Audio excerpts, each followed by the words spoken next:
नित्यानन्देश्वर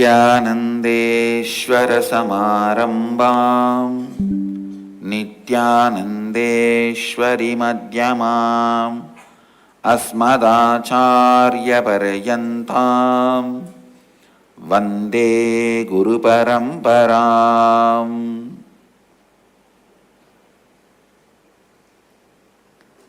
I welcome all of you with my love and respects.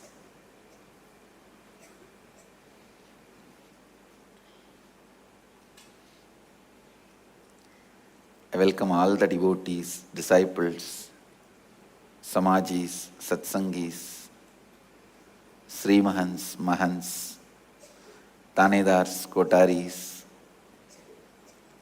visitors, viewers sitting with us all over the world through Nithyananda TV, Sadhana TV, Ara TV, and two-way video conferencing, having Nayanadiksha.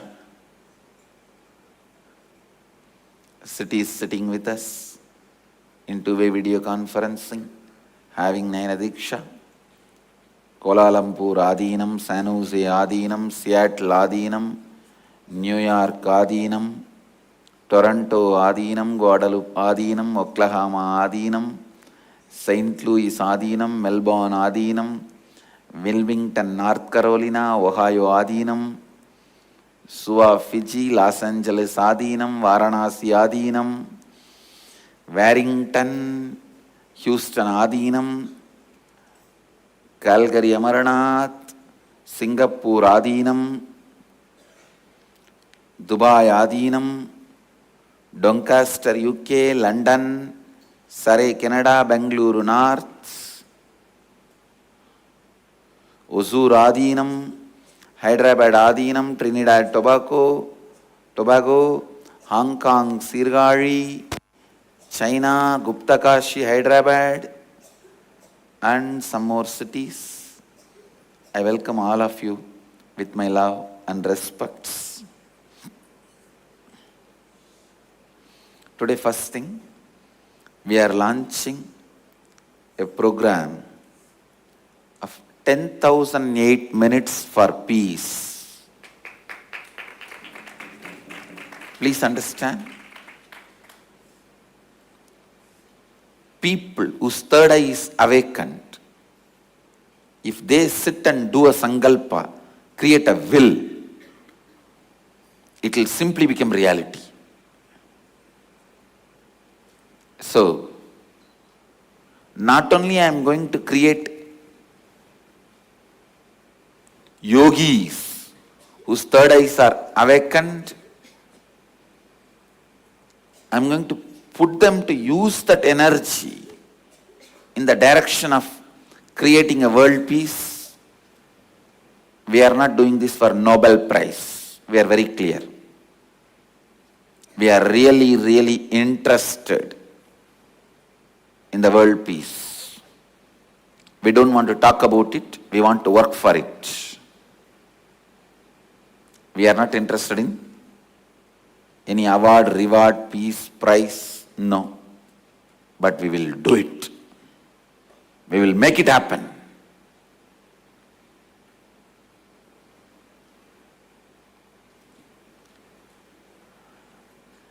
We are starting our first event, 1008 minutes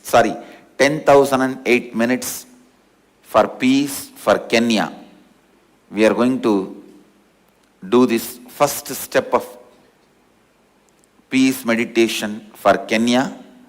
Tomorrow we are starting. Tomorrow, the Vedic calendar, New Year, April 14th. And to tell you honestly, tomorrow is actual day we started our Sangha. April 14th was the day. April 14th, 2001. April 14, 2001 was the date. First time I decided to settle down in Erode and started ashram, Sangha. Started the Sangha. So, on this very same day, auspicious day, tomorrow we will be doing 1008 minutes for peace for Kenya.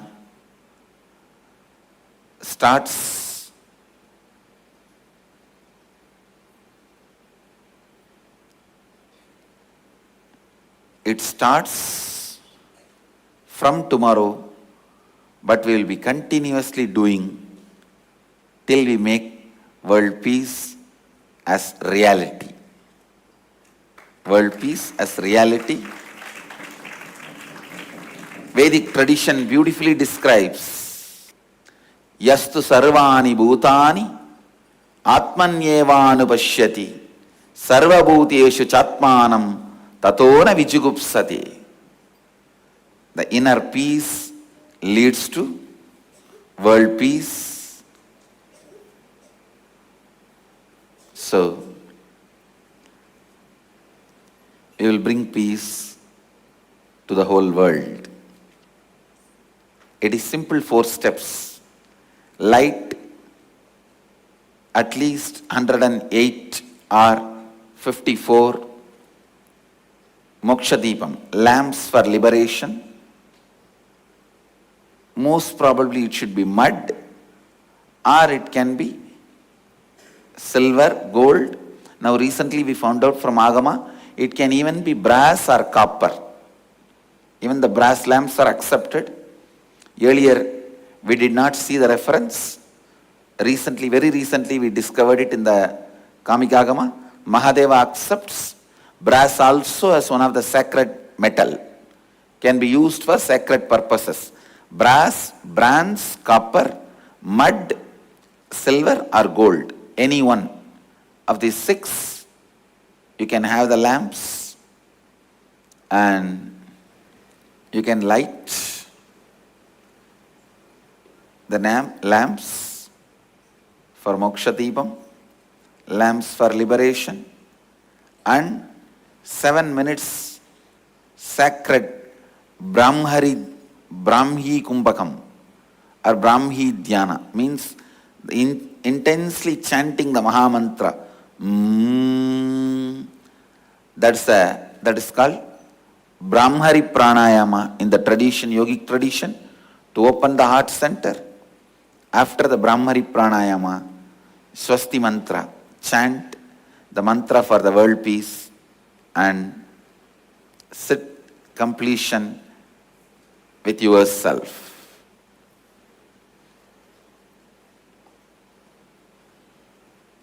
I tell you, very soon,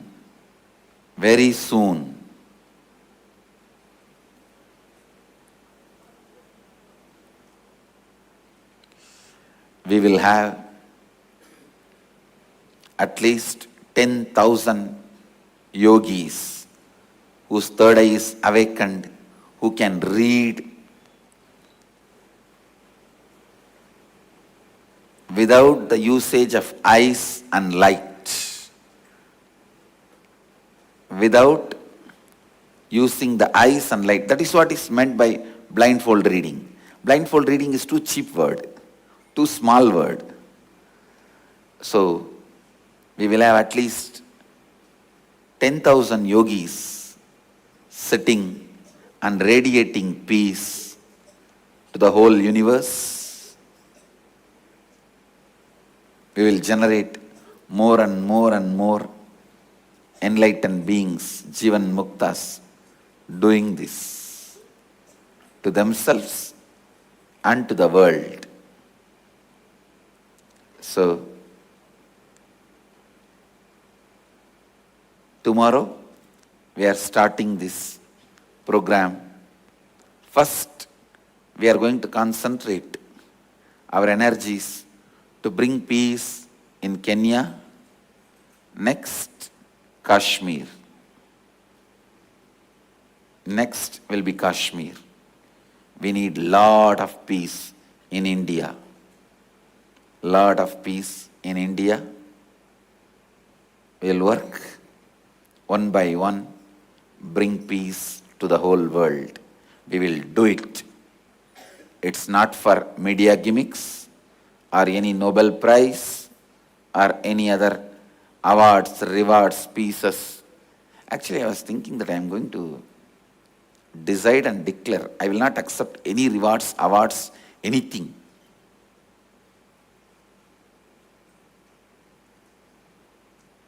Many offers have come, many requests have come. No, nothing. Straight, let's do the work. We don't have time to waste in award, reward, ceremonies, in all this. Let's straight deliver what we have to deliver to the world. We are yogis. We are Shiva Ganas, embodiment of Shiva.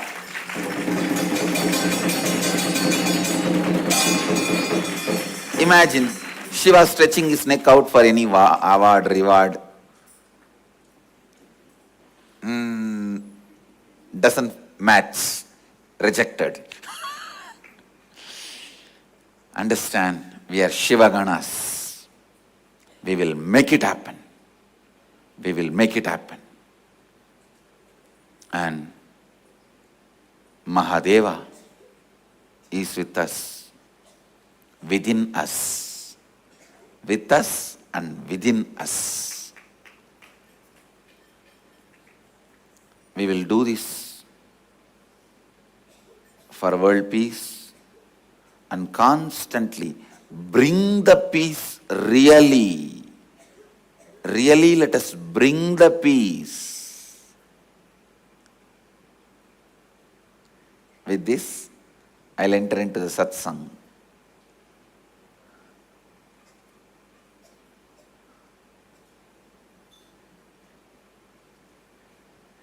I'll continue on the 8th verse of the Isavasya Upanishad.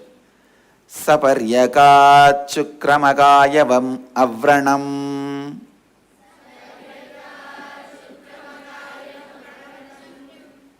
asnaviram Sudamapabaviddam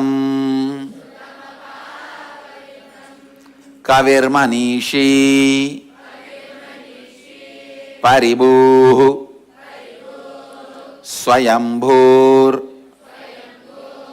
Yadatatya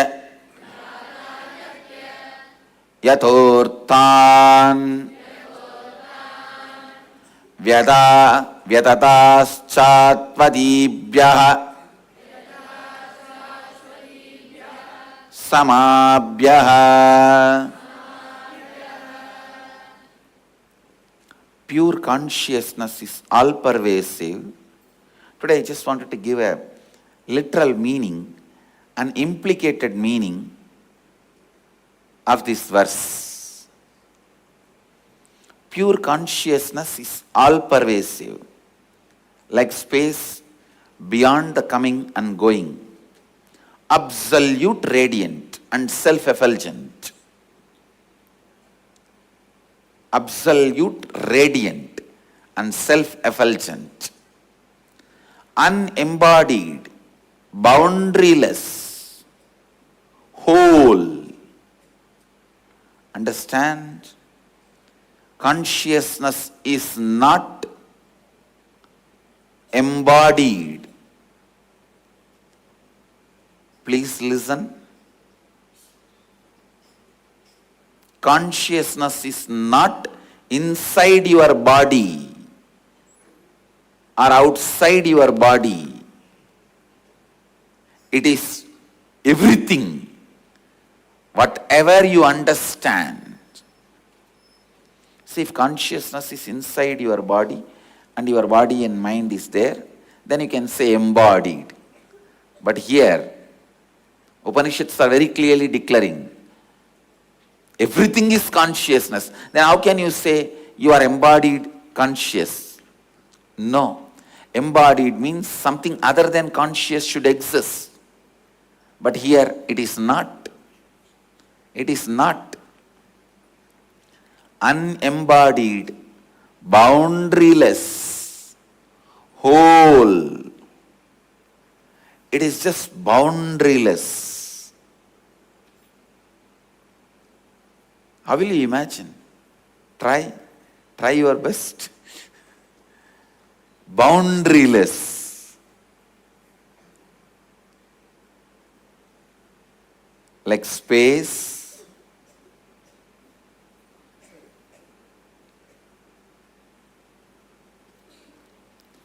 Boundaryless whole.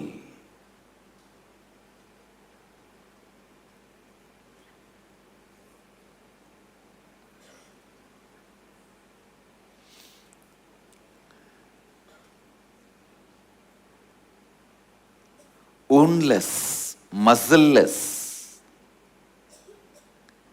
Means if there is a muscle, there is a possibility for wound. It is not restricted to your body.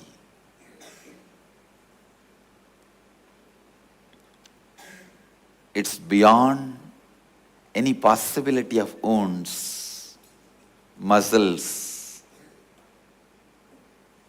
having no incompletion with the body means you being consciousness does not mean you will destroy the body. No. No incompletions with the body.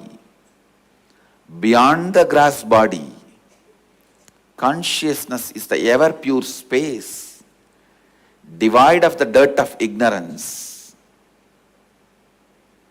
beyond the causal body, and is untouched by the delusion of incompletion. Consciousness is the all-knowing, seer of all, past, present, future.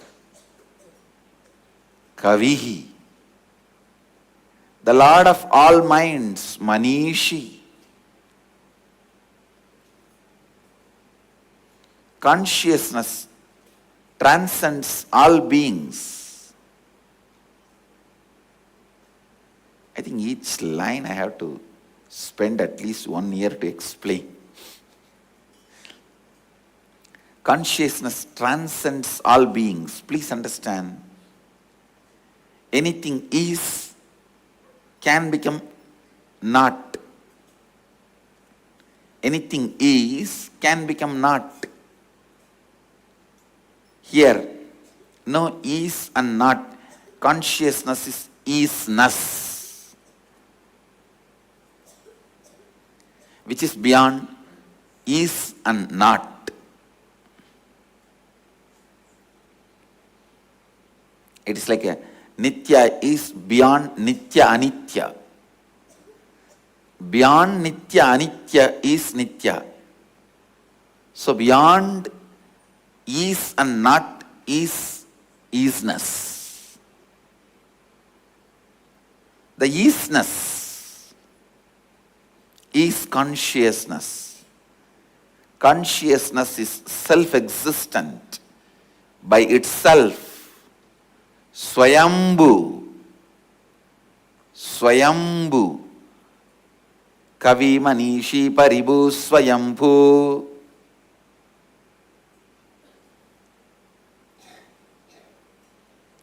With its independent will and intelligence. Understand? It is not some dead light kind of a thing. No. It has independent will and intelligence, having no cause for its happening, means it is not caused by something. It's pure consciousness.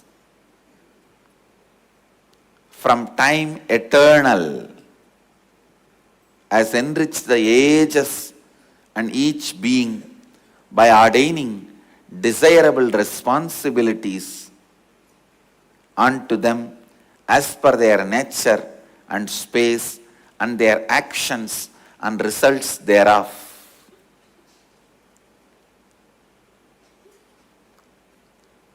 Understand? It is consciousness which is center of the karma chakra. It is consciousness that which is center of everything. of that which is everything. I'll read out the verse once more. Saparyakat chukramagaya avranam asnaviram sudamabhava viddam kavir manishi paribuhu swayambur yadatatya thorthan vyadataschashwadipyas samabhyaha. I can say in this verse, the Upanishadic Rishi is just exploding. He just wants to finish it off. Whatever he wants to say about consciousness, it is like he feels, he can't describe,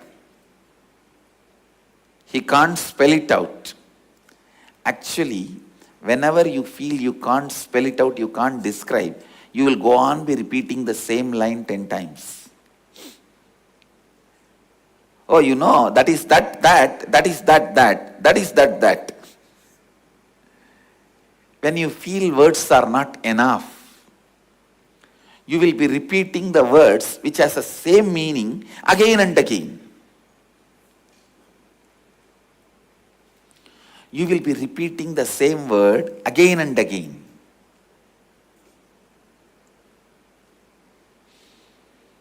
Paribu, Swayambhu, all these words may be different words, but in depth if you see the same meaning. But Upanishadic Rishis are repeating.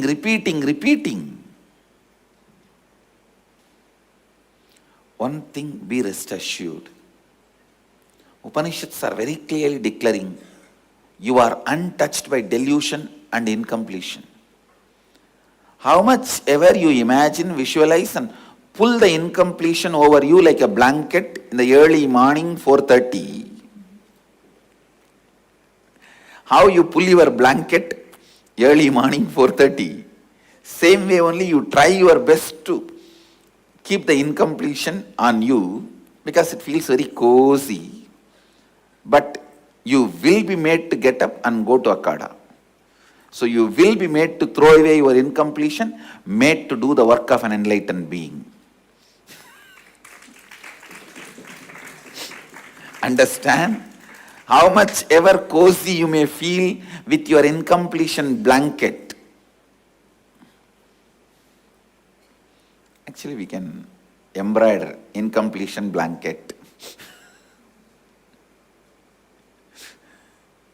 How much ever cozy you may feel with your incompletion blanket.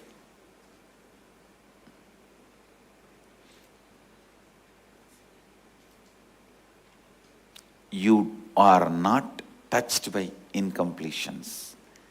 Upanishads very clearly say you are untouched by delusion and incompletion.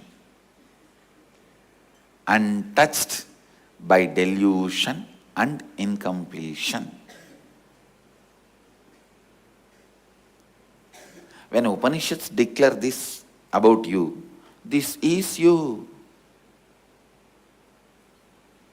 No one else has a right to tell you anything about you. When Upanishads declare you don't have incompletions, understand, including your guru, no one has a right to violate the declarations of Upanishads. Even I can show your incompletions only to help you to get out of your delusion. Incompletions can never become permanent in you. No. You are untouched by incompletions. That's the truth. That's the right introduction to you about you. I can forcibly show you your incompletions so that you can get out of it and be in the space of being untouched. Sometimes if 4 or 5 blankets are put on you, you will feel suffocated and throw away all the blankets at a time. That can be used as a technique, but you can never be described as incompletion. You are untouched by incompletions. You are untouched by incompletions. Be very clear about it.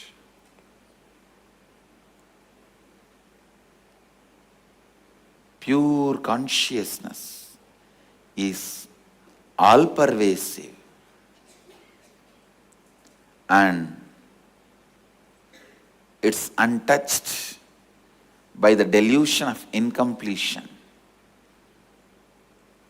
Consciousness is the all-knowing seer of all, past, present, future. I really wanted the Vakyartha Sadas to go on, and I really want everyone to participate in this Vakyartha Sadas.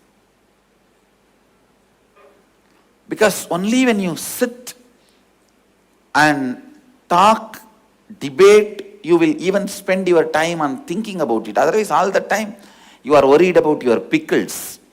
Stupid. No, everything you worried is nothing more than a pickle.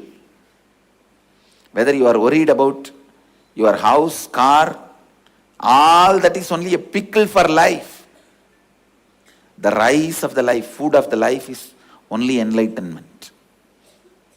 But you are so worried about all the stupid pickles, colors and varieties of pickles. You miss the main food of life.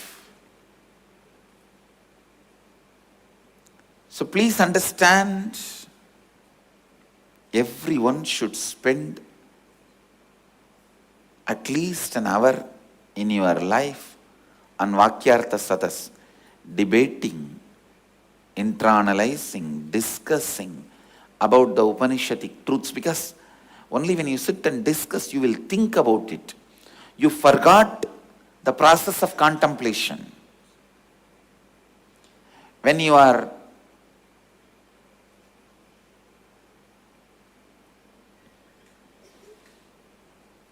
doing your work, you are so busy with your incompletions. I am really telling you, your whole day routine never tires you.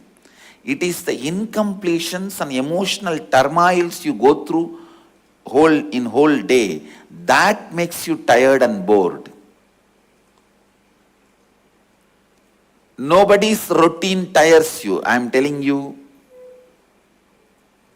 human beings, as human beings, you are all capable of doing at least 20 times more work than what you are all doing. Even whole day, you are plowing the land, you are 20 times more powerful. Understand? Never a physical routine brings tiredness and boredom. It is the incompletions and emotional turmoil you put yourself throughout the day that brings boredom and that brings tiredness. That brings suffering.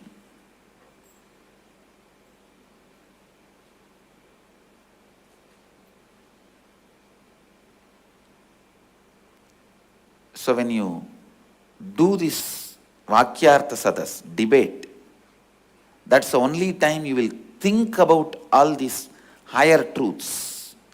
Otherwise, whole day you put yourself only into the ditch of incompletions and emotionally harming yourself. See, when constantly you harm yourself emotionally, and there is no plan for recovery, that's very dangerous. There should be a plan for recovery. If you hurt yourself whole day, at least 1 hour you should heal yourself. The Vakyartha Sadas is the time you heal yourself, where you put your mind, you apply your thoughts on higher possibilities. So I really sincerely want the Vakyartha Sadas circle should be expanded. More and more circles should be created on Vakyartha Sadas, to do Vakyartha Sadas all over the world. It's just like in the West they have book reading circles, book reading groups. We should have Vakyartha Sadas groups, Vakyartha Sadas circles. We should establish at least 10,000 Vakyartha Sadas groups all over the world to do Vakyartha Sadas on Upanishads. Because all these definitions, how much ever I speak, you won't internalize. Only if you speak on it, you will think about it and you will internalize it. You will go to the depths of all these thoughts, thought currents. See, Upanishads are such, you have to digest it to feel powerful. It should become part of you to feel powerful. It's pure consciousness. From the time eternal means it exists before even time started. Time is much lower plane. Time and space are much lower planes before even time started. It exists. Actually, if you understand about consciousness, more and more you understand, more and more you will feel settled, secured, beautiful. You will feel more and more beautiful about you. You will just be in love with you. All the restlessness, external, internal, will just get quenched. It will just get settled.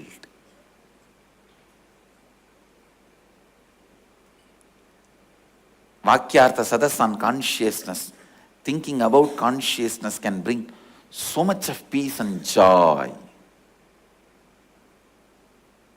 So much of peace and bliss. Just like how you remember your moments with Guru, how you are filled with joy and excitement, same way, meditating on consciousness can fill you with that same depth of joy and excitement. Do Vakyartha Sadas on the Isavasya Upanishads definition of you, description of you, description of consciousness. I bless you all. Let you all radiate with integrity, authenticity, responsibility, enriching, causing, living Advaita, the eternal bliss, Nithyananda. Thank you. Be blissful. Nithyananda Dhyanapitham, Nithyananda Nagar, off Mysore Road, Bidadi, Bengaluru. Phone 08027279999. www.nithyananda.org, www.youtube.com/lifeblissfoundation.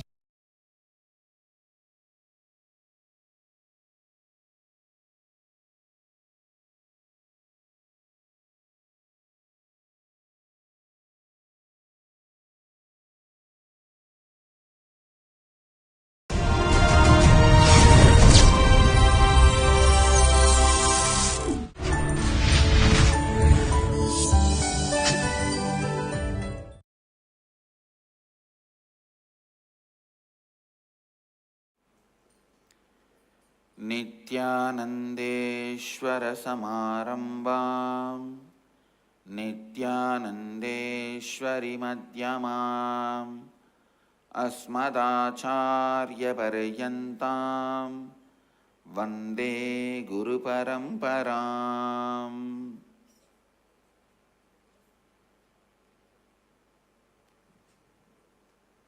I welcome all of you with my love and respects. I welcome all the devotees, disciples, Samajis, Satsangis, Sri Mahans, Mahans, Tanedars, Kotaris,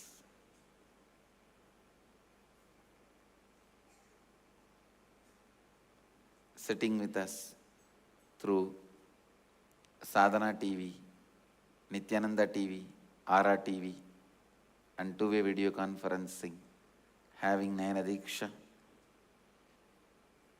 Cities sitting with us, having Nayana Diksha. Singapore, Houston, Vancouver, London, Grasse, France, Bangalore, Auckland, New Zealand, Dubai, Kastau, Croatia, Hong Kong, Hyderabad, Gupta Kashi, Trinidad, Tobago, China, Port Washington, New York, and Snehamayi, Varanasi, Phoenix, Toronto, Oman, Melbourne, Los Angeles, Ohio, Seattle, Guadalupe, Kuala Lumpur, San Jose,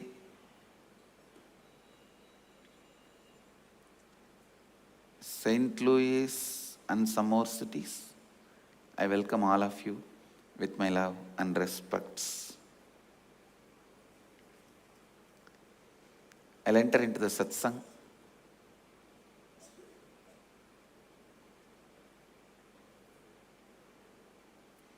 I'll continue to expand on the 8th verse of the Isavasya Upanishad. Please recite along with me. Saparyakach Shukram Akayam Avranam Asnaviram Suddhamabhaviddam Kavirmanishi Paribhu Swayambhur Yatatatya Tortan Vyadadaschasvadibhyaha Samabhyaha.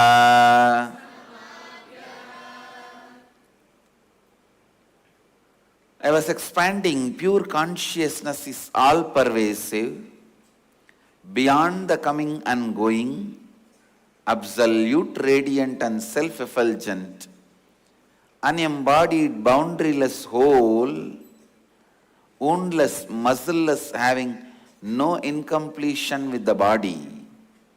Consciousness is the ever pure space, devoid of the dirt of ignorance, beyond causal body, and is untouched by the delusion of incompletion. Listen.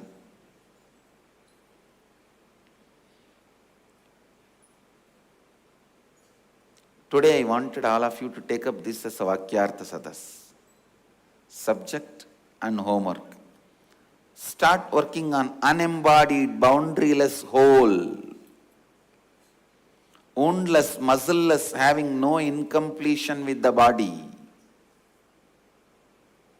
Consciousness is ever pure space, devoid of dirt of ignorance, and is untouched by the delusion of completion, incompletion, by the delusion of incompletion. Consciousness is the all-knowing seer of all, past, present and future, the Lord of all minds. Consciousness transcends all beings. Consciousness is self-existent by itself. Actually, Only first two line will take so many days.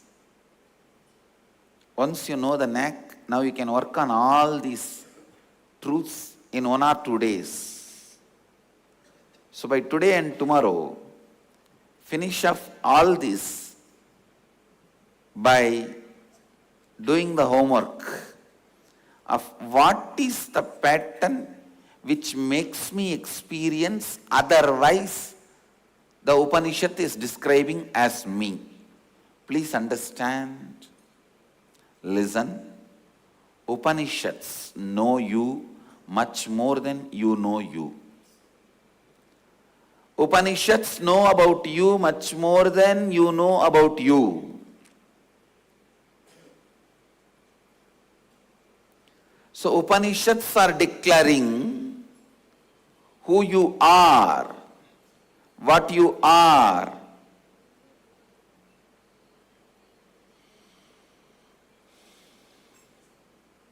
Who you are and what you are.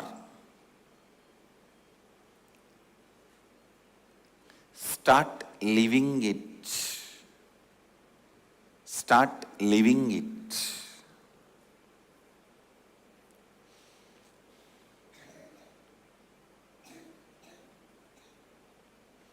Whatever you cognize as you other than what Upanishads have declared you as you, pen them all down. All the other cognitions are incompletions. All the other cognitions are incompletions. Understand?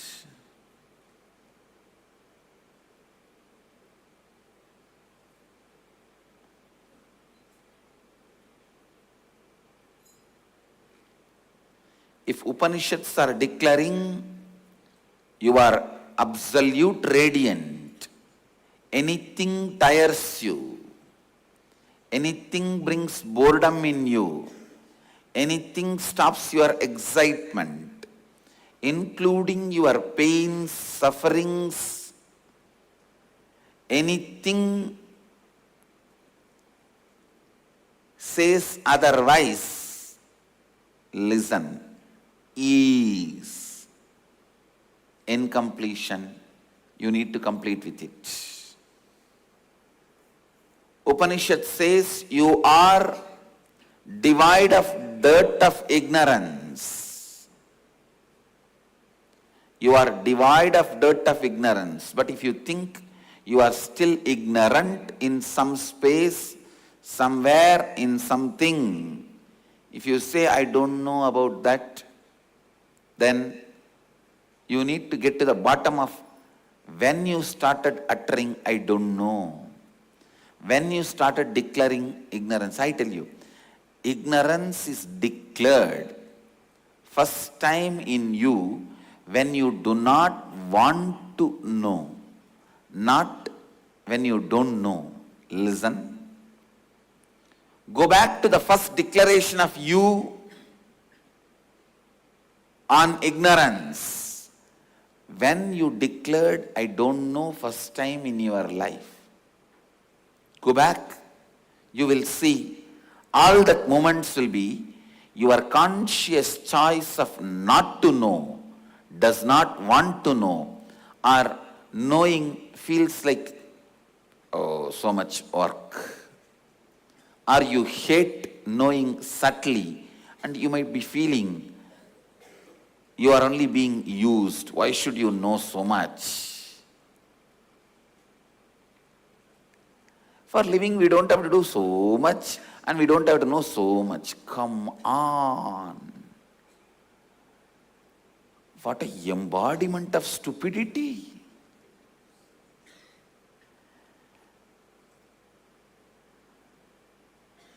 So this is what is clearly saying yes to ignorance. No to consciousness and life, yes to ignorance. Your life is not just 40,000 rupees salary and a bike and a flat in the ECR road. Understand, your life does not end there. It is so stupid when you feel, why should I know so much? Why should I do so much? I tell you, wherever you are not challenged to know more, to do more, don't live there. You will be dead. Don't live there. That is hell. There is a beautiful verse in Tamil. Sola naadu soru udaithu, Pandi naadu muttu udaithu, Sera naadu velam udaithu, Tondai naadu sandror udaithu. Means the Chola kingdom is filled with grain, rice. Pandya kingdom is filled with pearls because it is ocean. They have a lot of beach. And Cheranadu, Kerala, is full of elephants because it is a hilly region. And Tondainadu, a place where I was born and brought up, the area of Kanchipuram, Thiruvannamalai, Chennai, all that zone.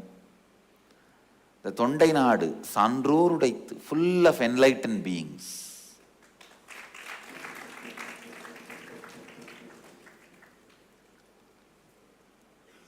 Actually, when I was reading the history, all kings and queens, including Meenakshi's father, used to come to the Tondainadu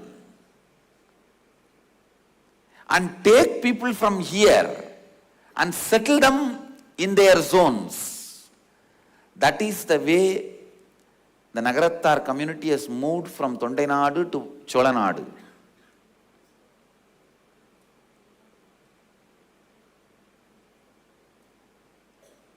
All the kings used to do that. They will come here and take the people. When I was reading little detail about the history, how they were functioning, I thought, why Tondainadu has produced so much of enlightened beings? The system was such, in Tondainadu always your ignorance and inefficiency was challenged. The atmosphere was kept purposefully, the way constantly your ignorance and inefficiency, tiredness, boredom is challenged constantly. Too much of attention was given for knowledge and enlightenment, not for luxuries or conquering.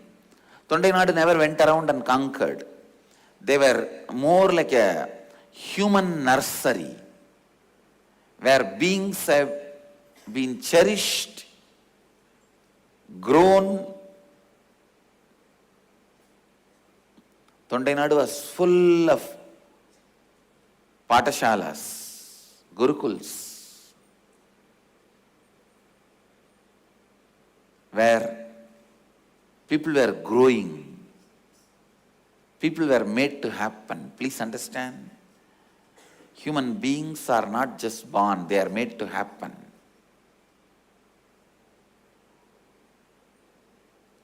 If it is just birth, we can take a printout now. Anything which can be created, we can print it now. 3D printers have already come. If it is all just making, then we know how to put the male component and female component and send it into the printer and click print, and 3D print will come out. Technology has evolved. No. It is not making, it is happening, or making to happen. The being has to happen.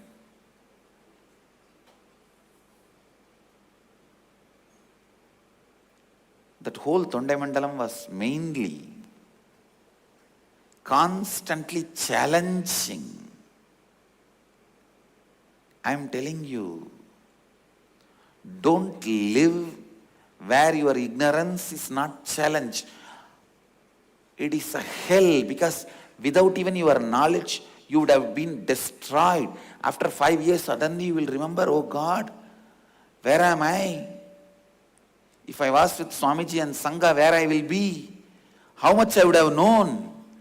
How much I would have lived? How much I would have been active?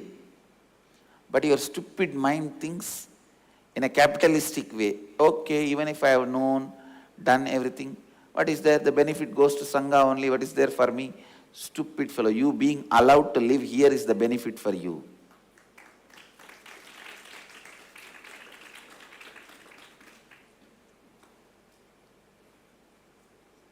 Being allowed to live among the great people who are already enlightened or working towards enlightenment is the blessing.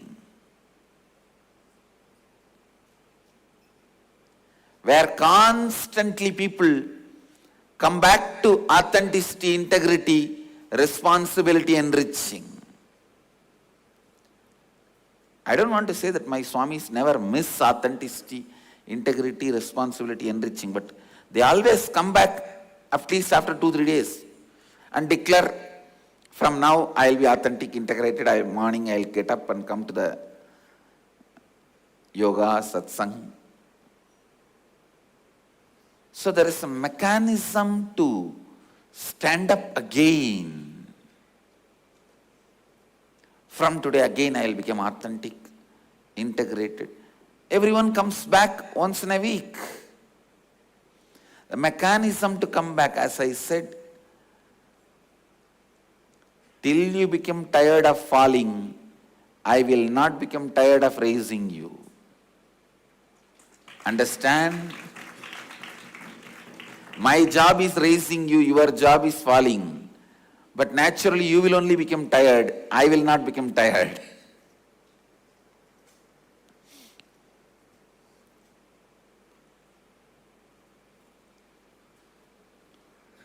You need to know too much.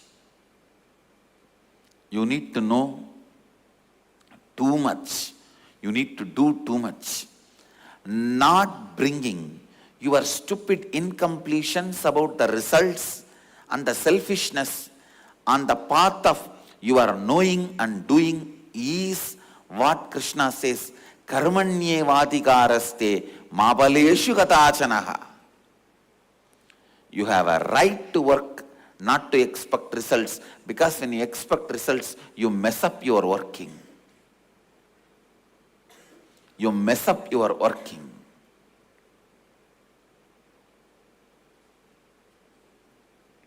Fantasizing about your results, you don't work, I tell you.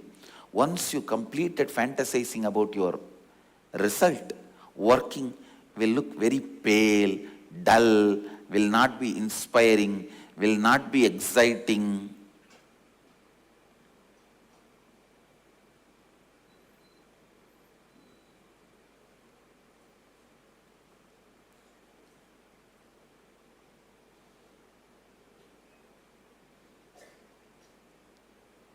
One guru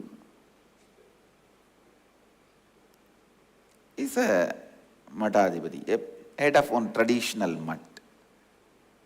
He came to meet me and he was just boasting, I have this, I have that, I have so many schools, colleges, engineering college, medical college, this, that.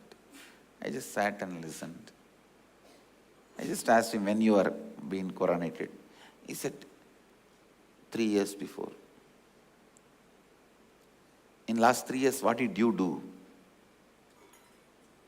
No, I am just maintaining whatever my predecessors have done. I just laughed at him. This fellow lost the joy of the path, journey itself. It is such a punishment for him, I am telling you, to sit on the throne without he contributing. See, if he is also contributed, my predecessors have done all this. After I sat in the throne, I am doing all this. Then that seat is a blessing.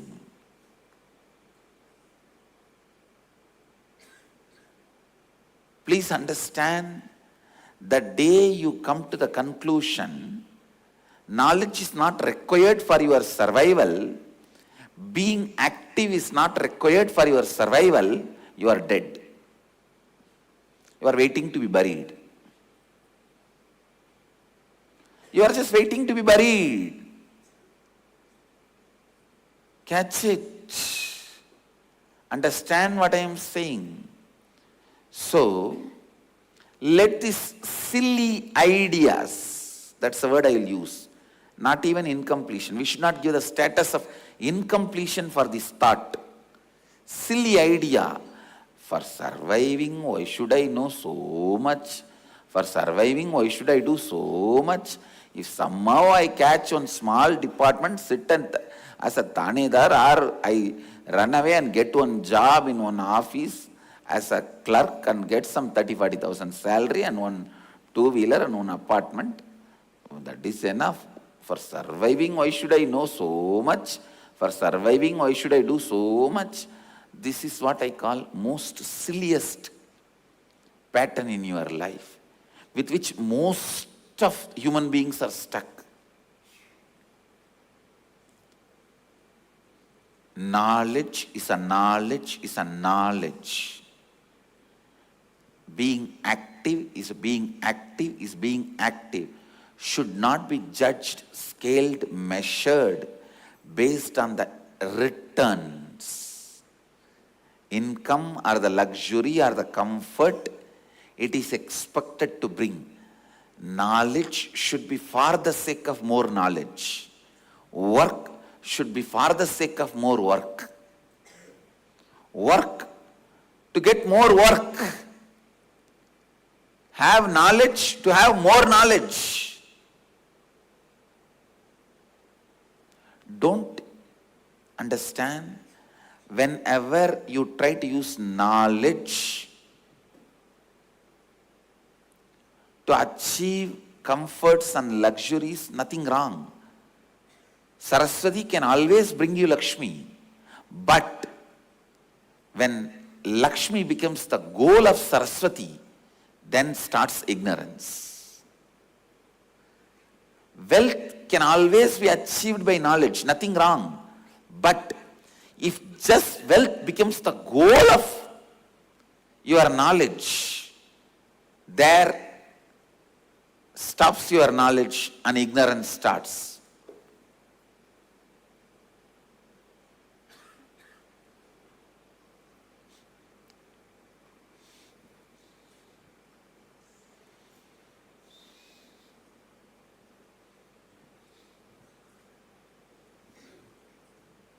Listen.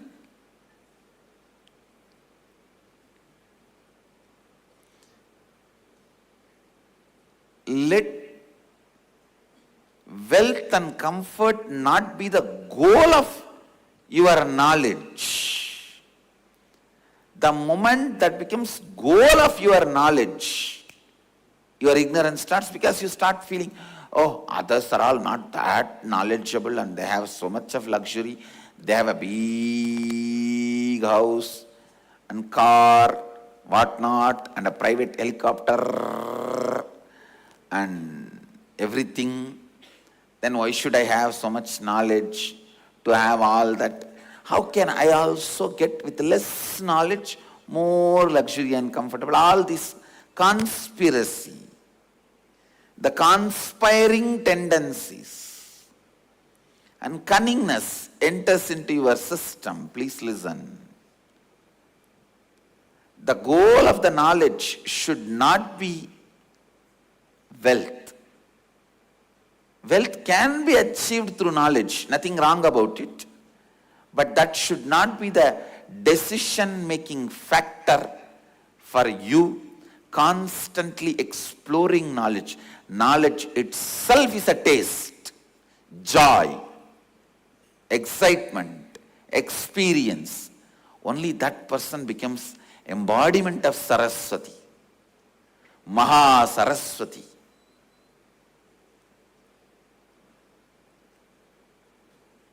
Being active, Durga.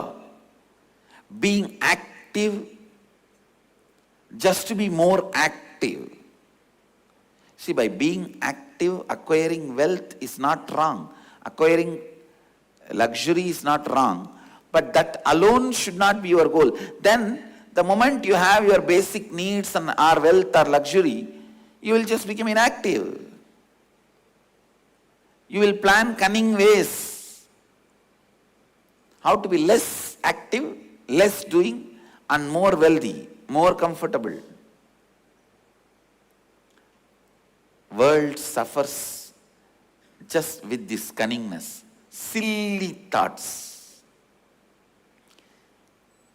Not knowing, I tell you, knowledge and being active actually makes you living. That is one of the biggest pleasure. Thousands and thousands of times more than any romance or any luxury it can give you. I tell you, being active is 1,000 times more joyful, exciting than any of the so-called luxuries and comforts you have in your life. Having the love for knowledge is 1,000 times greater than any romance you will experience in your life. Romance itself is nothing but exploring the other person. When you feel you know the other, your romance is dead. I want to coin a new word, romance. It becomes. It ends just in one room.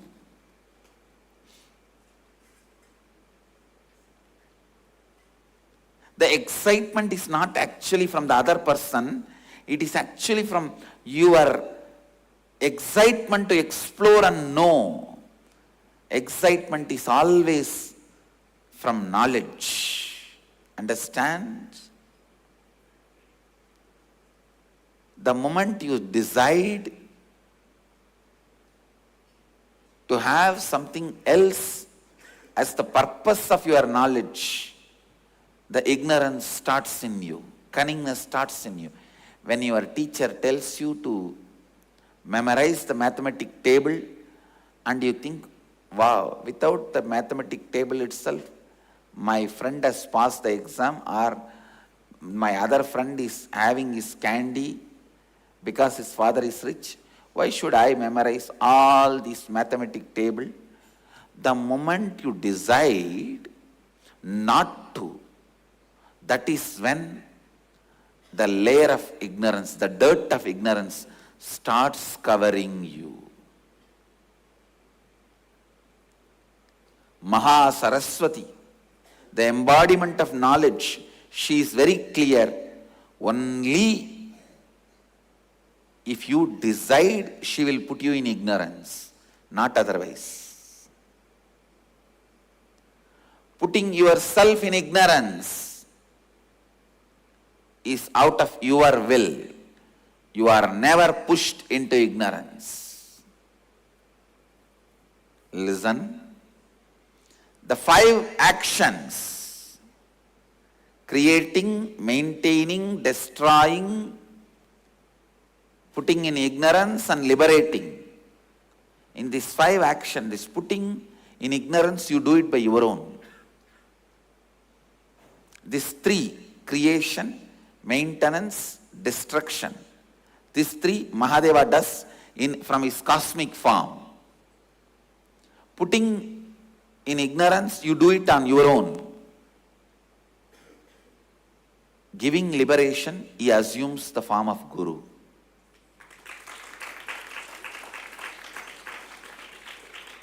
Yes to the ignorance is not by anybody else, it is you. Go back and see, when was the first time you said yes to ignorance? Dig out the few patterns when first time you said yes to ignorance, and when all you started developing the pattern of saying yes to ignorance. Complete with them and break those patterns.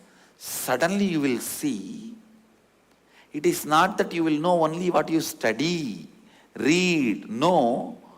Suddenly multiple dimensions you will be knowing. Last few days, I am sitting and designing and redesigning the syllabus, redeveloping all the programs. I am upgrading all the programs with this 2 scale. It should be authenticated by Shastras, validated by the modern science. Every statement we make in our programs, every concept, theory, truth we teach in our programs, every action we ask you to do in our programs will be validated by the Shastras, the traditional Vedic scriptures, and will be validated by the modern day science. One of the biggest difficulty we found is science has not yet evolved to the level of spirituality. But we will evolve it. What is there? We only have to do that job also.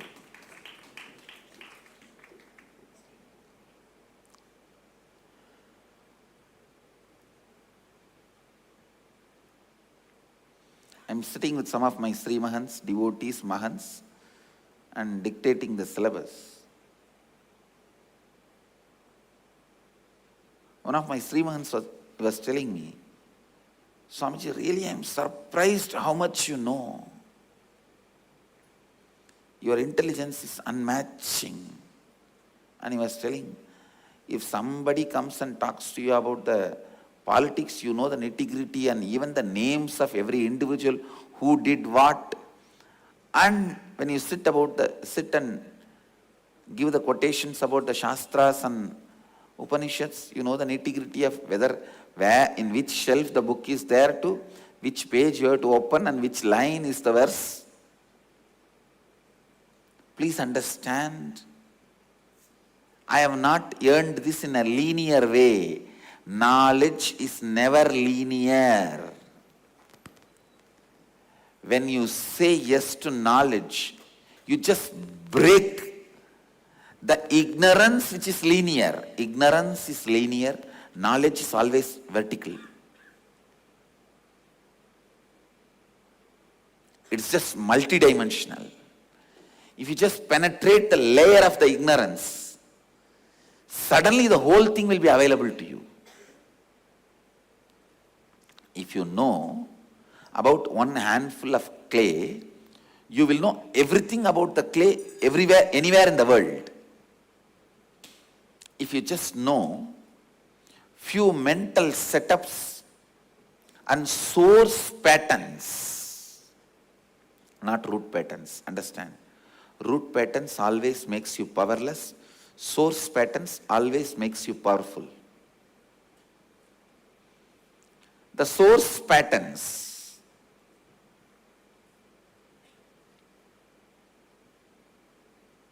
root pattern means you say no to knowledge and develop that as a pattern, continue to suffer your whole life, become powerless, that is root pattern.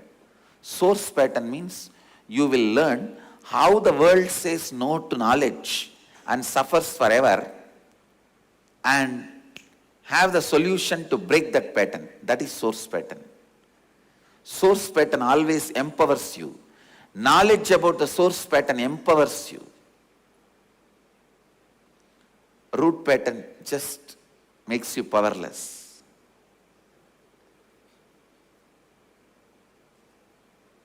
Actually, ignorance about root pattern makes you powerless. When you have a knowledge about the root pattern, you will learn the source pattern. You will understand the source patterns of life. If you know the source patterns, you just know everything. Everything. So Upanishads are introducing yourself to yourself as you are ever pure space, devoid of the dirt of ignorance. So if you think you are ignorant, you are cognizing yourself opposite to what Upanishads declares you as you. That is not true. Sit and dig out the patterns. What makes you feel other than what Upanishad declares you as you? If you cognize yourself as Upanishad declares you, you are wise. Otherwise, you are otherwise.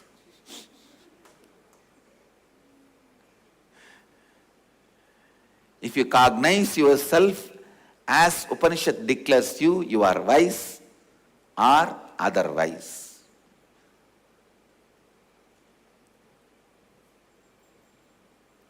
Let your reason for exploring knowledge not be the decision to acquire your comforts and luxury and settle down in your life. What is the meaning of that word, settle down?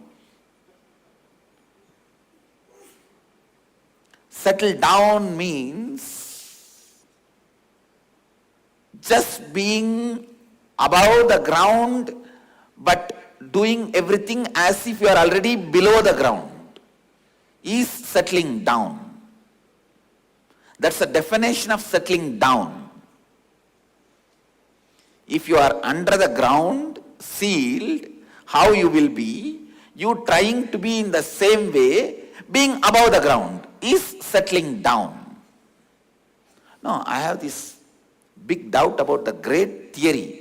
Especially in India, this theory is very popular. After this stupid IT revolution. Now, when I saw my grandfather, my great-grandmother, all of them, the concept of settling down does not exist for them. Good, I was brought up by them. Now this modern day, these IT fellows, they think, I'll work till 40 and retire. Make money, make a flat and a car, and settle down by 40. What do you mean by settle down by 40? I'll quit the job and retire and settle down by 40. Means even while you start studying, acquiring knowledge, the goal is just to acquire some comforts and luxury and drop. What kind of inspiration you have about knowledge and life? I'm so happy.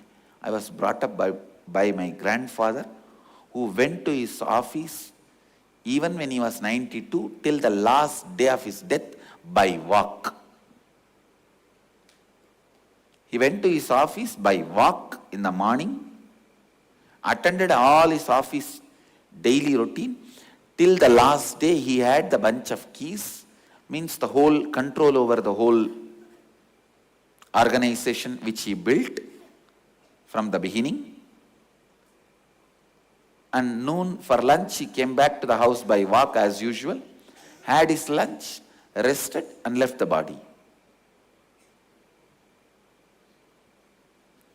The purpose of being active our knowledge should not be just acquiring some wealth and luxury and comforts. Please understand. You can acquire wealth, luxury, comforts, everything with knowledge or being active. Nothing wrong. I am not saying don't acquire. I am only saying that alone should not be the purpose. Then your knowledge will be so heavy on you. You will only try to find constantly the cunning methods of how to know less and make more money. Because the purpose becomes money, wealth, luxury, comfort. You will know how to move your body very less and make more things, more or less like a buffalo. Most minimum. Minimum movement. Even making one phone call becomes almost tired. I'll make one phone call a day. By the end of that phone call, you are tired. Because your purpose is not being active. Your purpose is not being active.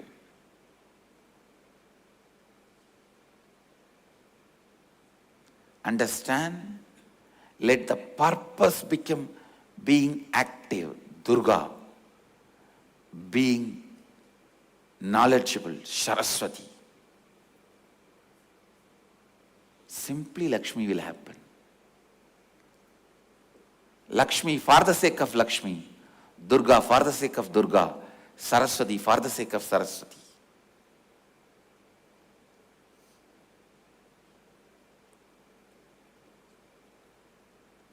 Whenever wealth brings you the idea of not necessary to be active, not necessary to be more knowledgeable, I tell you, it is not Lakshmi, it is Alakshmi.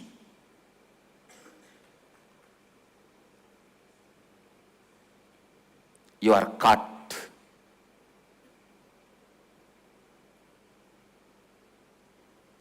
I know many born with silver spoon.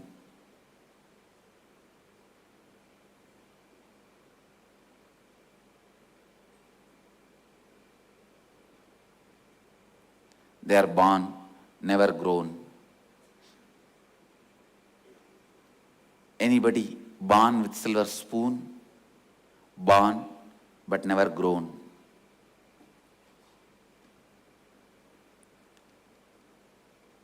The dirt of ignorance covers you.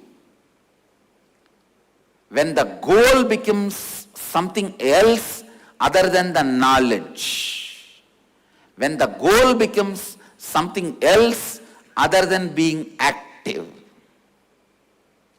you should be active to the level as if you have no muscles.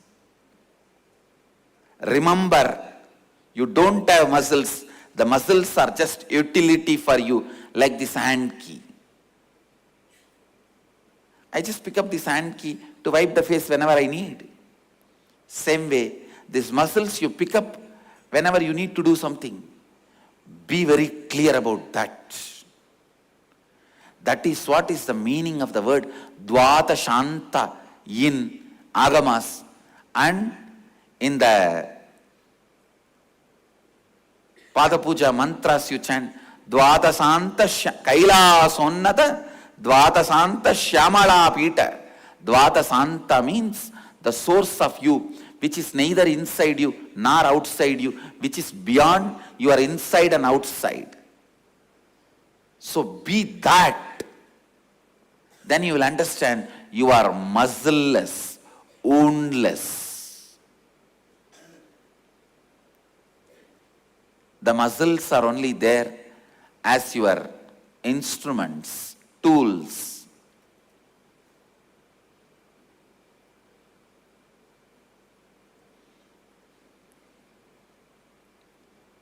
If you think you are muscles, you are wounded, go back to the source of you. when you started saying yes for being wounded, when you started saying yes for being muzzled, no,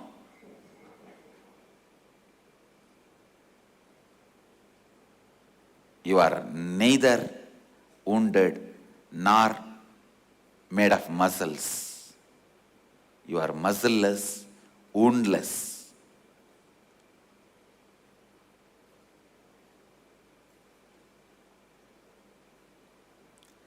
Decide. Your decision brought you ignorance. Your simple decision will bring knowledge to you. Your decision brought you ignorance. Your decision is enough to bring you knowledge. Your decision brought you laziness. Your decision is enough to get you out of laziness. Your decision brought you boredom. Your decision is enough to make you excited. When you think something more than your decision is required for your knowledge, for your being active, that is when the problem starts. That is when the problem starts.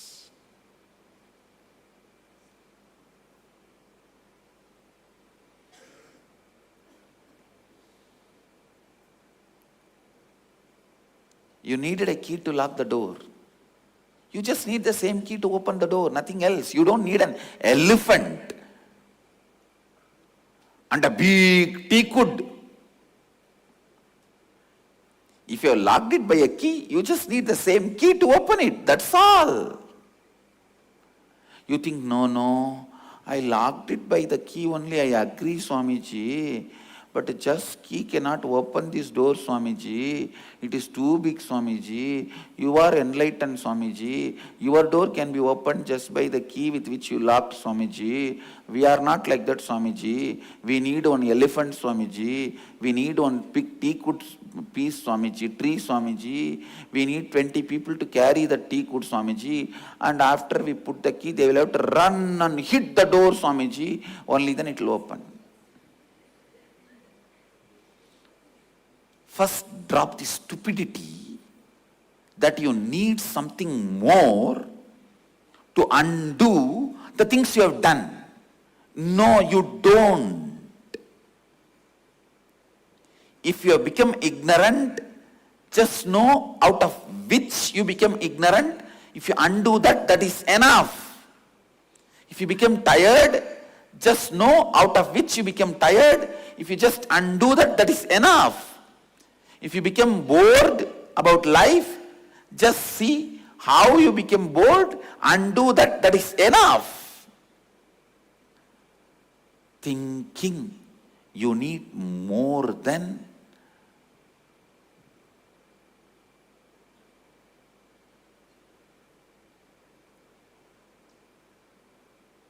what you did to do is needed to undo is Maya. Thinking, you need more to undo the things which you did.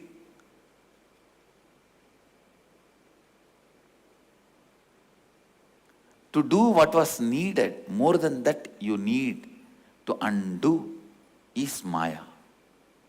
If you think, I need more to undo what I have done, is Maya, delusion.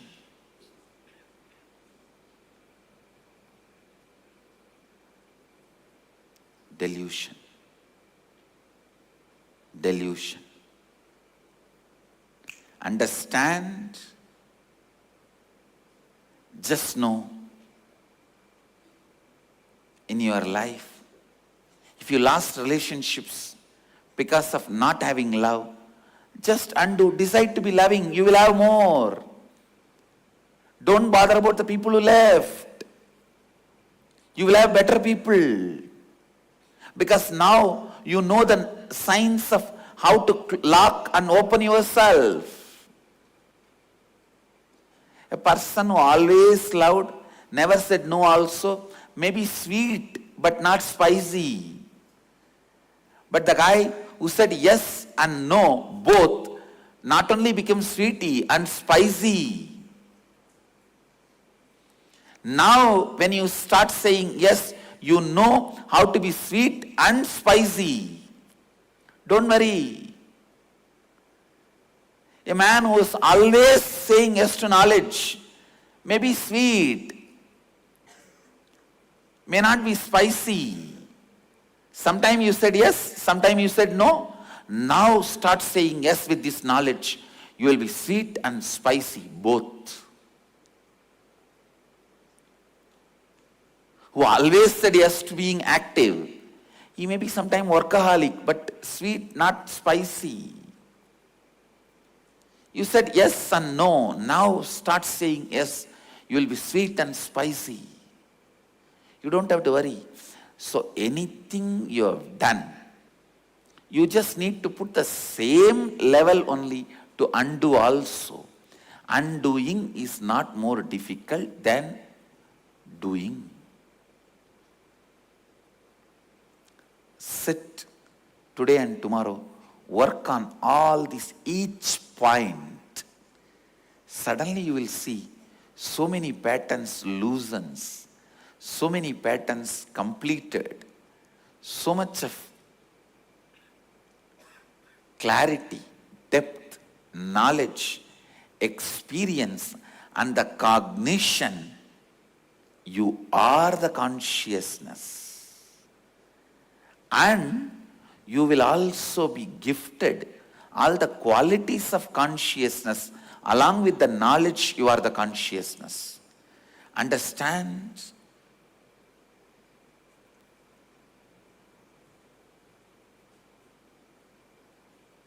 You will be gifted so many qualities, powers of consciousness. The moment you recognize,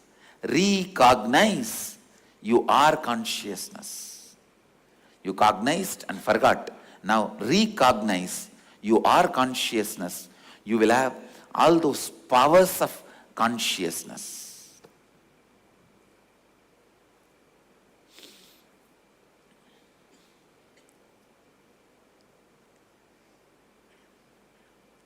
With this, I'll move to the next segment of the morning satsang, Dial the Avatar.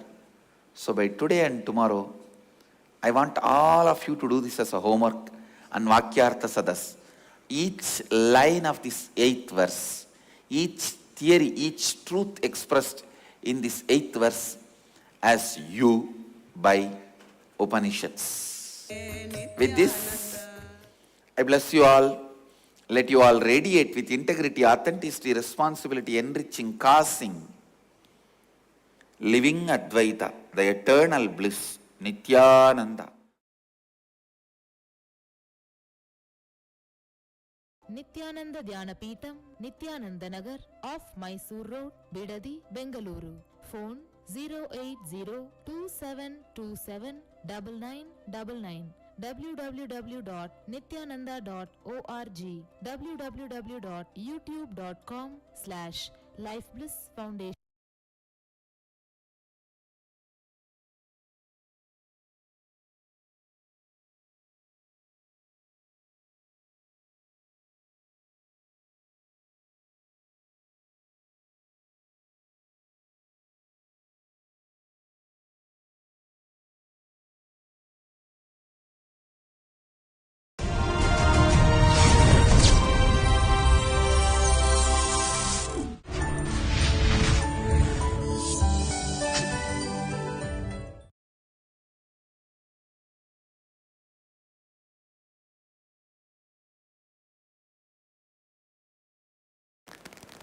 Nithyanandeshwara Samarambam Nithyanandeshwari Madhyamam Asmadacharya Paryantam Vande Guru Paramparam.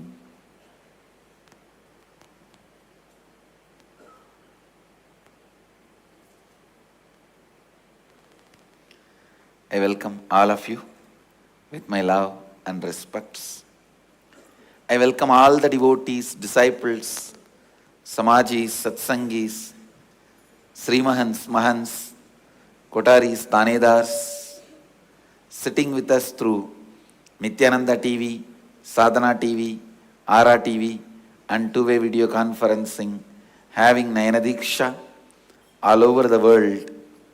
The city is sitting with us through two-way video conferencing, having Nayanadiksha. Hong Kong, Sirgari, Torrance, Trinidad, Indrani, New Jersey, Hyderabad, Guptakashi, Guadeloupe, Hollywood, Satsang Center, Warrington, UK, Vancouver, Singapore, Hosur, Oklahoma, Dubai, Rajapalayam, Bangalore North, Ohio Prayag, Los Angeles, Kuala Lumpur, Palani, Chennai, Toronto, San Jose, Melbourne, Seattle, St. Louis, Oman, Phoenix, and some more cities. I welcome all of you with my love and respects.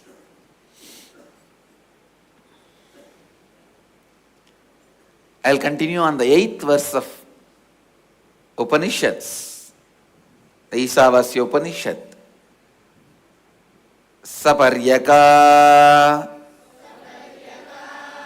Chukram Akayam Avranam Asnaviram Sudamapabaviddam Kavir Manishi Paribuhu Swayambur Yata Tat Yato Arthan Vyatadascha Chashvadibhyaha Samabhyaha.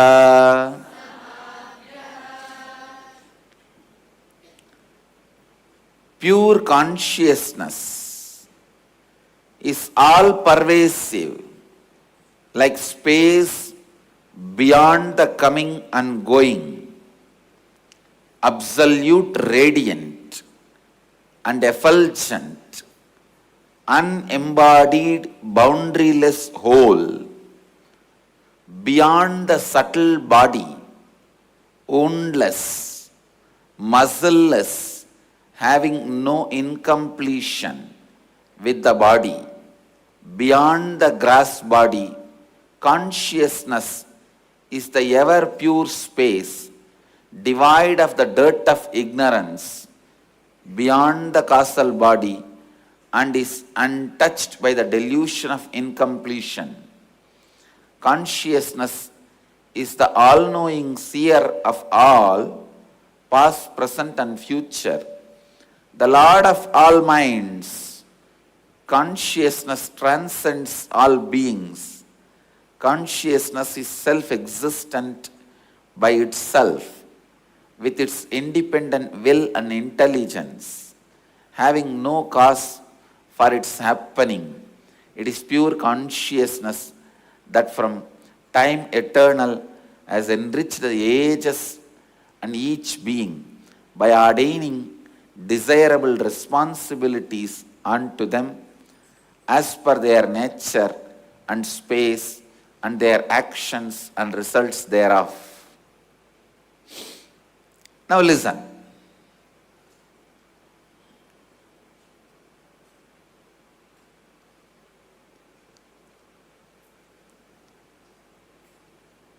I wanted every one of you to align your cognition about you, your concept about you, to these definitions of Upanishad. Please understand. Who is Hindu? I am defining as an incarnation as per Hinduism, as an incarnation as per Vedic tradition, I am defining who is Hindu. Whoever is already cognized themselves as per the Upanishad,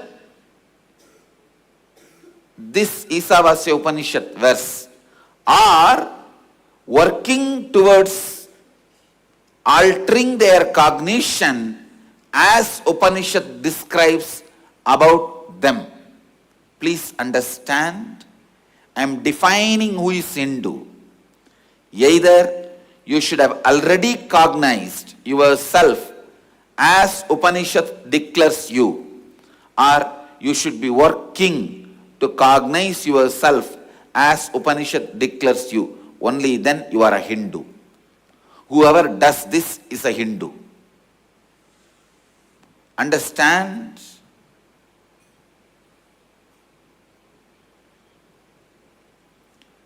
The religions which wanted number to be their priority, which are used for political power or a power game on the society, they all give the right just by birth you belong to that religion. But the Vedic tradition, Hindu tradition, we never used our religion for political power. We will never use our religion for political power. This is the pure spiritual tradition. I wanted to tell Hindus, never allow anybody to use our religion for political power. Let's be very clear. This religion is a spiritual tradition and it will continue to remain as a spiritual tradition. It will retain its purity. We never declare just by birth somebody is Hindu. Only by practicing you become Hindu. Only by practicing you belong to Vedic tradition. This gives one more freedom. You don't need to be born to be Hindu. Birth is not a prerequisite. Understand? Neither birth is a prerequisite, nor just birth makes you a Hindu. Whoever cognizes themselves as consciousness, as Upanishads declare in this verse, they are Hindus. Whoever is trying to cognize themselves as Upanishads declare in this verse, they are Hindus. Today's subject for Vakyartha Sadas is how each one of us can raise our cognition about ourselves as Hindu by cognizing ourselves as consciousness as Upanishads describe, as Upanishads declare.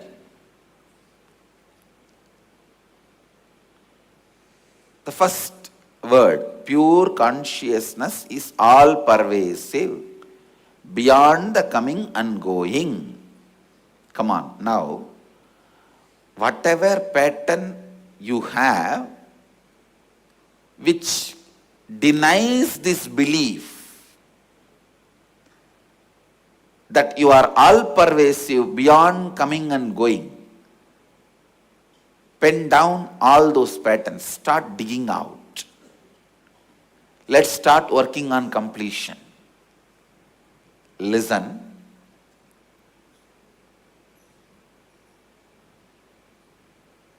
The second point, absolute radiant and self-effulgent, Swayam Prakasa, and absolutely powerful, absolutely alive and exciting. I am telling you, just before starting the satsang,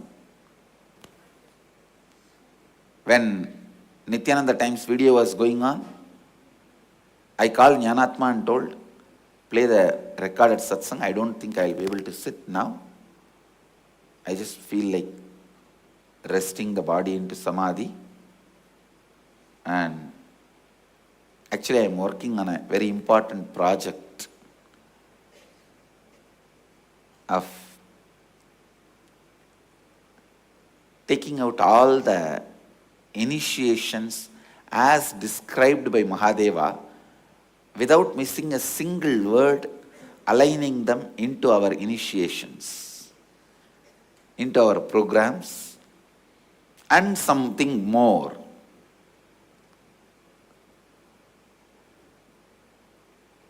Little larger level project. Every word we are uttering in NDY, Nitya Dhyana Yoga, Nitya Kriya Yoga, Inner Awakening, every word taught to you in those programs, I wanted two things. One, it should be directly referred, quoted from the Upanishad and directly scientifically validated.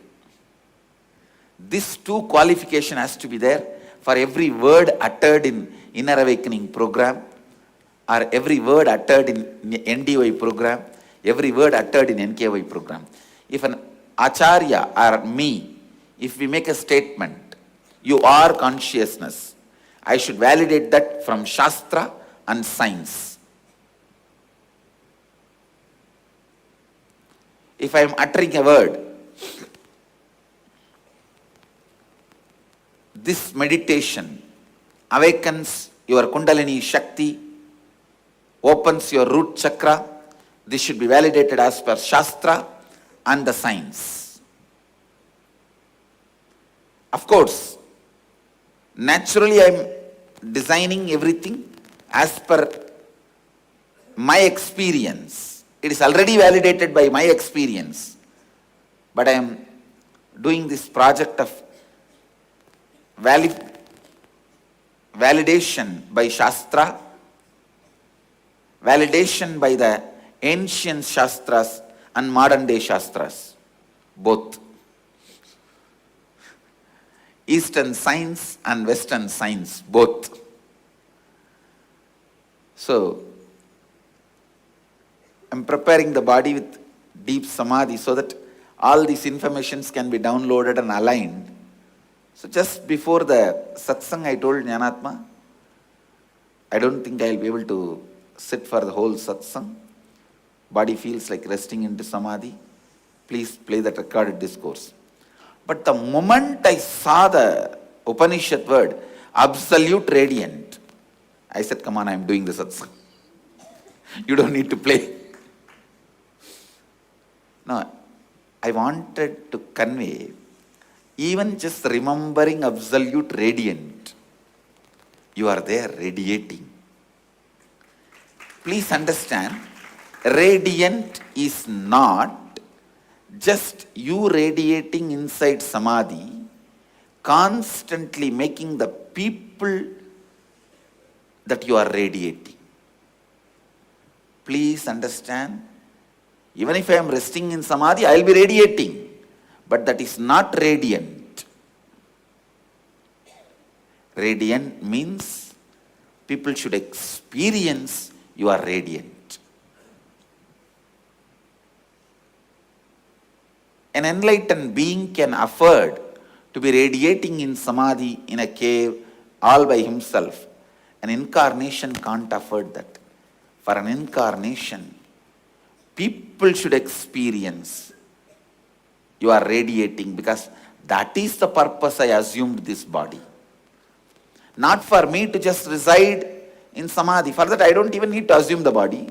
I can just be there in the Kailasa, in the space of radiating super consciousness. But I assumed the body for people to experience that consciousness is radiant.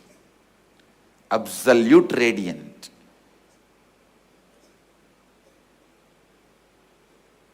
The moment I read that word, absolute radiant, I said, come on, I can't afford to be radiating within me.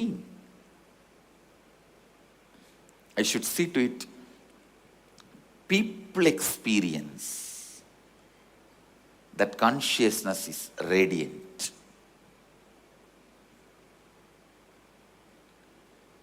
So now set the second statement, absolute radiant and self-effulgent. So this is what is supposed to be your cognition about you.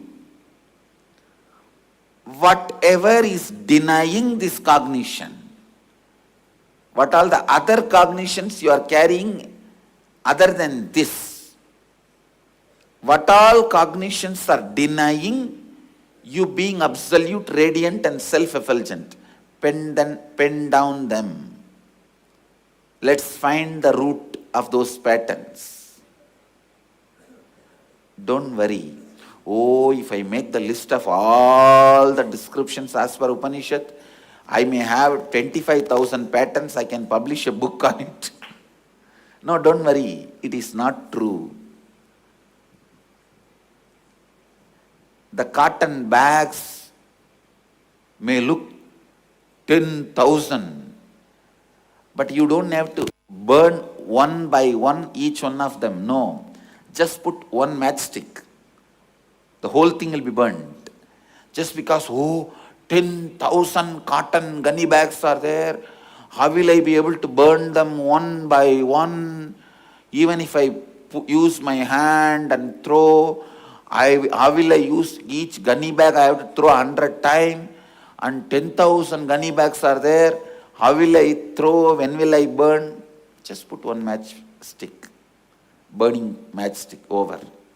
Same way, sit and pen down. After penning down 10, 20 patterns, suddenly you will realize it all boils down to one pattern. And suddenly you will realize that pattern also boils down to one ignorance.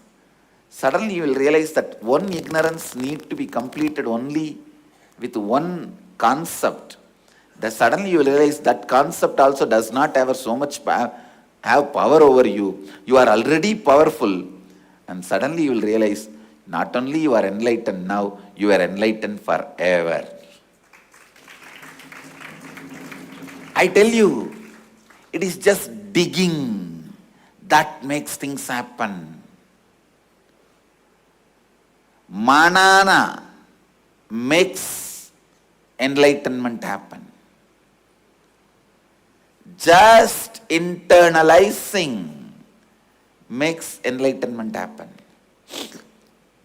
Manana makes enlightenment happen. Listen. It is manana that makes enlightenment happen.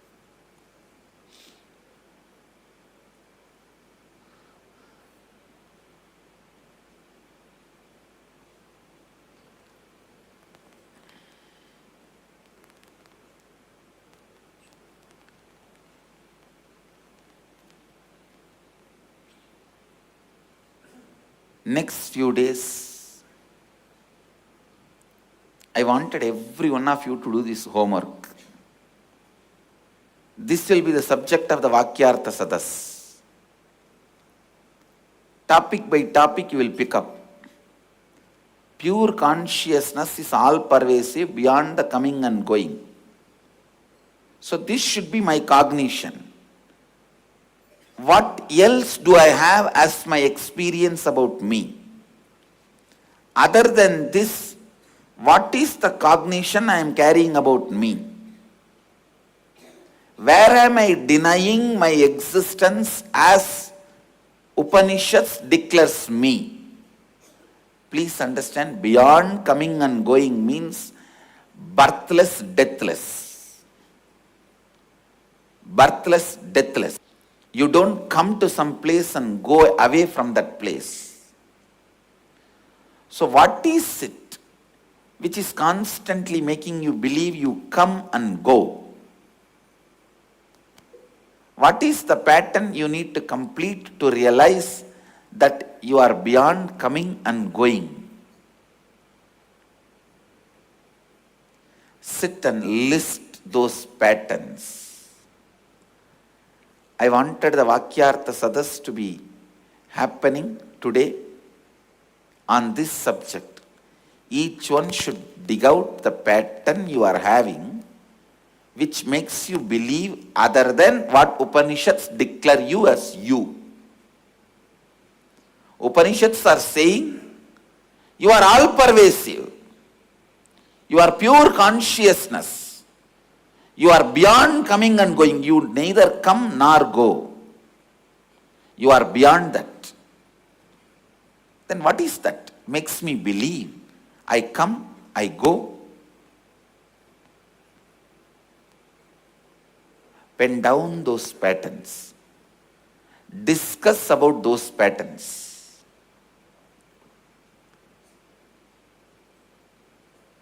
And tomorrow, you can take up the next definition. Absolute radiant and self-effulgent. I am absolute radiant and self-effulgent means Swayam Prakasa, self-shining. Nothing else need to glorify me or give me joy, give me bliss, give me excitement. If I am having an idea, something else can give me pleasure. Something else can make me self-effulgent, exciting. That is wrong pattern. What is it that gives me that wrong belief? I am a self-excited, self-inspired, self-energetic, self-radiant, self-bliss, self-joy being. If I have some other concept, cognition, what is it? Dig out and pen down.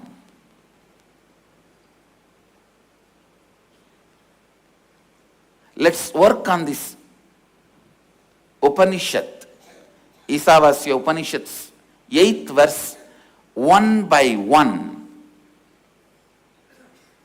You will see suddenly in 3-4 days, as I described beautifully, you will understand. Millions of incompletions merging into 1 or 2 patterns, the 1 or 2 patterns merging into 1 or 2 ignorance, that one ignorance merging into one powerlessness, one powerlessness suddenly disappearing into powerfulness.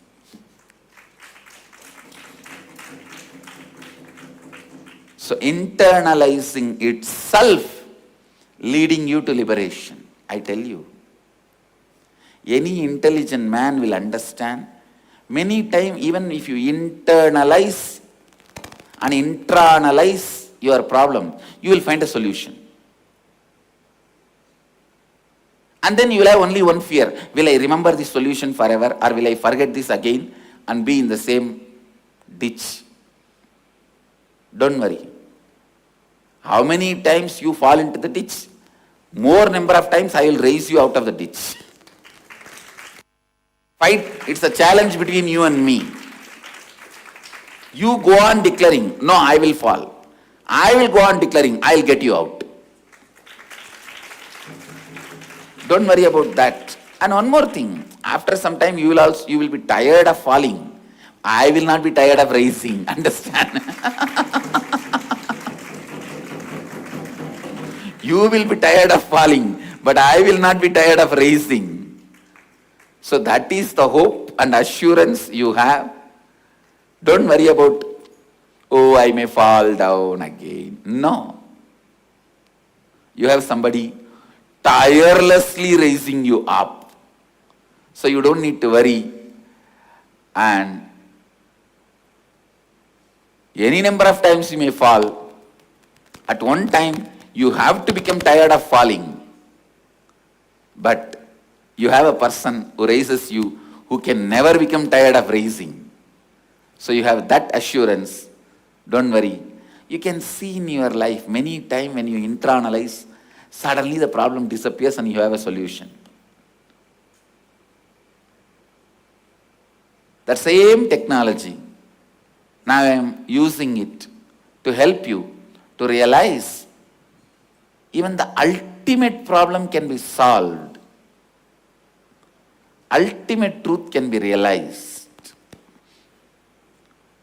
I don't want to go to the next lines, next verses. The next verses are unembodied, boundaryless, whole, woundless, muscleless, no incompletion. We will go into all this after you finish the basic homework of these first two definitions. Because I wanted the Upanishads to become a realization. And I also wanted to tell you all, I'll speak on Kathopanishad, but I don't think I'll be able to complete Kathopanishad within the 21 days of Varanasi Inner Awakening. I'll start on Kathopanishad because Kathopanishad has too many slokas. In the 21 days, I may introduce Kathopanishad. I am not an expert like people who speak on full Upanishad in 2-3 days and people who speak on Bhagavad Gita 3-4 days. I am not that expert. I am a village boy. I will have to take you step by step. And I am very sure and I am very clear. I wanted to speak on Upanishads to make this as your experience, not just to prove I also can speak on Upanishads. Please understand, I picked up Upanishads to speak on it, to make it as your experience. Not to prove I can also speak on Upanishads.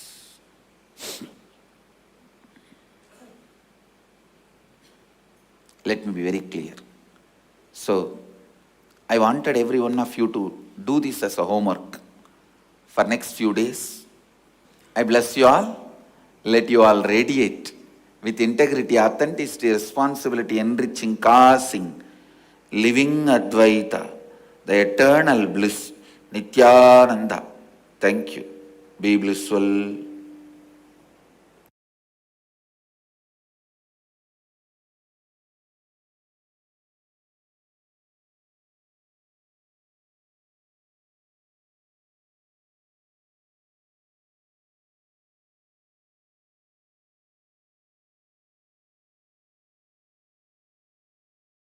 Nithyananda Dhyanapitham, Nithyananda Nagar, off Mysore Road, Bidadi, Bengaluru. Phone 08027279999. www.nithyananda.org. www.youtube.com/lifeblissfoundation.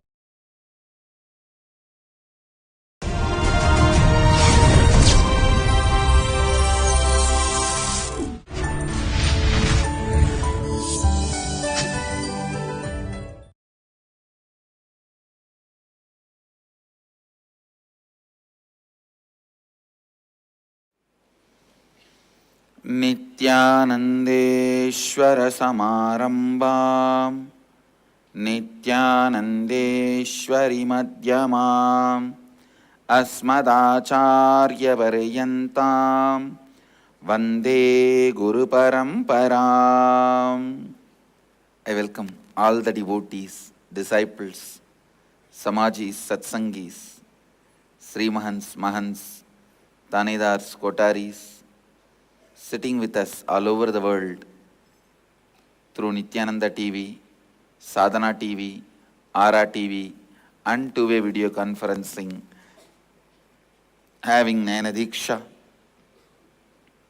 Cities sitting with us in two-way video conferencing, having Nayana Diksha. Woodlands, North Houston, Trinidad, Tobago, Hyderabad, Guptakashi, Ponca City, Oklahoma, Indrani, New Jersey, China, Hyderabad, Guptakashi and Trinidad, Tobago, Singapore, Singapuram, Ohio Temple, Vancouver, Bhubaneswar, Houston, Texas, Warrington, UK, Dubai, Baidyanatham, and Hosur, North Austin, Texas, Bangalore North, Rajapalayam, Charlotte Srisailam, Madurai, Hyderabad, Adinam, Seattle Chidambaram, Los Angeles, New York, Melbourne, Toronto, San Jose, Doncaster, London, Oman, Pondicherry, Chennai, and lot more cities are joining. I welcome all of you with my love and blessings. I'll continue to expand on the 8th verse of the Isavasya Upanishad. Please recite along with me. Saparyakat Chukramagayama Vranam. All right, it's become too big. Wait. I'll utter word by word. Saparyaka Chukramagayam Avranam Asnaviram Suddhamabhavidam Kavirmanishi Paribhu Swayambhur Yata Tatyato Arthan Vyatatascha Ashwadibhyaha Samabhyaha.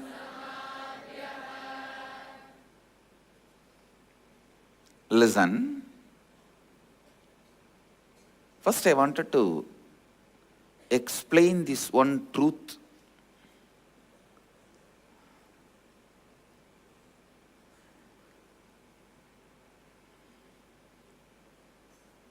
Listen. First, I wanted to explain this one truth to all of you.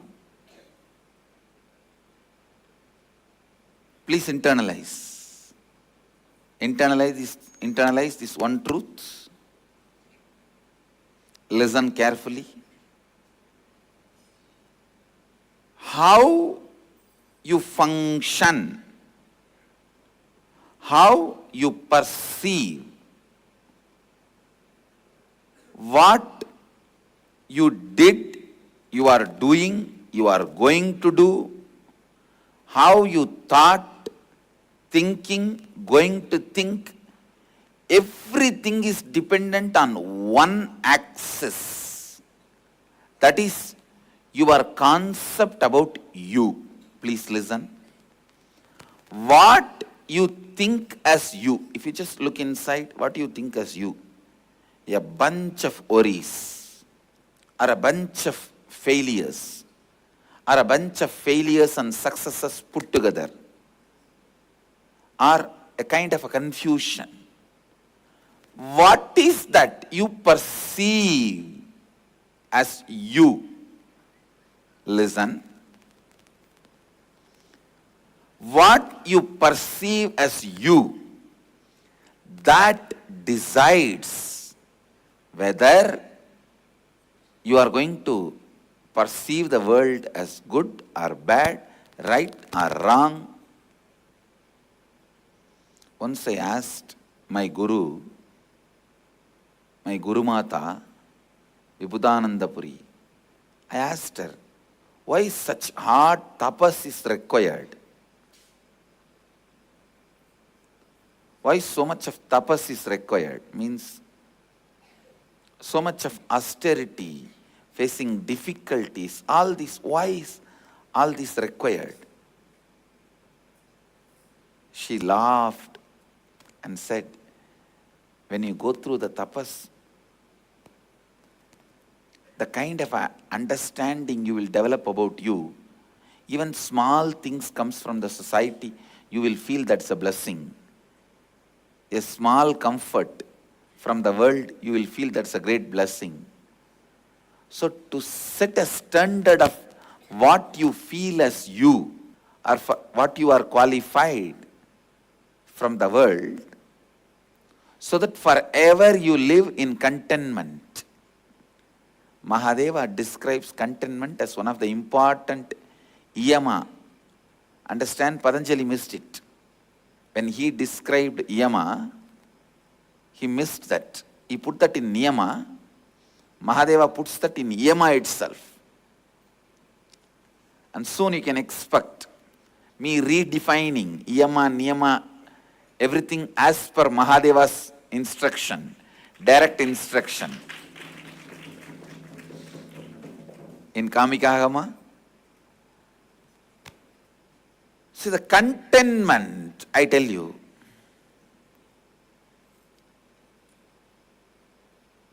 from my experience, the tapas sets a standard about you such a way that forever you are contented. You are content. Anything comes in your life, you say, oh, I was like that, this is too much. I am giving you this one example. Listen, you need to understand this.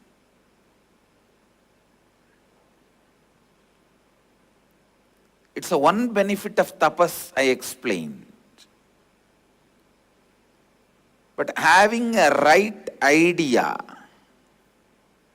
developing the right idea about you is very important, because it is based on that idea you are going to function. Please understand, if you think you are body, you will be spending your whole life in making everything for your body comfortable, the sensory pleasures. If you think you are mind, you will make everything needed for your mental pleasure. What is mental pleasure? Somebody praises you, awards, rewards, you being recognized as one of the greatest person in your field. These are all the mental pleasures. Nobel Prize. These are all the mental pleasures. When you think mental pleasure, your mind, mental pleasures are more important, you won't bother about your body. That becomes, the mental pleasure becomes the first priority. You will do everything. If you think your body is you won't care about what others say, name and fame, these, that. You will just do everything for the sake of the pleasure of your body. Please understand, if somehow you start feeling you are the consciousness, then whatever you do for you and for others and to the world, everything is enlightenment, living enlightenment. When you feel your consciousness, whatever you do to you is tapas. Even if you apply sandal paste on your body and take bath in the badam milk and drink soma rasam and lie down on the best available comforts and luxuries of the heaven, you are doing tapas. The moment you know your consciousness, whatever you do to your body is tapas, whatever you do to others is service.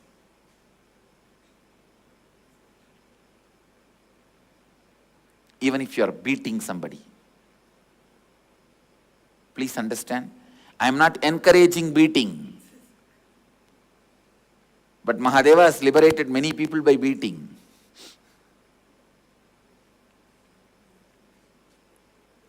And there are many Nayanmars, Shiva Yogis, who killed people, who cut the trunk of the elephant, who cut the tongue of the people who abused Shiva and Shaivism.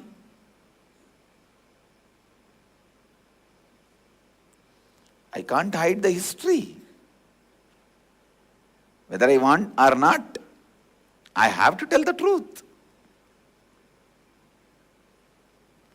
They have done all this, but they are revered, respected, worshipped.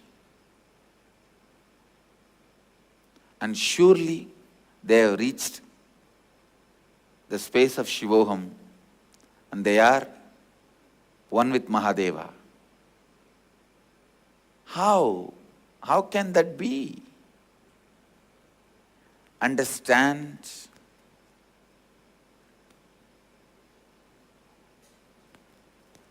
The concept you have about you is the context you have for your life. Concept you have about you is the context you have for life. The concept you have about you is the context you have for life. Listen. The concept you have about you is the context you set for life.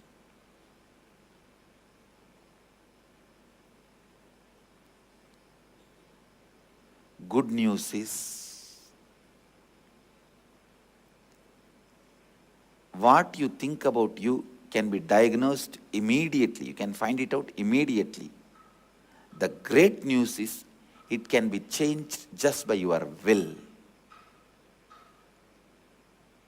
Willingness is all you need. In Agamas, Mahadeva describes willingness as the only qualification for all initiations, Samaya, Visesha, Nirvana, Dikshas, and Acharya Abhishekam. For everything, he describes only willingness. And first time ever, as per Mahadeva's instruction, the initiation, two initiation, Samaya and Visesha Dikshas are going to be given to all participants of Varanasi Inner Awakening. Understand?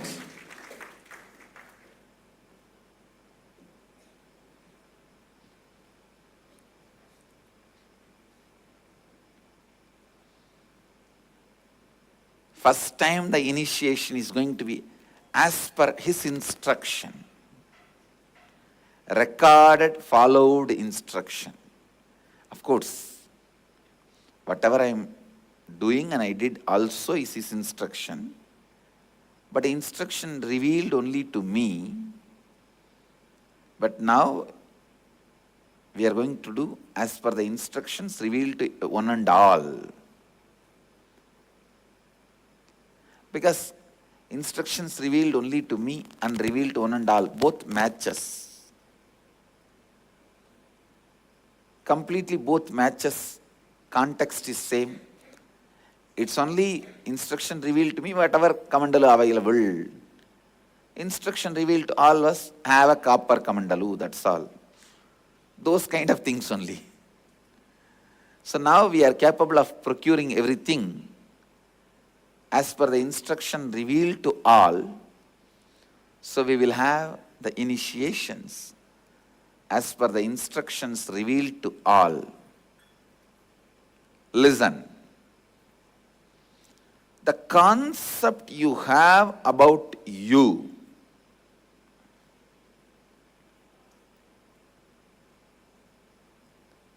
look in.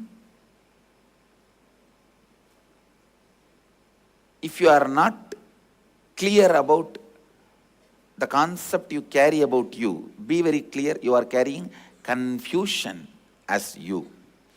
You don't have to doubt about that. The moment you have a doubt about the doubt, you are carrying confusion as you. Then whatever you do to you, you do to others, you do to world, everything is utter confusion.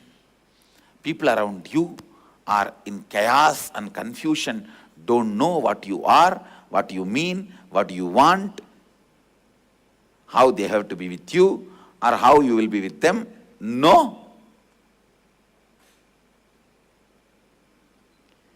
chaos, utter confusion.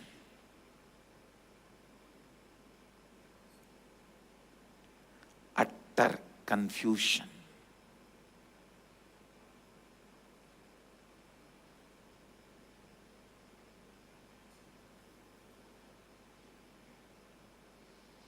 The concept you carry about you can be changed just by simple willingness. Nothing else is required. Your decision. With that willingness, listen. Upanishads are introducing you to you. Upanishads are declaring here who you are. Listen. Pure consciousness is all pervasive, beyond coming and going. That is you. That is you. Don't think somebody else.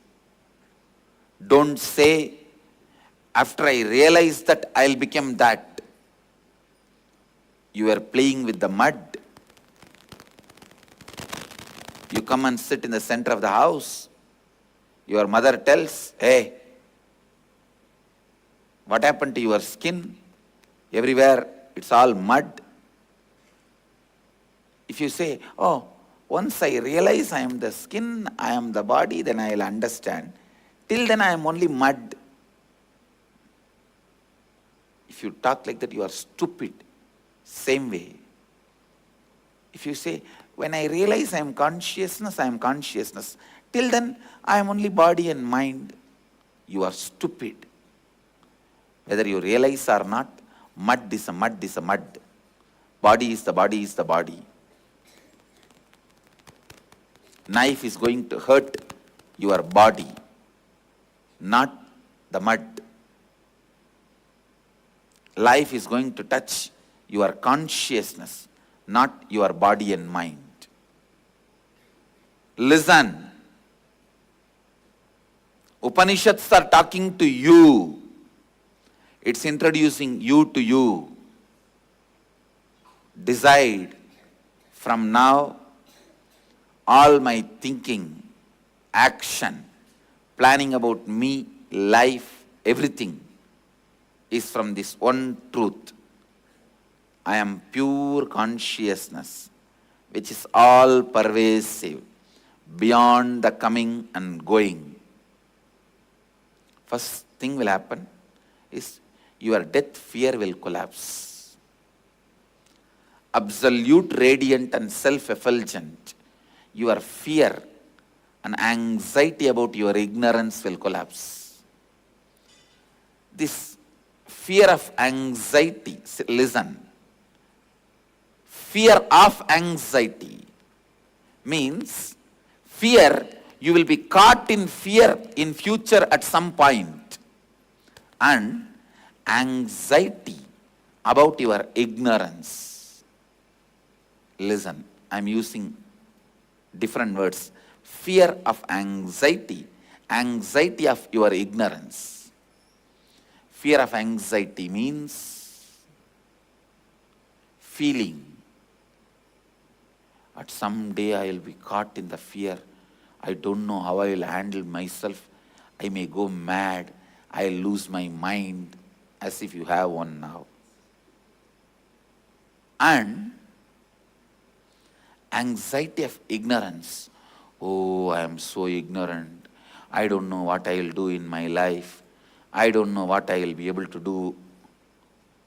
The anxiety about your ignorance, both will collapse the moment you accept your introduction, which is done to you by Upanishads.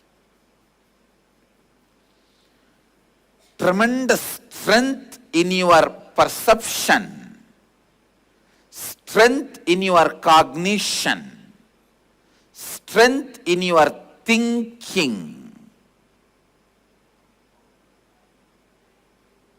Listen. strength in your perception, strength in your cognition, strength in your thinking.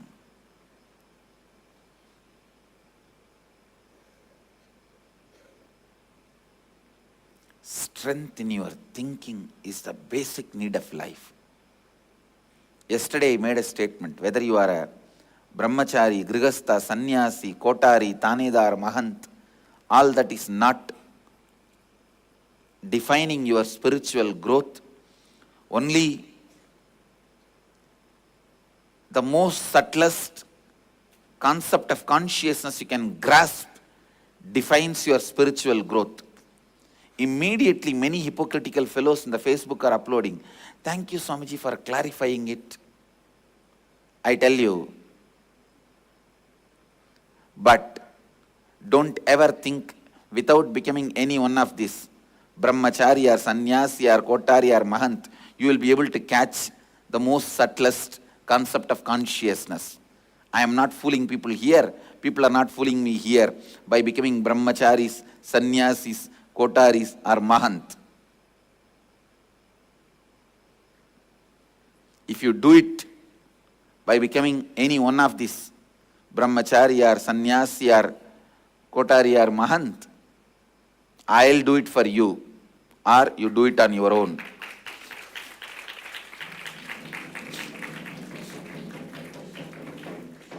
Understand? In course of time you will realize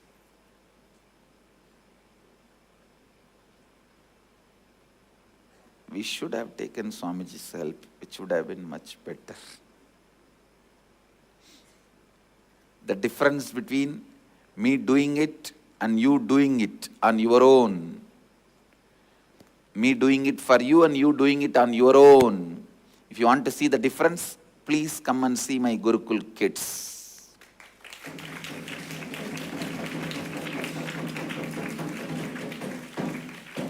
I have powerful official witnesses, evidences. One day you will realize it would have been much better if we have outsourced it to Swamiji. I am not costly economically, but I am costly consciously. Because I am the luxury in the field of consciousness. Understand? I am the luxury in the field of consciousness. I am not luxurious. I am a luxury for others in the field of consciousness. Understand? The concept you carry about you is the driving force for your life that decides when you wake up, why you wake up, how you wake up, when you think, what you think, how you think, why you think, what you are thinking, why you behave the way you behave, why you react the way you react, why you respond the way you respond, why you move the way you move, why you are who you are, why you are who you are. That is why I am insisting on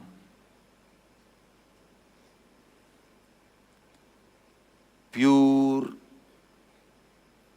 conscious cognition about you. Today's Vakyarth Sadas, I wanted everyone to internalize this one truth.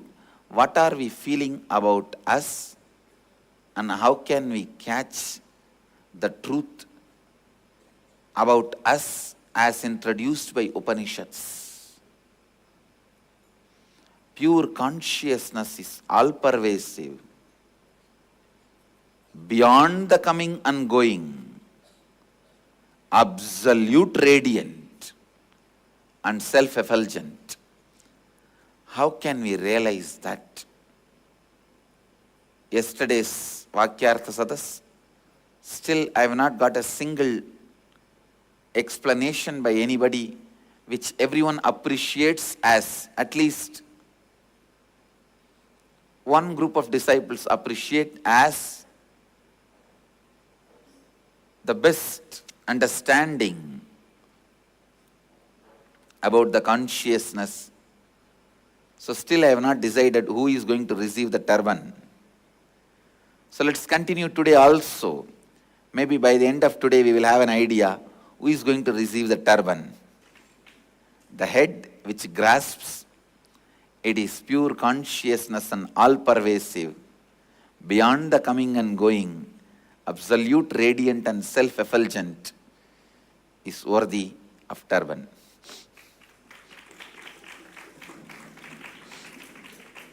Let's see who is going to receive. So today's Vakyartha Sadas is all about what is the concept we carry about us and how can we understand about us the way Upanishads introduce us to us in this 8th verse. First things first, that is why Isavasya Upanishad insists on right understanding about you.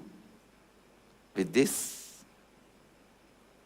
I'll move to the next segment of the morning satsang, Dial the Avatar. I am available for your phone calls, questions, prayers, and Vakyartha Sadas.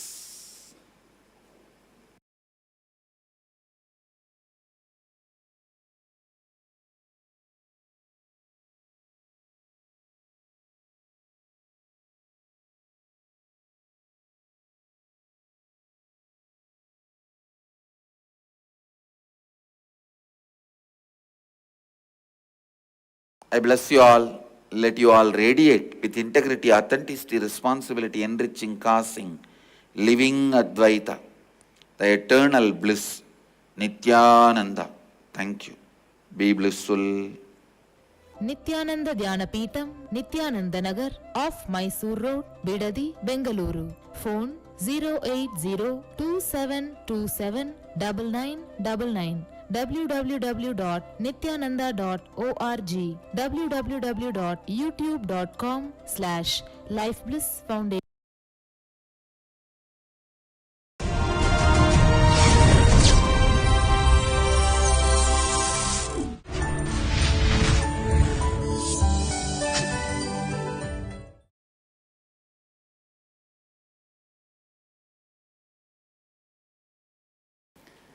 Nithyanandeshwara Samarambam, Nithyanandeshwari Madhyamam, Asmadacharya Paryantam, Vande Guru Paramparam.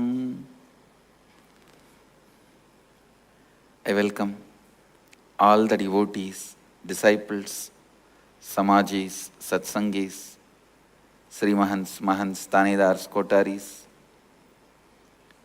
visitors, viewers, sitting with us through Nithyananda TV, Sadhana TV, Ara TV, and two-way video conferencing, having Nayana Diksha. Cities sitting with us in two-way video conferencing, having Nayana Diksha.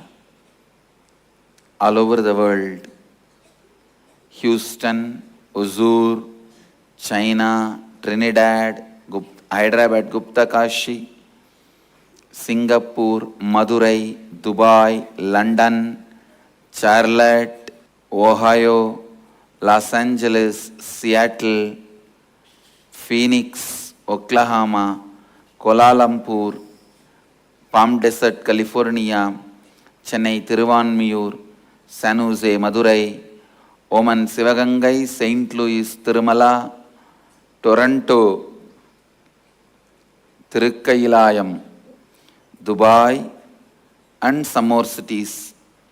I welcome all of you with my love and respects. I'll enter into the 8th verse of the Isavasya Upanishad. Please recite along with me. Saparyaka Chukram Akayam Avranam Asnaviram Shuddhamabhaviddam Kavirmanishi Paribu Swayambur Yata Tatya Tortan Vyadata Chatsvadibhya Samabhyaha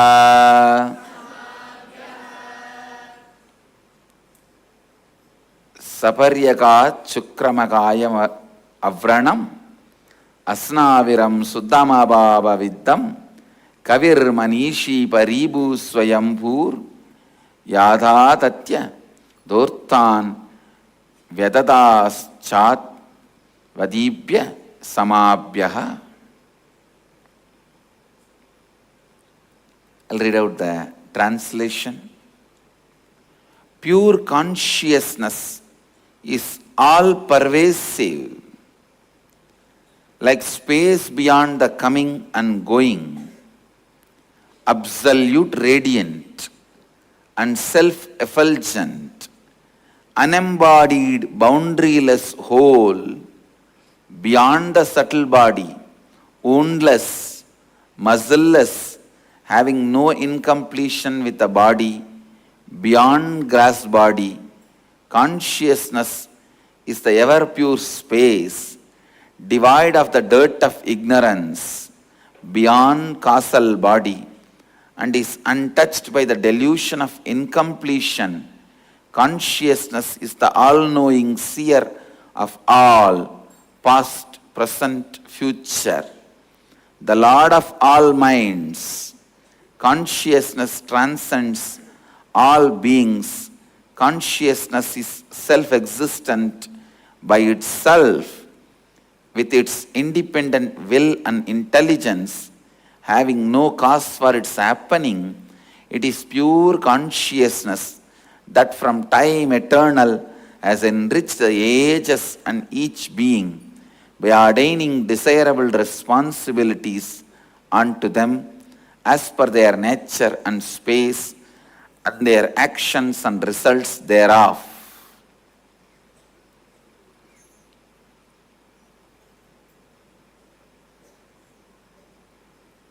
You need to read this translation again and again, at least 10 times. You have to read this at least 10 times. I'll tell the webmaster to upload it in the Facebook. All of you read at least 10 times. Put this as a status. Why I am asking? Because you will at least type once. While you type, you will read it. In this verse, Upanishads are declaring the quality of the consciousness. Please understand, you are given a direction. You are given a right direction. That's the right word I'll use. For your manana, contemplation, for your internalizing, you are given a conscious direction. What you are supposed to do to experience the ultimate consciousness is described in this verse. Pure consciousness is all-pervasive. Even the moment you meditate, you just know.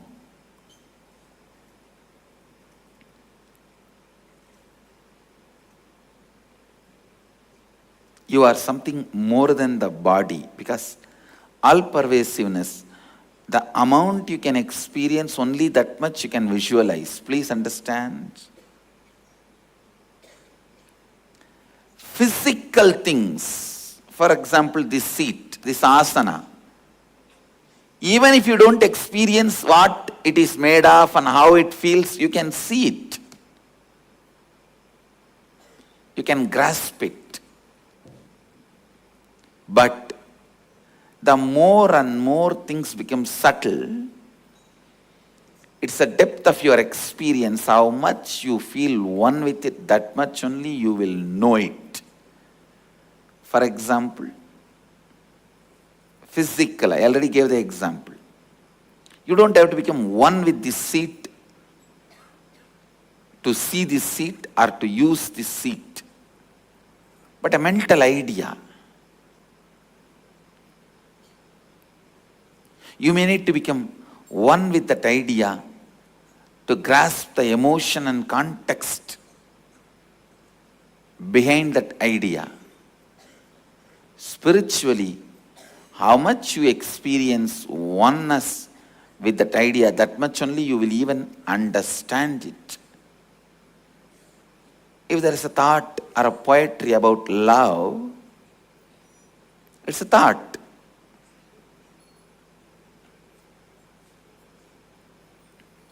The level you experience that emotion, that much only you will understand those words uttered, the thought current.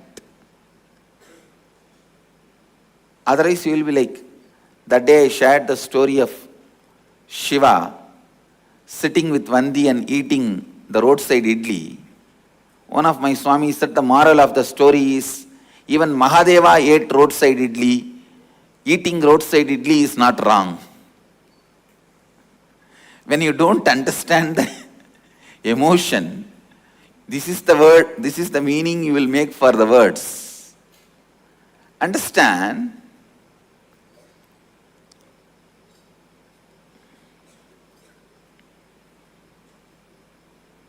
How much you are able to grasp, that much only you will be able to experience. That's the beauty of the definition of consciousness by Upanishads. You can never make a statue out of what Upanishads declare as consciousness. You can never act as if you grasped without grasping. No. You can never make a mantra out of it. You can never form a dead ritual out of Upanishads. Any ritual you develop out of Upanishads has to be alive. I tell you, that is why Agamas are so alive. You can't make the Agamas dead.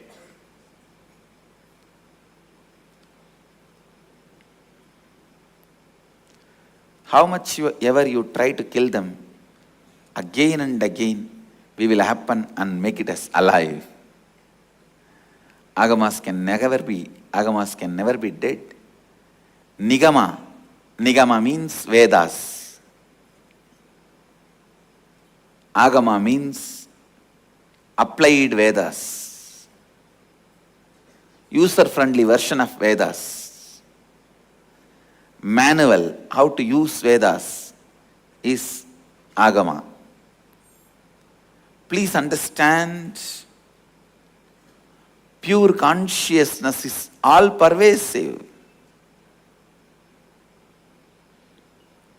Meditate on it.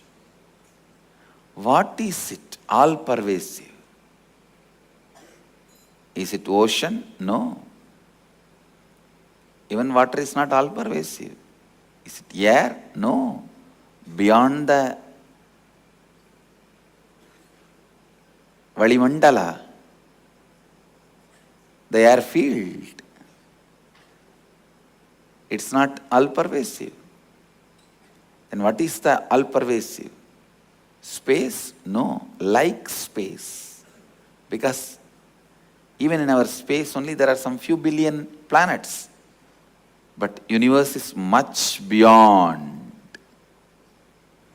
Few billion planets we have ever understood or imagined. Vyakta, avyakta, manifest and unmanifest.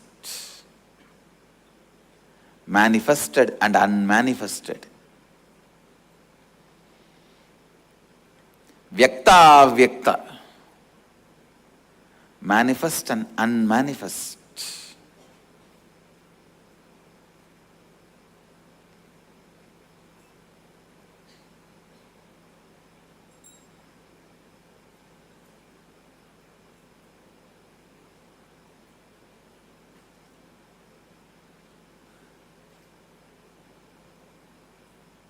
Meditate on it. Meditate on it. Meditate on it.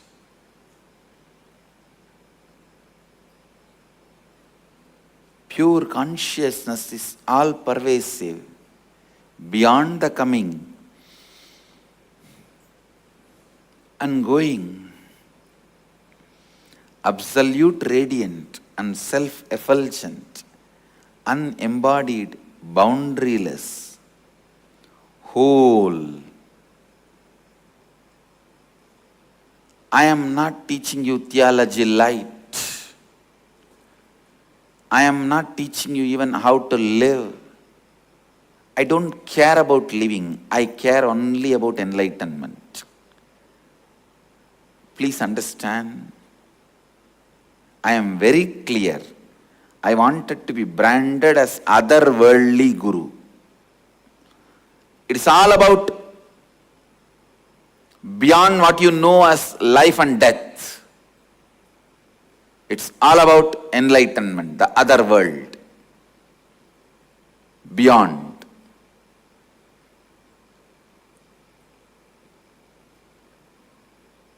It's all about beyond even what we know as space. It's all about enlightenment, pure consciousness, uncompromising, pure consciousness. Please understand. Whether you want this or not is up to you. But if you decide to have me as a guru, then there is no question of compromising. If I am your guru, be very clear. I am here only to teach science of enlightenment. I don't care about the stupid life. I am not here to teach you living. I am here to teach enlightenment. Sometimes I use the word like a living also. But even that word, meaning of that word is breathing pure consciousness which is beyond body and mind. It is never small letter L-I-V-I-N-G. It is always capital letter L-I-V-I-N-G. Be very clear. I am not some stupid ashram where, oh, you learn little yoga, you learn little Vedanta, you develop your life, learn to love, laugh, smile, dance. No. I am a clear monastery where Upanishads and Agamas are lived.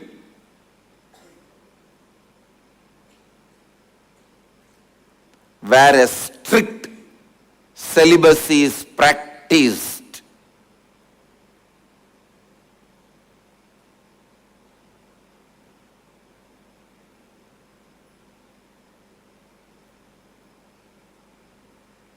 where enlightenment is not only the first priority, the only priority.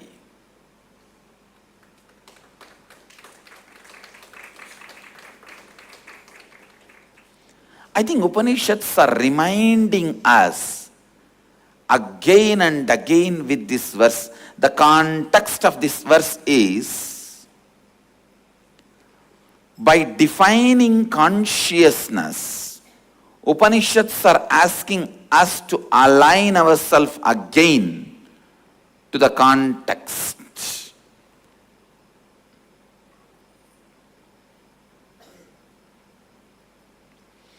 Pure consciousness is all-pervasive, beyond the coming and going, absolute radiant and self-effulgent, unembodied, boundaryless whole, beyond the subtle body, woundless, muscleless, having no incompletion with the body, beyond the grass body. Consciousness is the ever pure space, devoid of the dirt of ignorance, beyond the causal body, and is untouched by the delusion of incompletion.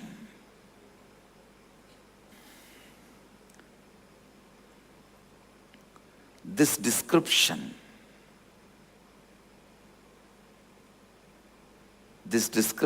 itself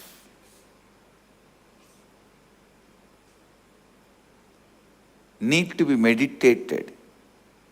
I wanted that today's Vakyar Sadas should be held on what is the meaning of each of these words. Pure consciousness is all-pervasive. Then what is that all-pervasive? Beyond space. Earth is not all-pervasive. Water is not all-pervasive. Fire is not all-pervasive. Air is not all-pervasive. Even space is not all-pervasive. Then what is it? Subtler than the space, which is all-pervasive. Ability to visualize? No. There is so many tons of things which can't be visualized. There are so many things which can't even be thought about. Then what is pure consciousness? When you contemplate, you will have click. Please understand, every contemplation on pure consciousness will give you a click. That is consciousness for you. And if you further contemplate on it, you will have a better and deeper and subtler understanding and click. This clicks getting refined is spiritual growth. Spiritual growth means your ability to experience consciousness, your expertise in experiencing consciousness. Your expertise in experiencing enlightenment is spirituality, nothing else. The subtle mind with tremendous awareness, the whole blood flowing into the brain, what your brain can catch as the experience of consciousness, subtlety of that experience, your expertise in catching the experience of enlightenment, pure consciousness, that defines how much you have grown spiritually. Understand, your spiritual growth is not defined by whether you have become brahmachari or a swami or a Kottari or a Tanedar or a Mahant. No. It is defined how much you can catch the experience of consciousness. Your expertise the ability of your brain's power, ability of your brain's expertise, the subtle grooves of your brains, its ability and expertise to catch the experience of consciousness. The experience of consciousness, that makes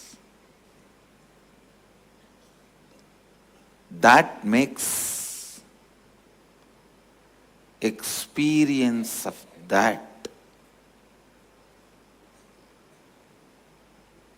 that makes you spiritual. I tell you, all spiritual practices are just to develop that subtle brain grooves in you to catch the pure consciousness. Whether you sit in the banks of Ganga in silence in Haridwar, or you sit in the silence of Manikarnika, Mahasmashana in Varanasi, or you sit in the silence of Gomukh, Tapovan, understand, when your brain grooves, the subtle brain grooves, are able to catch the concept of consciousness, the spirituality is awakened in you. It's beyond body, mind. At least before death, you should catch the glimpse of what is consciousness. Please understand, the most subtlest concept or experience of consciousness you got when you were alive, that will only automatically open up when you leave the body. That's the greatest gift you can receive from a master. That is why I am insisting on all our devotees. If you have elderly parents above 60, the modern day above 60 means in waiting list for packing up. If you have elderly parents above 60, don't miss the chance of Varanasi Shivoham.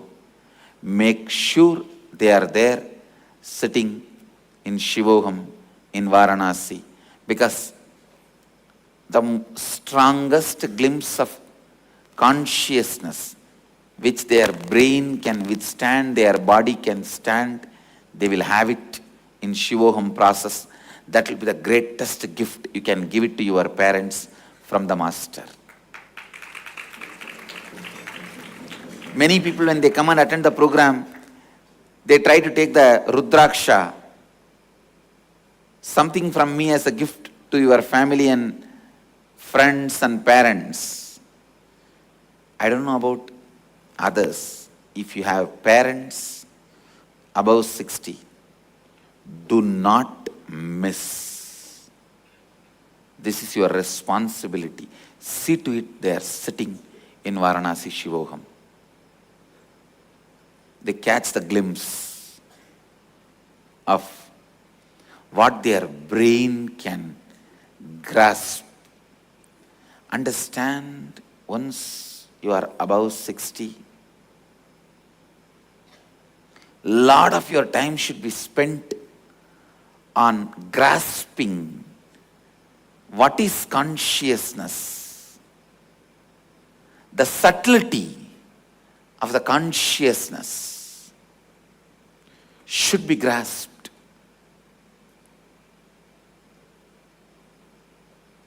It's not that youngsters don't need to. Elders have to does not mean youngsters don't need to. Don't give your own meaning to my words. When I say elders have to, that's all. youngsters also can, or after you become an elder, you have to. That's all. Then naturally, I'll be giving only energizations, acharyas will be conducting the classes. The more you delay in our Sangha, any program, the more you lose my physical presence directly. That's all. That's the truth. The more you delay, the more you are going to learn from teachers.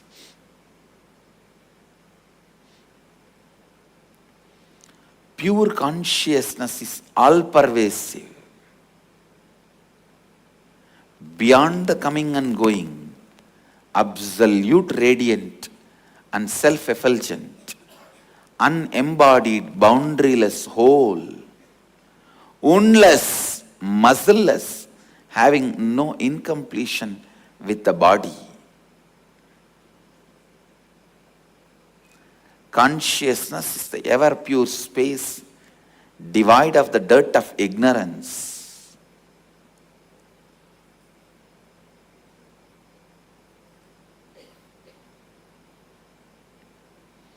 Today I wanted all of you to meditate only on the first line.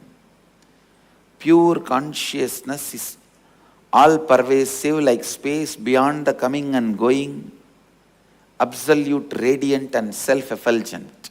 Just on this line, have Vakyartha Sadas. Have Vakyartha Sadas just on this line. Contemplate, contemplate, contemplate. Actually, if you catch the subtlest understanding about consciousness, you will just know it's you. You will start falling in love with it. You will know it is you.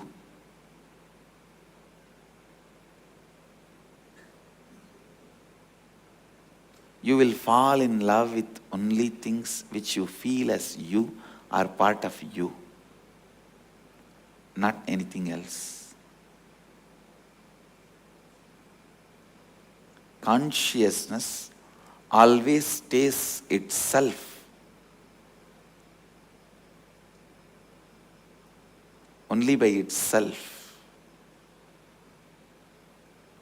Meditate on the consciousness. Contemplate on this truth.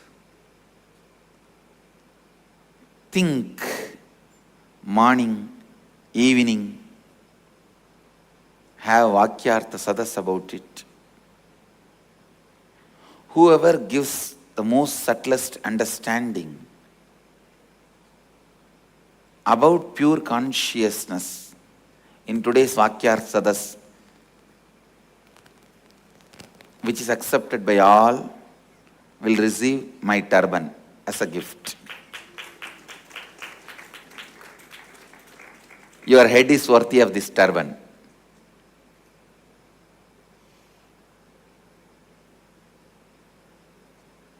Because all Vakyartha Sadas from the time immemorial was held only for imparting the subtle, most understanding and glimpse of consciousness.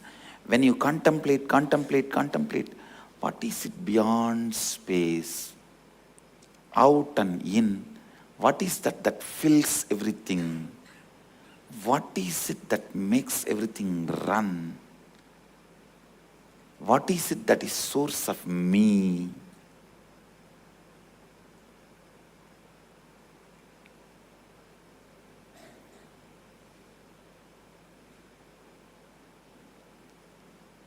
Even that subtlest contemplation gives you the click. The click you get is the level of your spiritual growth. Again, if you contemplate tomorrow, you will get a deeper click, understanding. Then better spiritual growth. This is the way the spiritual growth happens. Constantly. Constantly. Constantly.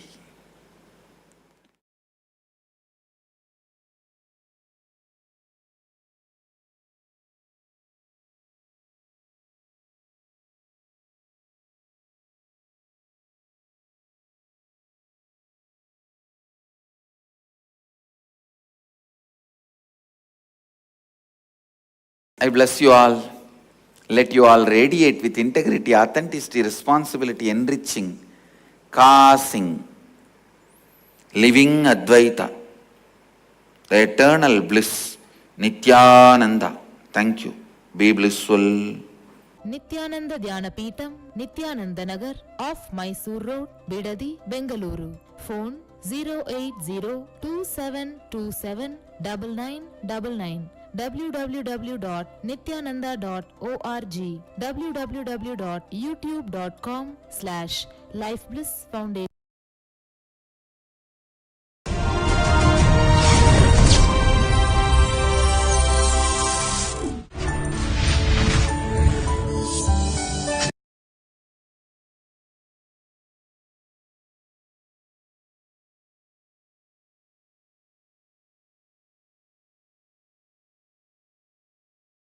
नित्यानन्देश्वर समारम्भा नित्यानन्देश्वरि मध्यमा अस्मदाचार्यपर्यन्तां वन्दे गुरुपरम्पराम्.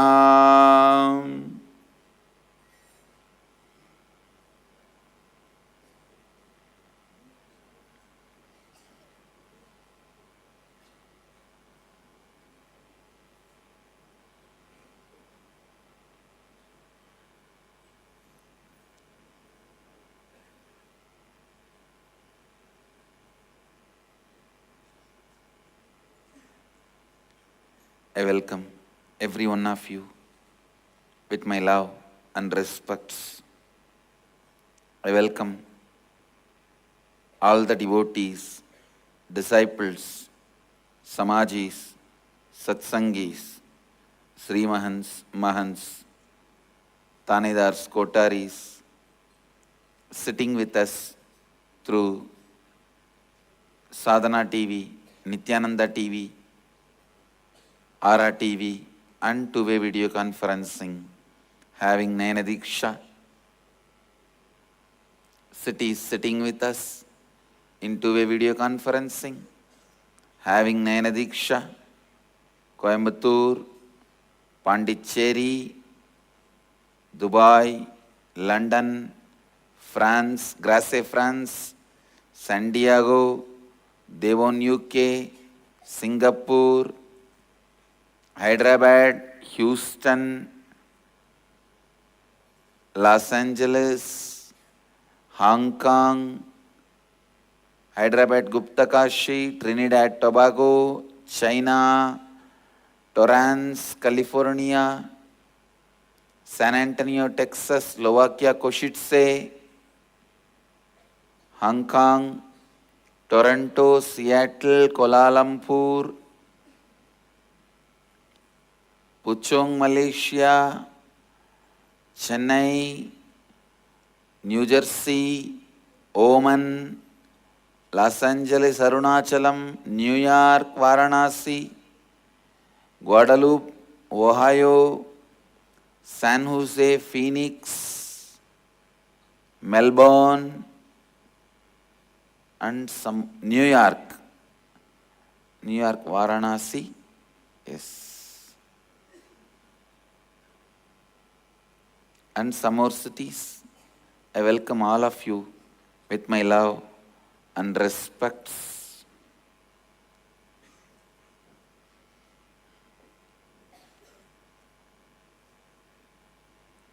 I'll expand on 7th verse of Isavasya Upanishad. The thought currents, the undercurrents, the energy currents of this verse need to be explored. Please understand, whenever you explore a sacred secret, it should become an energy current in you, not just a thought current. If you contemplate on any spiritual truth for 24 hours, maybe, it will become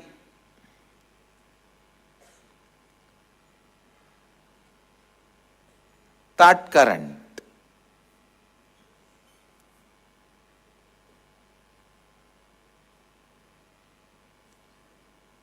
If you meditate continuously on it, that becomes your very being. It becomes energy current.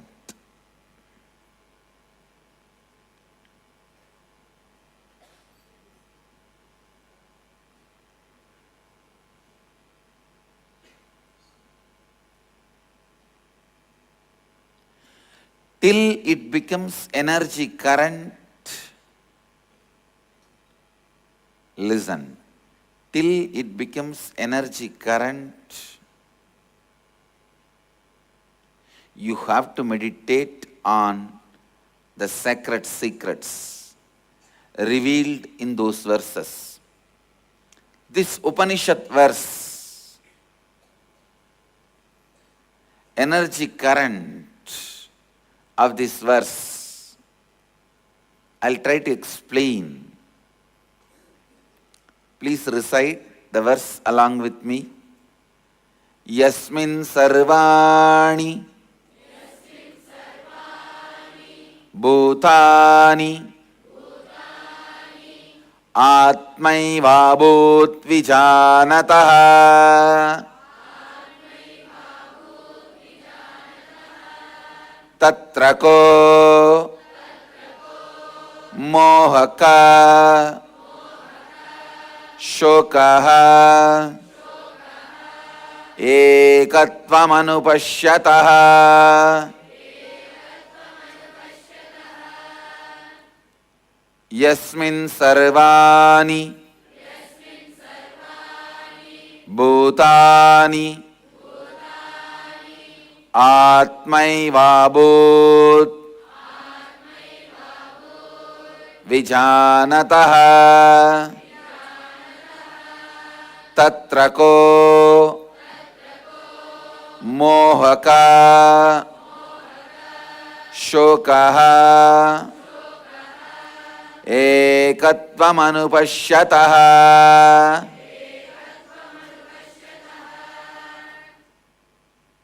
Listen. In one who has cognized the reality, all existing beings become the very self, then what delusion, what sorrow of incompletion can there be there for that seer living in the space of oneness, living Advaita? Listen.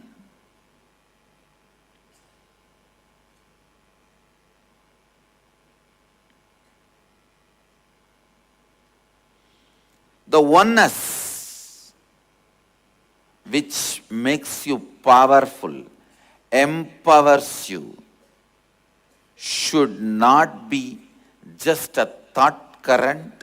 It should become a living, experiential power current in you. Means it should be producing results in you. Listen. Unless some great truth produces results in your life, you are not going to live it. Please understand. Because basically, your life is a long bargain. At the age of 7, whatever you have, if you are going to get something better than that, you are ready for exchange. At the age of 14, whatever you have, you might have gathered it with tremendous efforts, love. But if some which is going to come, if that is going to be more beneficiary, you will simply exchange it. Same way at the age of 25, which you collected with a lot of sentimental attachments, emotional attachments, whatever, which was so important for your life at one time, even those things, if you find what is going to come is more beneficiary, you will simply exchange it. Your whole life is a long bargain.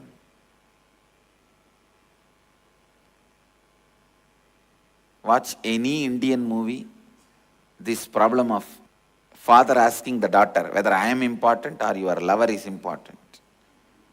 I gave birth to you. I brought you up. I spent so much of my time, my energy, my money, my attention, my everything to you. The lover who came just few days before, he became so important for you. He became so important for you in your life. Watch any Indian movie, you will see this scene. Indian movies have some of the standard scenes. Running around the tree and romancing. I don't know how come the tree and romance is connected. And fight in the vegetable market. Running around the tree and romancing, fight in the vegetable market, because that is the most easiest, cheapest thing available, which looks in large quantity. See, in the stunt you have to destroy something. You have to show a lot of destruction happening in a fight. Just beating the villain is not juicy enough to describe as a fight. You have to destroy a lot of vegetables. You have to destroy a lot of fruits. You have to destroy too many things, only then it looks like wow. That wow feeling has to be given to the stunt. So what is the cheapest, easiest, but large quantity which can be destroyed? Vegetable.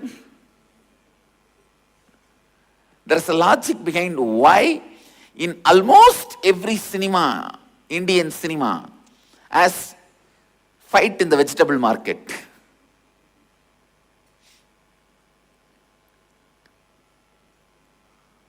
Fight in the vegetable market and running around the tree and doing romance, because trees are available everywhere, easy to shoot.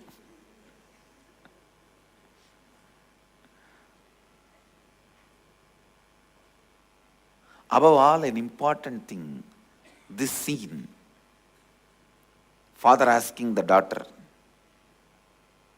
am I important, or the guy who walked into your life yesterday, he is important? Understand, if you are intelligent enough, you will never ask this question. Because life is a long bargain. You just know whatever you acquired in your life, how much ever price you paid, difficulty you went through to acquire, everything has value because you can exchange when you want. Understand, you work, make money. Money has value. Why? Because you can give that for something if you get great in the future. Same way, experience, relationship, everything. Everything. When you see a better opportunity, you exchange. In that, some sentiments are toned, some hearts are toned. That's the way life flows. You can never, never, never stop this pattern of life as a long bargain.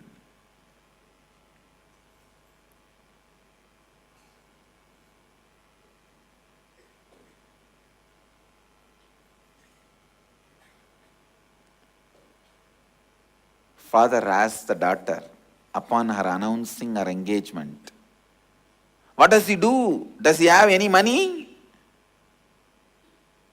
Daughter replies to him, you men are all alike. That's the first thing he asked me about you also.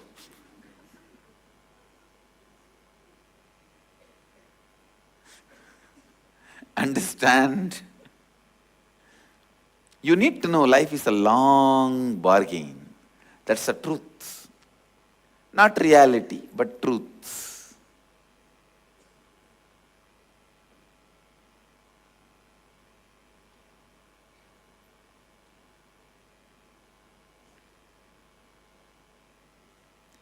Every experience you accumulated in your life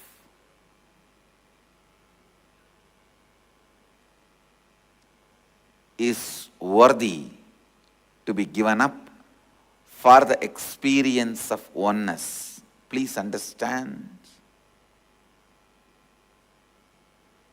The experience of oneness is such powerful future.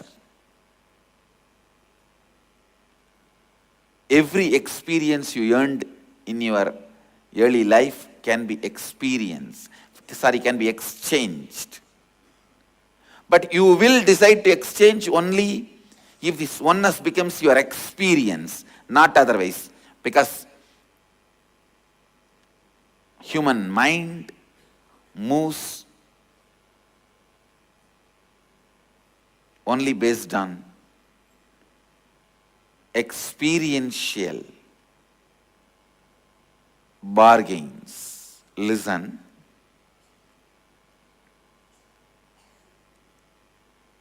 I don't need to inspire you.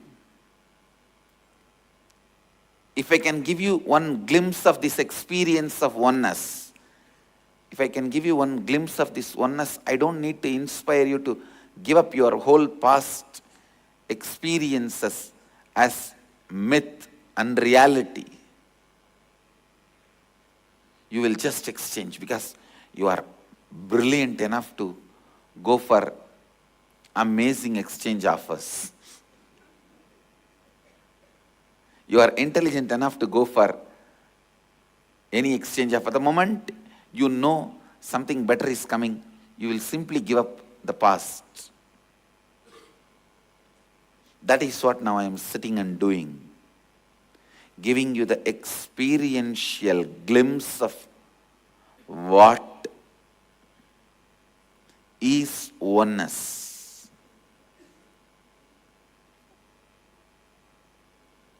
And oneness is not just some good moral lesson.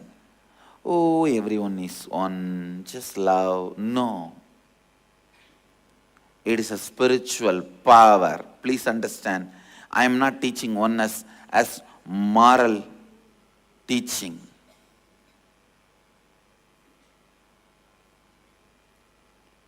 Oneness is a spiritual power.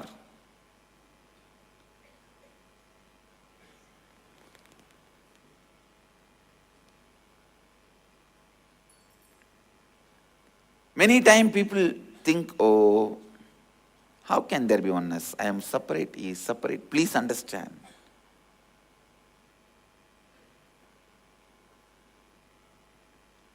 Forget about experiencing oneness with the other person. First, decide to experience oneness with your own body. Start there. Most of us who use the logic, I am this body. How can I experience oneness with another one body, another one person, another one mind? Come on, get down to the ground. Don't be in a sky. Oh, if you talk, I am this body. How can I experience oneness with another one body, another one mind? No. How can oneness be the truth? If you talk like this, it is equivalent to a beggar, foolish beggar. Because he got $100 bill, he starts sitting and calculating, oh, today in 2 minutes I made $100. And 24 hours if I make, how much I'll make? So 1 week if I make, how much I'll make? In the same ratio, if I make 1 month, wow, almost it will be $1 million. And in a year, Wow, it is almost like a $12 million. Wow. Then I should plan how to invest my money into the stocks, and I should start buying newspaper from today and see which stocks are going up, which stocks are going down, what is the best way of investing my $12 million money by the end of this year. How stupid he is.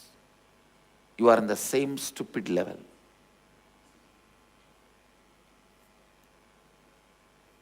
Because he got $100 by mistake does not mean he is going to get $100 every 2 minutes.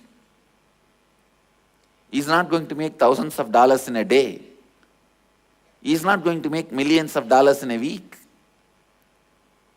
He is not going to make billions in few years. If he thinks he is a fool, he is deluded. Same way, even if you think, oh, I am this body, they are all that body. How can this bodies experience oneness? How can these minds experience oneness? I am this mind, they are that mind.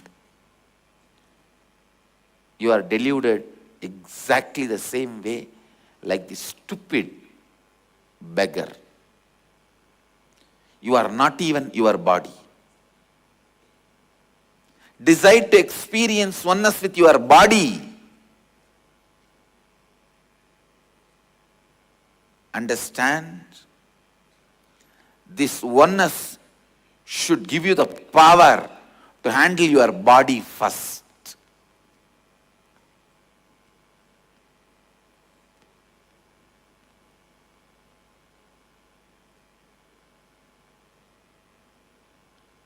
Sit and do completion with all parts of your body. Each part of your body, even though it is not independent intelligent, it is independent stupidity. Understand, each of your senses are independent stupidity. They function in their own way.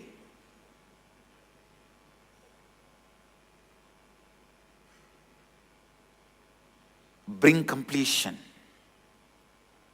among them. Bring completion with them. Understand, any great truth, only if it becomes your power while you are in the body, you will live based on them. See, ultimately, all spiritual teachings are just needed as a power when you leave the body. That's all. Why the spiritual truths, spiritual powers? When you leave the body, you should not be alone. You should not be in powerless space, powerless state. All the spiritual truths are for that only. Vedic tradition is nothing but a preparation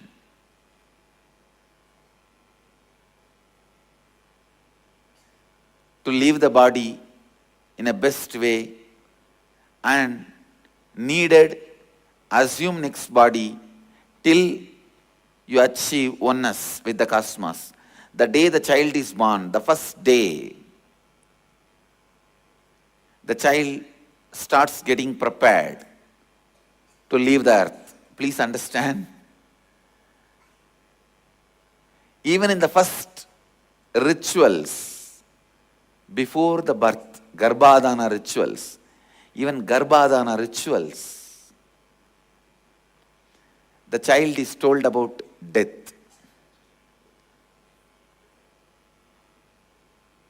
Vedic tradition is a long preparation. Long preparation for the beautiful journey. I am telling you, anything becomes experience for you now, only that will be your strength when you face crisis while you are in the body, or when you face crisis when you leave the body. In both situations,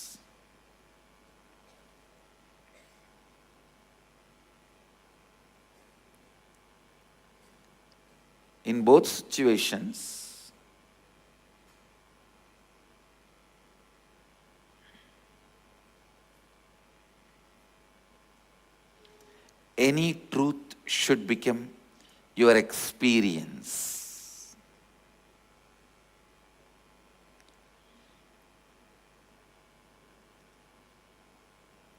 Oneness should become a truth which empowers you.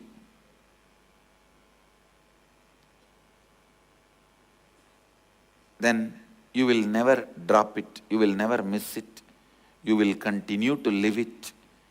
You will drop anything else but not the oneness experience. Cognizing from oneness.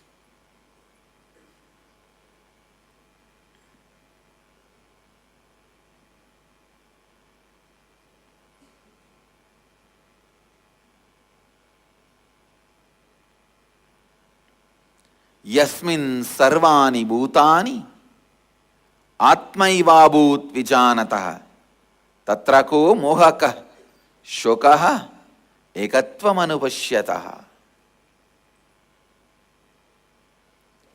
Understand, even this verse explains the utility value of oneness. This says, when you live Advaita, where is incompletion? Where is delusion? So, only when the delusions and incompletions disappears, you are living oneness.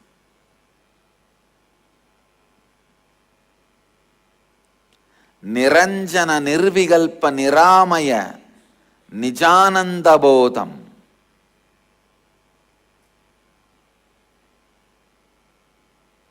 Oneness should become your experience.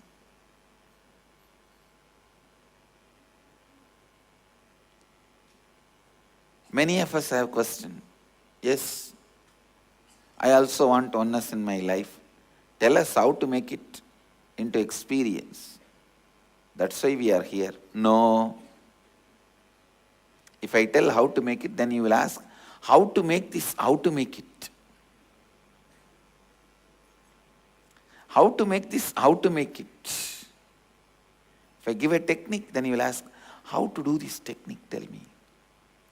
Then I will give one more technique, then you will ask, how to do this technique of how to make it happen to how to make it happen. Understand, finally,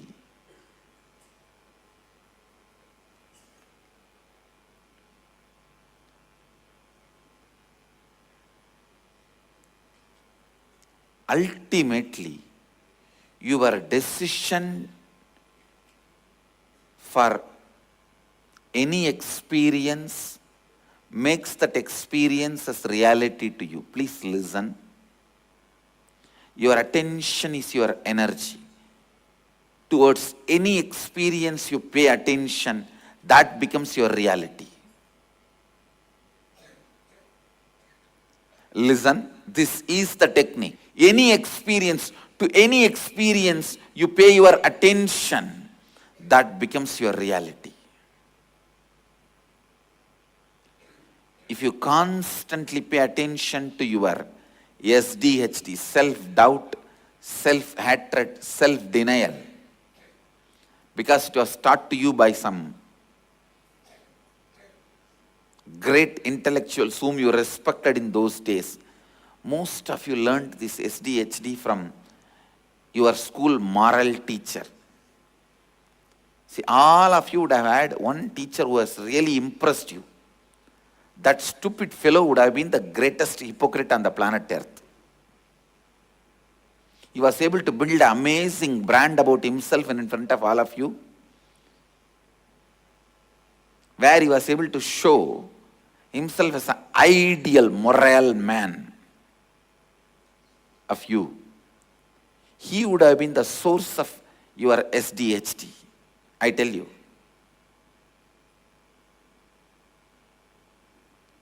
Somebody goes to Buddha and asks, tell me the way to get enlightened. He says, give me the list of the people who made you, who molded you, who impressed you. The guy said, my father, mother, one of my teacher. Buddha says, go and kill all of them and come back. I'll give you enlightenment. No, it doesn't mean actually physically killing. I'm not going to give you the suggestion to go and physically kill. No. It's not physically killing. Mentally killing them and all their dash on you. Not just vomiting. Fill more and more things on that dash. Mentally being free from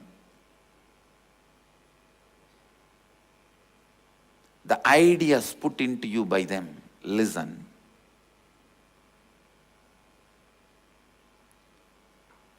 It is those so-called few people who impressed you.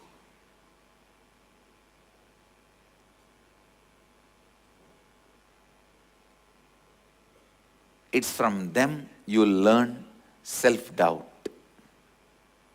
It's from them you learn self-hatred. It's from them you learn self-denial. More and more attention you give it to your self-denial experience, that will become reality. More and more you give attention to your self-hatred experience, that will become reality. All I am asking you is decide, I'll give more and more attention to my oneness experience. Today's subject for Vakyartha Sadas is this. How can I give more and more attention to my oneness experience? How can I give more and more attention to my oneness experience? How can I strengthen my oneness experience?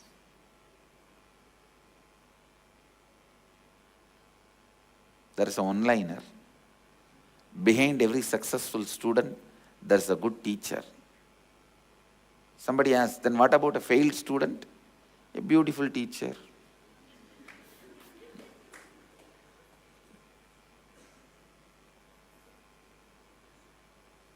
Little difficult to understand if you are from Indian villages. But if you are from Indian city, you can understand.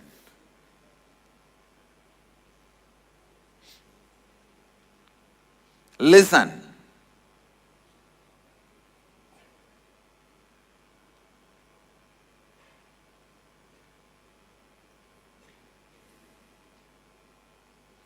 Don't miss the truth in the joke. You go on visualizing the joke and miss the truth revealed by the joke.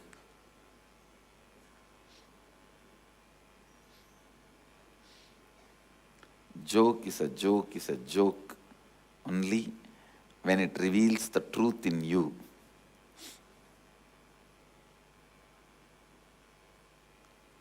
Listen. Your conscious decision to empower oneness experience is enough for the oneness to blossom in you. Oneness to take over you. It is just declaring your willingness, the conscious willingness.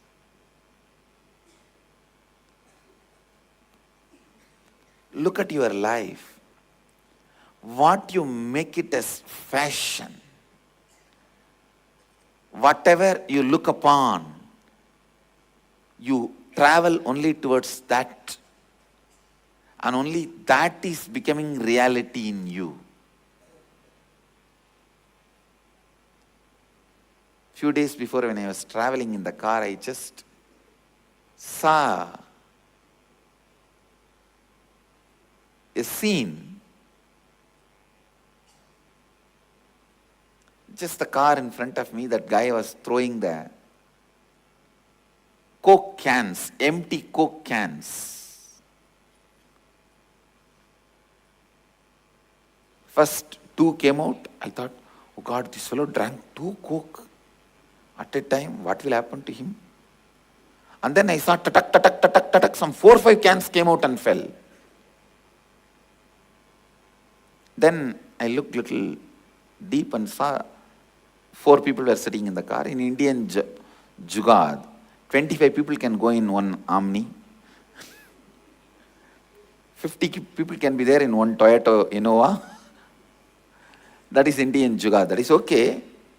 Tadak, tadak, tadak, tadak. So many Coke cans came out and fell on the road.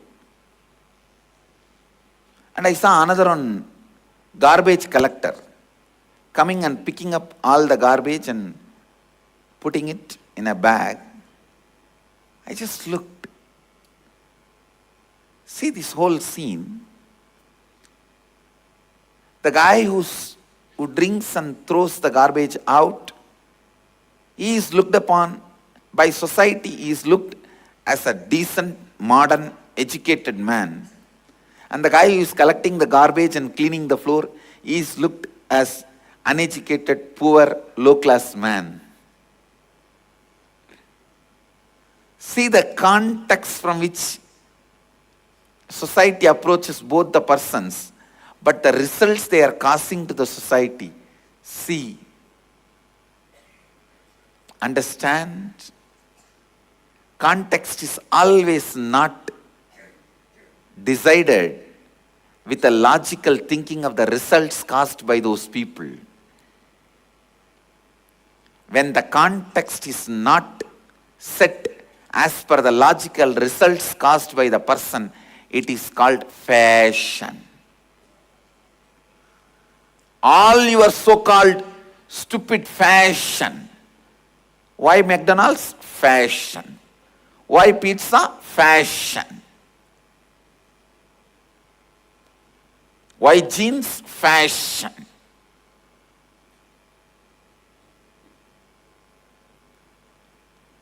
Please understand, the result of eating the McDonald's is not in favor of your health. The result of eating pizza is not in favor of your health. But you go on doing because society makes you believe that is the highest experience. You also set the context, that's a great experience. So anything you pay attention and believe is a great experience, you crave for it and you achieve it. There's no logic behind it. Whenever people need to be convinced about something which is not logically good for them, but they have to do it, they should be made to do it, then declare that as a fashion.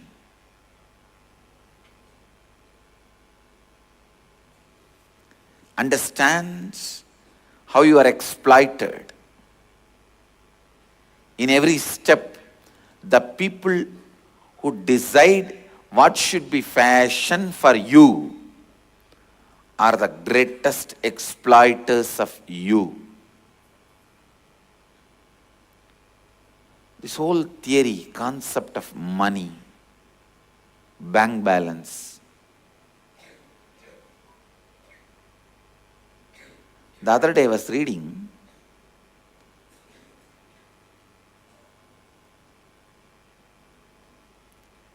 Nestle company's top guy, one of the top guy of the Nestle company, he declares water is not right of human beings, it should be privatized.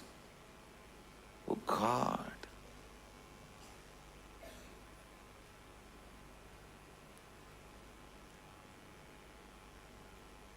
business should be all about more production, not all about more possession. I used to wonder, in Vedic tradition, so less people used to work for needs of life and so much was available. Now almost 80% of the humanity is working for the needs of human beings, but why is so much poverty? In those days, business is all about more production. Now it is all about more possession, possessing it. Even the basic freely available things, how to privatize, pack it and make it into a commercial product.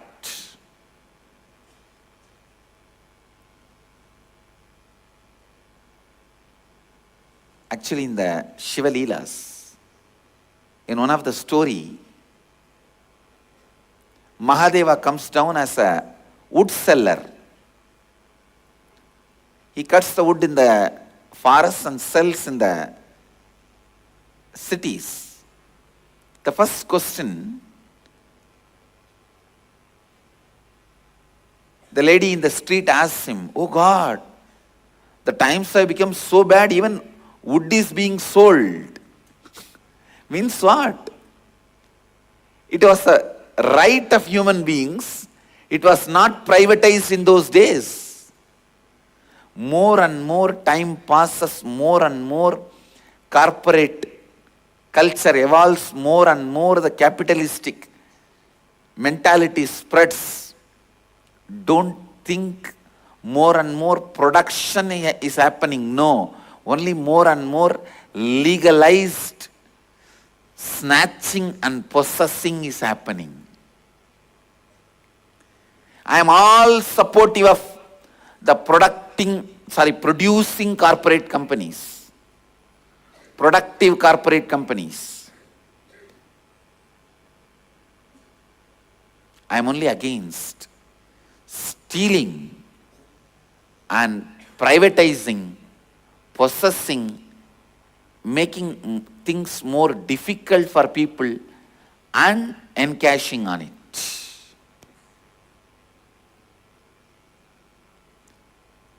Look in. The people who make statement of fashion statement, in your life, they decide to what experience you should pay your attention. I am telling you,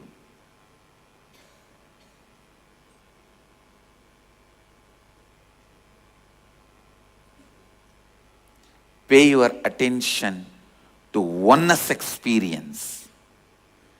You will see it becomes power in you. Pay your attention to the McDonald's experience, you will become sick in 30 days. I think 30 days is too much time. Pay your experience to your Coca-Cola drinking, you know what you will get. If you pay your attention to any of those, you know what you will get. I am asking you, decide to pay your attention to oneness experience. You will get what I have. Understand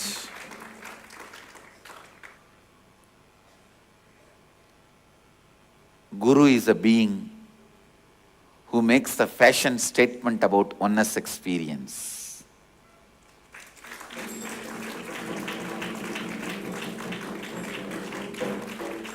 Incarnation is the being who makes that oneness as your very own experience.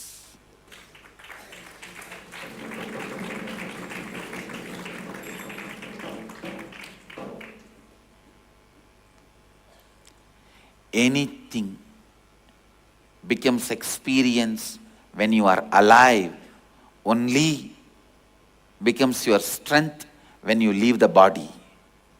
Anything becomes a power in you when you are in the body.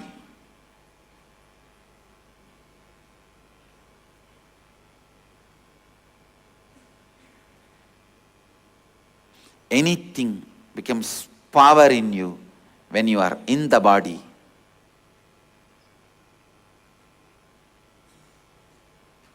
Only that will be power for you when you leave the body also.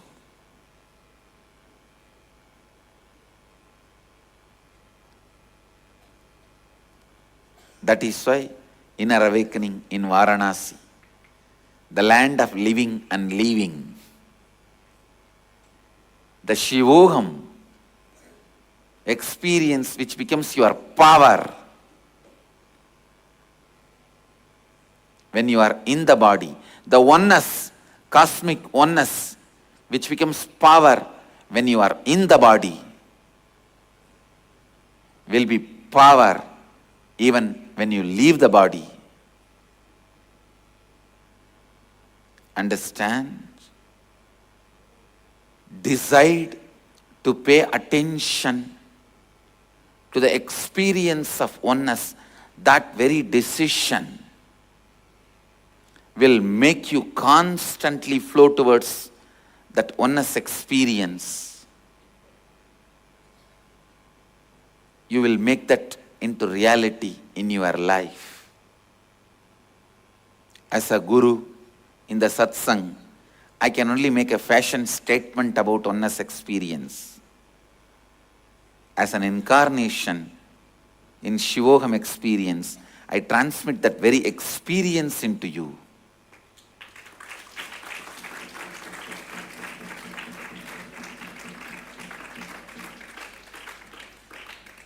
Everyone who decided to have the experience of oneness in Shivoham, from now, prepare yourself by constantly putting your attention on oneness experience. By thinking, contemplating,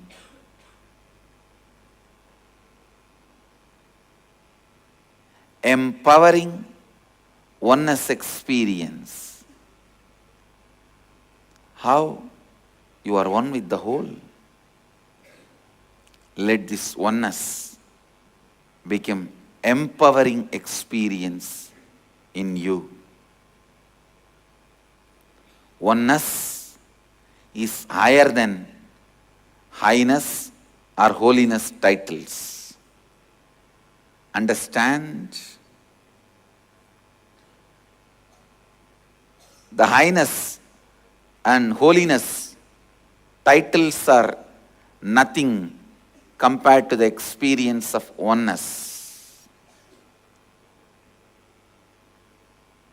Let oneness be your experience. Let oneness be the center of your life. Give attention to your oneness experience.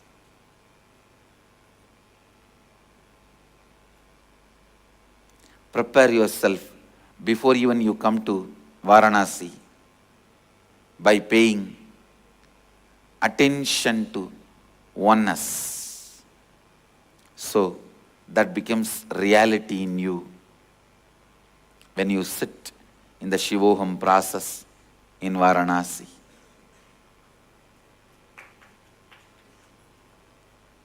With this, the essence of today's satsang, putting your attention to the experience of oneness, thinking about it, contemplating about it, feeling about it, encouraging it, entertaining it. What all the ways we can think, contemplate, encourage, enrich oneness in our being. This is the subject for today's Vakyartha Sadas. What all the ways we can make oneness as a fashion statement in our life, how we can encourage, enrich, strengthen oneness in our life, how we can make that as very part, very core of our being.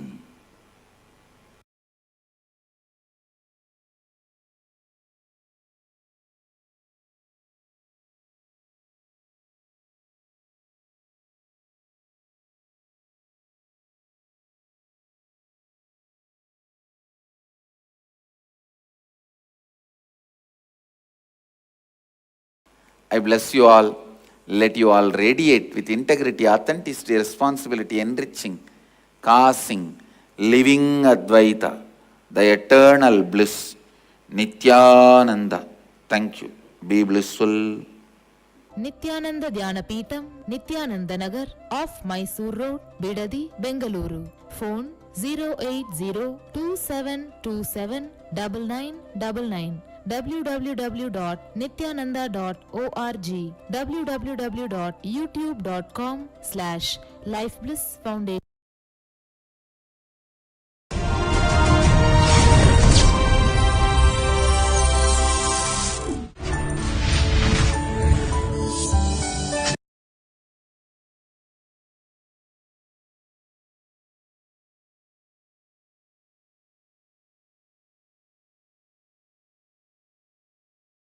नित्यानन्देश्वर समारम्भां नित्यानन्देश्वरि मध्यमाम् अस्मदाचार्यपर्यन्तां वन्दे गुरुपरम्पराम्.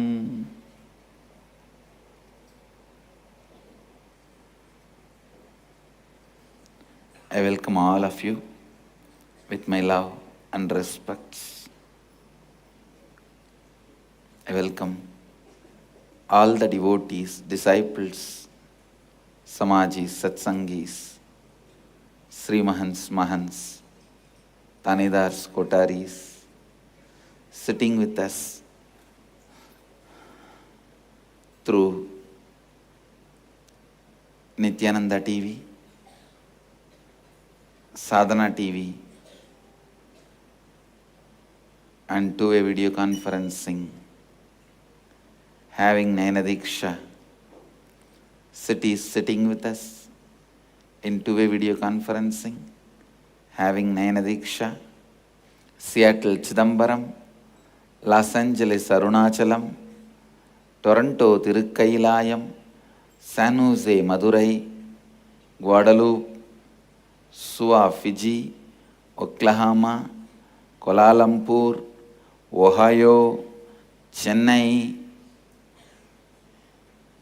Oman, Phillip Island, Phoenix, Houston, Coimbatore, Warrington, Charlotte, Sun Prairie, Wisconsin, London, Vancouver, New York, Varanasi, Hyderabad, Rajapalayam, Singapore, Bangalore North, Madurai, Hyderabad, Trinidad, Kastau, Croatia, and some more cities joining.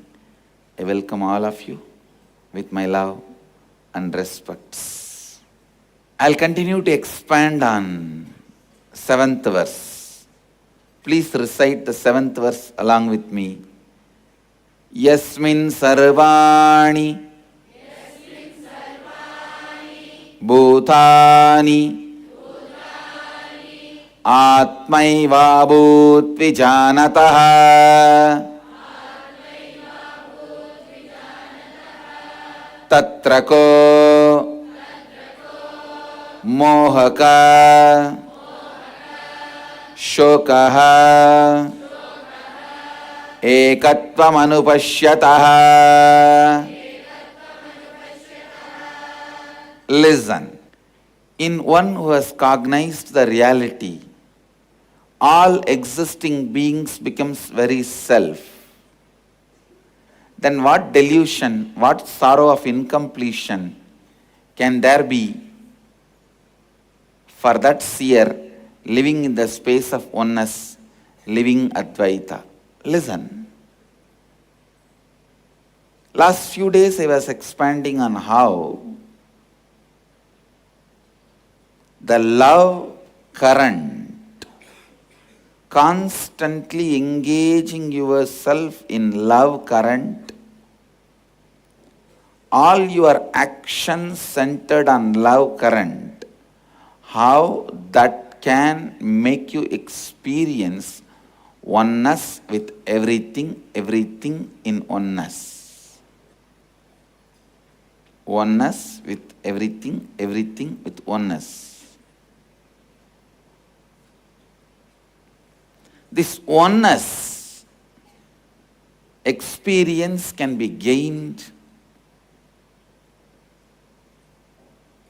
Experience of oneness can become eternal in you. Means not only gaining the experience, you getting established in that experience.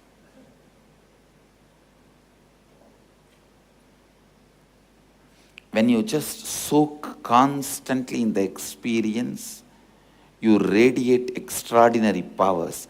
Every time you break a pattern with the clarity of oneness, with the cognition of oneness, you will have one extraordinary power. Every time you break a pattern, not only you are free from the pattern, you get extraordinary power to you. When you break this eating disorder patterns, not only you are free from the eating disorder patterns, you will also have the power to, ability to manipulate your stomach, your health as you want. The man who is out of the eating disorder patterns means, please understand what I define as eating disorder. Physically, physiologically, psychologically, due to any of this reason, having exact timing for food is eating disorder. Understand? For physical reason, oh, I may get tired. I'm getting tired. Physiological reason, oh, I'll have gas. If I don't eat, I'll have acidity or diabetes. Psychological reason, oh, if I don't eat, I'll die. Physical, physiological, psychological. Due to any one of these reasons, having a sterned time for eating is eating disorder.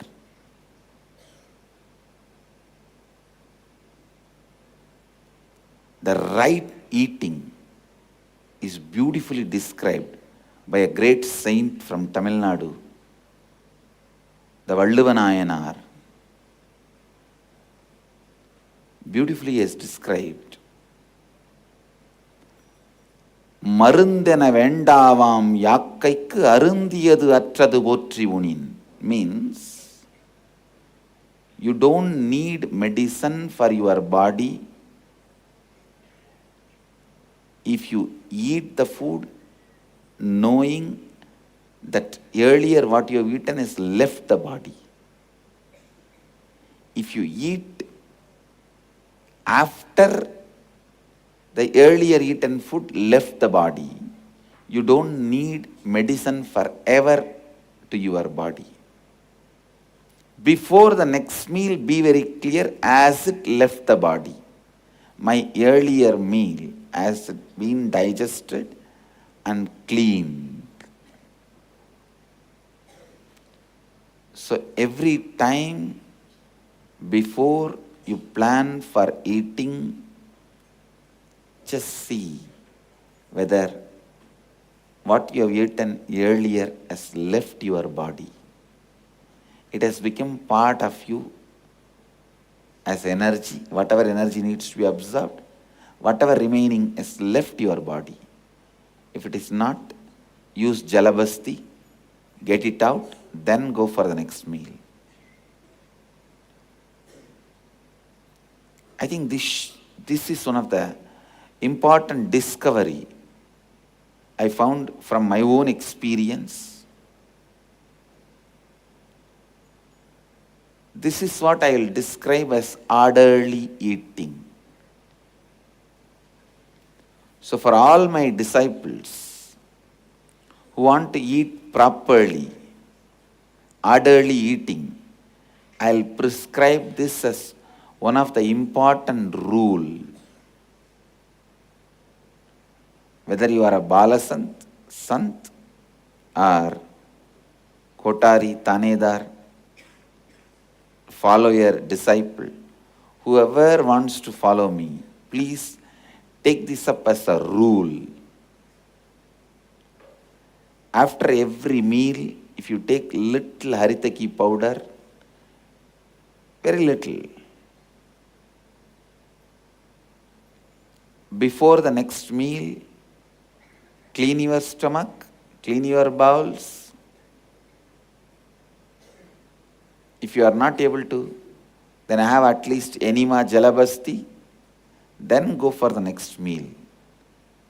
So do not allow 2 meals to be acquired in your stomach. மருந்தென வேண்டாவாம் யாக்கைக்கு அருந்தியது அற்றது போற்றி உணின். Understand, every time you break a pattern, you get extraordinary powers. In this case,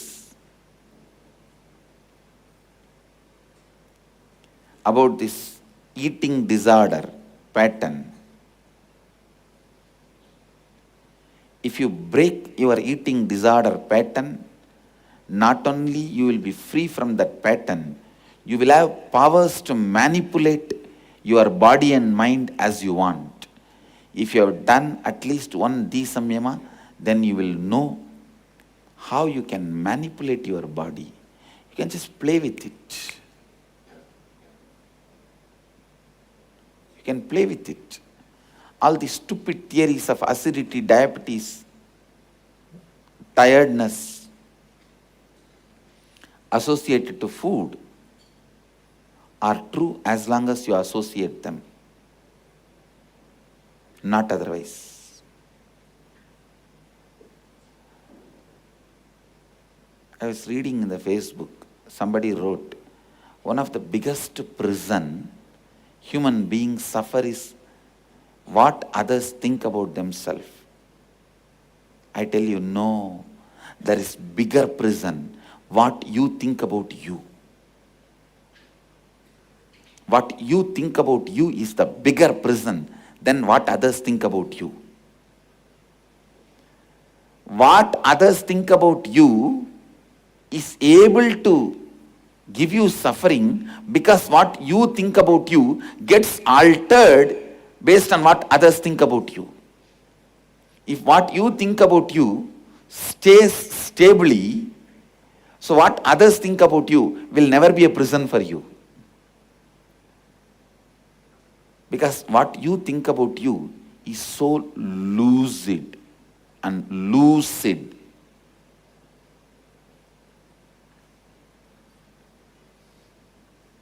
What others think about you becomes a prominent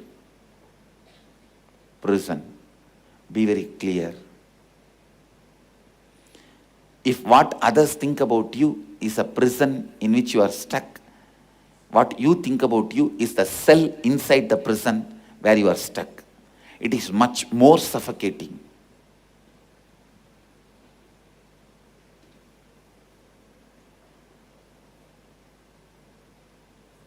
Much more suffocating. what others think about you, if you think that is a prison, what you think about you is a cell inside the prison where you are locked. Please understand.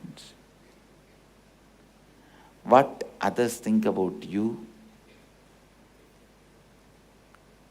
impacts only your external life. What you think about you impacts directly your body, your mind.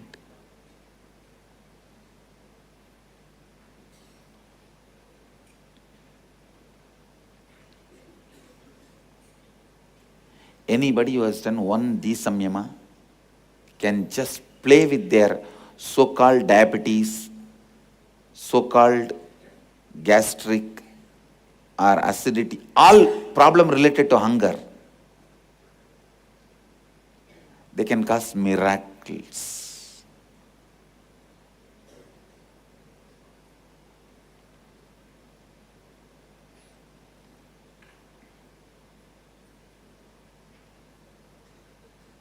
I tell you, most of the concepts the so-called modern medicine is teaching, and what a foolish thing. See,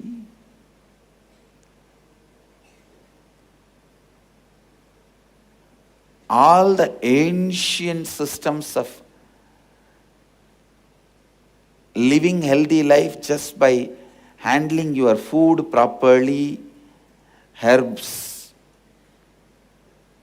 leaves, the natural things, is called alternative medicine. What a naming, you see. And swallowing these pills and chemicals and putting you in more and more trouble is called mainstream medicine. Most of our concepts about body and health, I should classify them under a title called stupidopathy. No, really, most of our concepts about health, diet, medicine, medical care,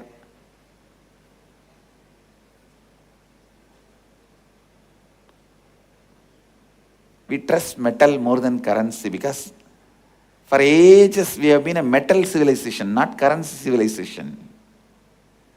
Understand, currency was pushed upon us, on us very recently. Those days, even currency had a value because of the metal in which the currency is made. Currency itself independently did not have a value. The gold with which the coin is made, that gold had a value, not the declaration by the king or the administrator that this is this much valuable. Understand? Trusting only Vaishyas for wealth was our civilization. Now, our money is by Kshatriyas, politicians, administrators. Please understand? That is why I am saying your money is not money. Because the person who is going to transact that community, what they value only can be valuable in society. See, when there is a crisis, what is going to get you your food? That is decided only by only by Vaishyas, not by Kshatriyas. But it is unfortunate, the whole lot of confusion. Somebody has put the comment in the Facebook. Why in India, they didn't build hospitals, schools? How do you call them as evolved civilization? In every village, largest building of that village is the common utility building, where we had school, hospital, cinema theatre,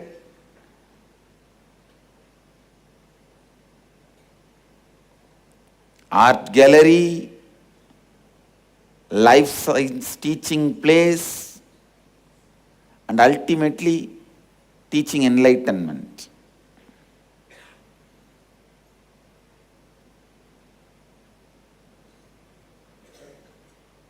The place we call it as temple.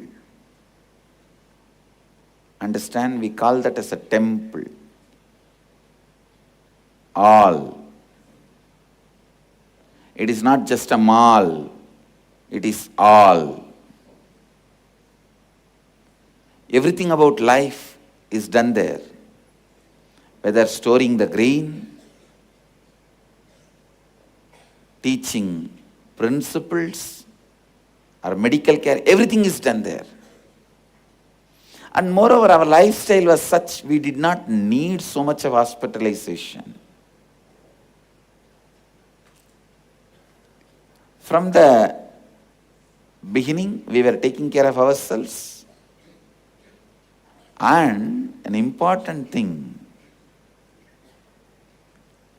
very important thing, when time comes, we were gracefully able to leave. Say bye-bye, because we know we will come back. We were not that poor. Psychologically or consciously, we were holding on to one body. See, when you want to hold on to that one body only, you need so much of medical care. We just know when we need, we will make the body recover. When it is time, body is too damaged, come on, drop it, pick up another one. I tell you,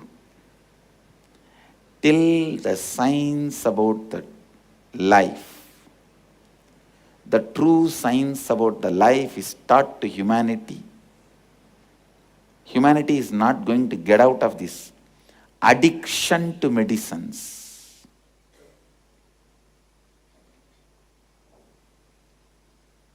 That is why I am insisting. Why do they call it alternative medicine when it is the original medicine that humans have been using for thousands of years? Chemical medications were discovered about 100 years ago, or maybe 200 years. That's all.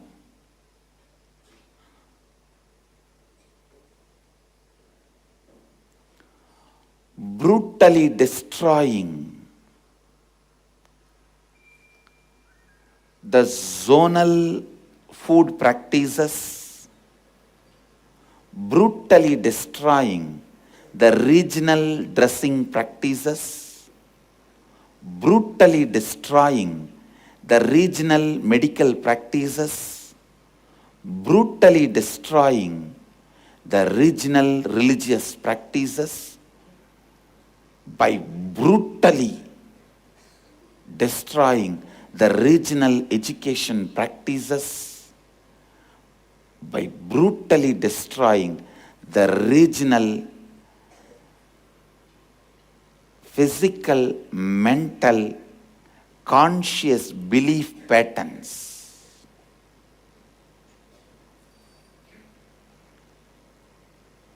We are the last generation who had traditional, regional belief faith parents. Please understand.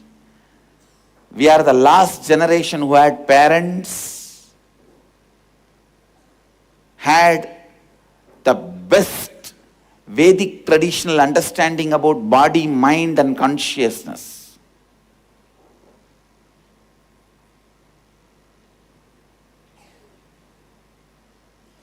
Over. Finished.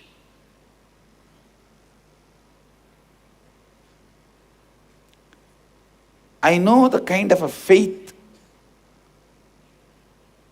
about his own body and mind unconsciousness my grandfather used to have.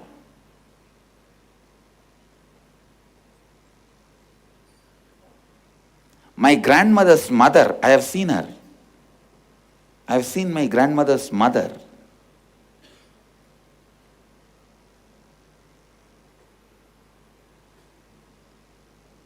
Just the vibhuti, the sacred ash from temple, was the medicine for her till the death. My grandfather, he died after 90s. In his whole life, he got hospitalized only twice. Only twice. Such hard-working man. The kind of a faith he had about his own body, the kind of a, it is a mechanism, please understand, it's actually a mechanism. What you cognize about your body, your mind, it's a mechanism. Whatever you cognize becomes reality.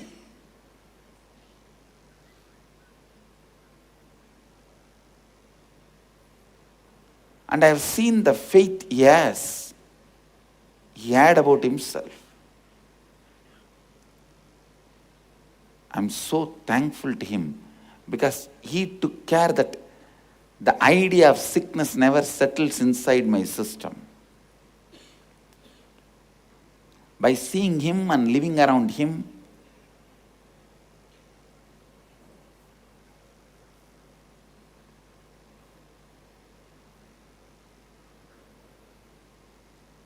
health became my basic cognition.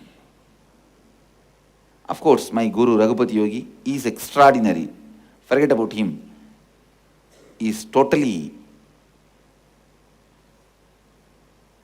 a body of miracles. He is just bunch of miracles, that's all. Anything he does will be miracle.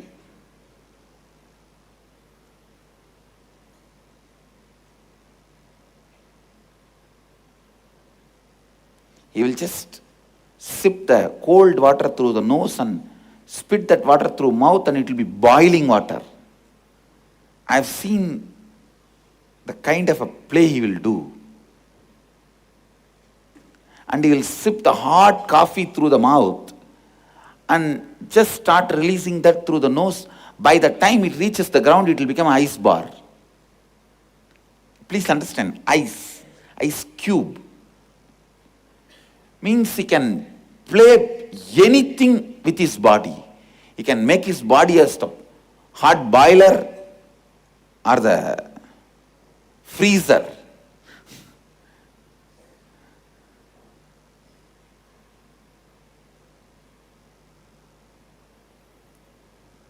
I've seen with my own eyes he cooking just by touching the pot.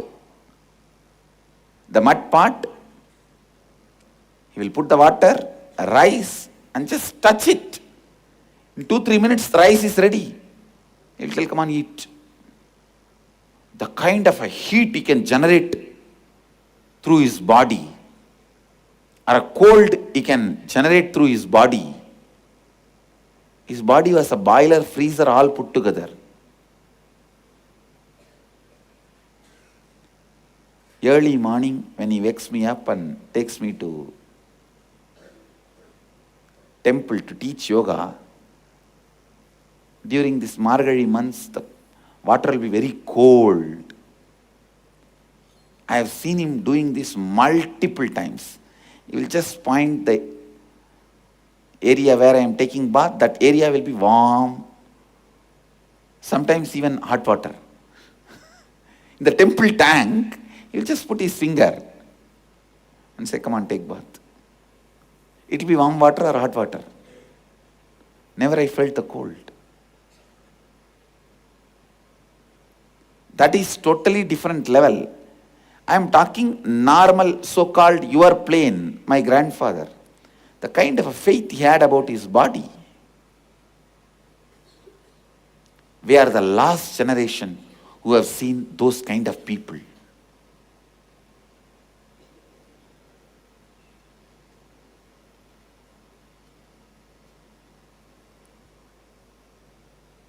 See, our ancient body, mind, conscious mechanism, ideas, concepts were told to us by our old mother, old grandmother, grandfather, in a very colloquial way, in casual evenings or night stories.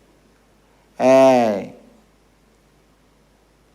if you are feeling feverish, apply vibhuti from Shiva temple, it will become all right, don't worry. But the modern ideas are being told to you in the high light and high sound, literally breaking your nerves. Understand? I always tell you, whatever I do, you should not do, because what I am doing, I am making myself to settle down.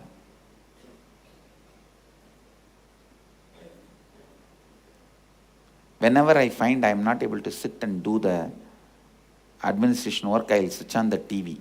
I will never watch that stupid box. That one thing God saved me. I never have interest on it. But that light and sound keeps me settled on the ground. But you are already in the, where more you will go down.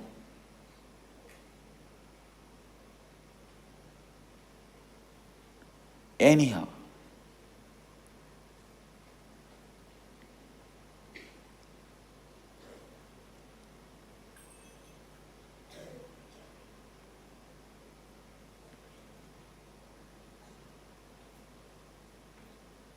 this time when I went to Tiruvannamalai, I spent a lot of time with all the sannyasis who were with me and explaining the stories of each and every stone and pillar. Suddenly I realized, just 30 years before, I had at least 50 people, ideal, great enlightened beings in Tiruvannamalai. Thinnai Swami, Sakku Swami, Sorakka Swami, Narayana Swami, Mauna Swami, Annamalai Swamigal, Raghupati Yogi, Kuppammal, just 30 years before. I had at least 50 beings who were visibly radiating the power of that Shivoham experience.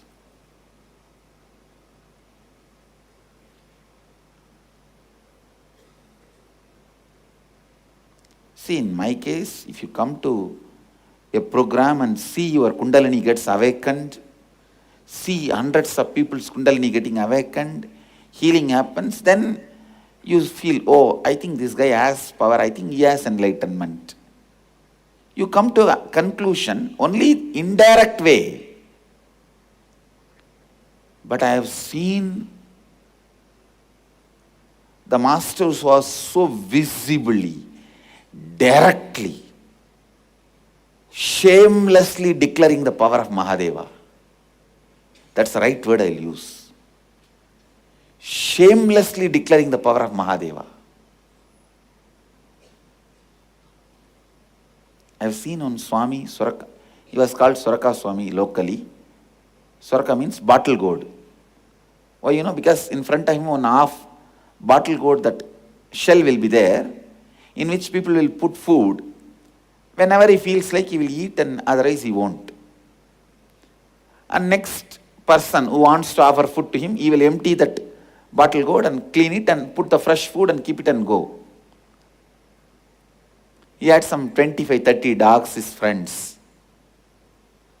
Throughout his life, he lived in 3 feet by 3 feet small structure. Please understand, I have never seen him moving. I even doubt his bones all got frozen. I know he is alive because he used to talk to people sometime. And he will smile sometime. His hands will move.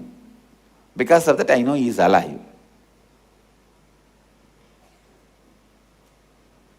No 1, 2, 3. No 1, 2, 3.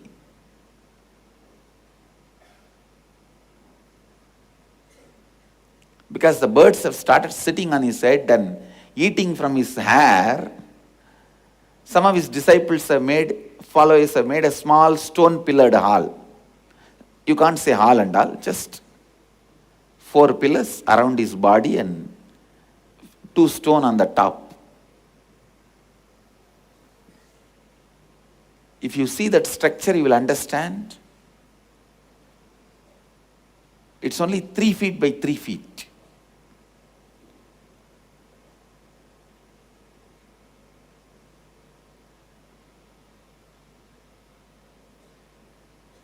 His whole life he sat. Sometimes his sitting posture will be different. That is why we can even presume that he is still alive. Never seen him doing 1, 2, 3 or taking bath, moving out. But the kind of a space he will radiate and the way he will be sitting.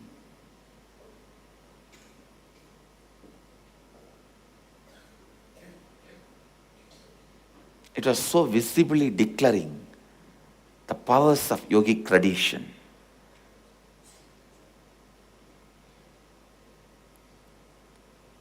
Like this, I have seen at least 50 people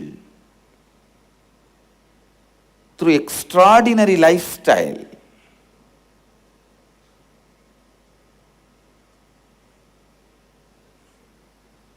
amazingly declaring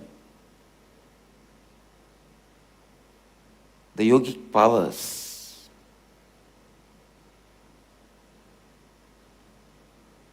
Living the powers of Mahadeva, radiating the powers of Mahadeva. I feel,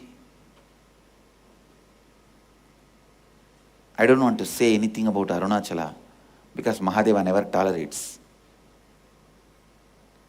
When Madurai was burnt, he kept quiet. Even Meenakshi did not bother. But when one saint was even about to curse Tiruvannamalai, Mahadeva just came and held the neck. Hey, my city, you can't do anything. You should not do anything.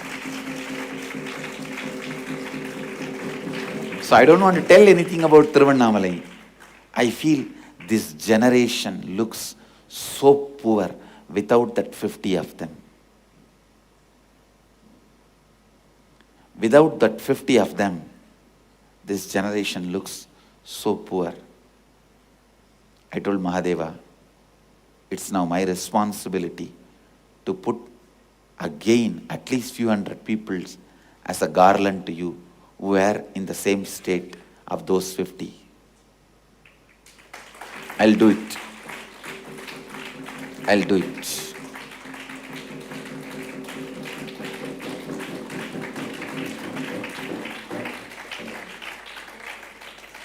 Just like how we get wooden pillars from the old houses and refurbish and give it back to society, I'll get the old souls from Kailasa, refurbish them with a modern language and knowledge to reach out to the world, humanity, and give it to humanity.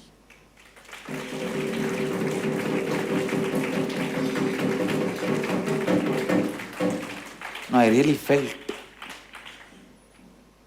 felt without that 50 people, humanity is so poor. It doesn't know the possibilities. It doesn't have any more living examples.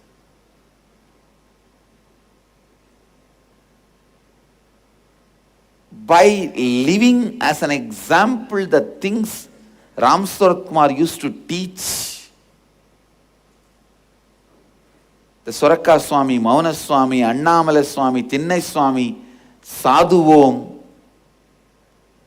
Kuppammal, Isaki Swami, Raghupati Yogi, all of them just 30 years before. I am not even talking about Ramana Maharshi's generation.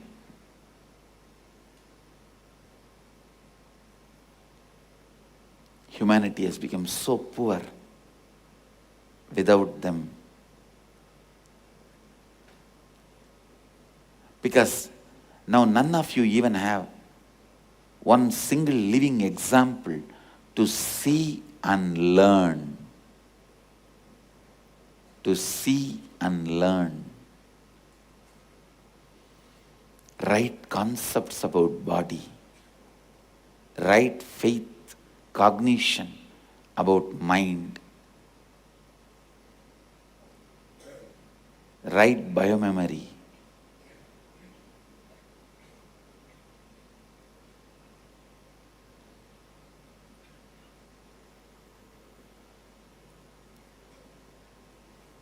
The right concepts about body, mind, consciousness.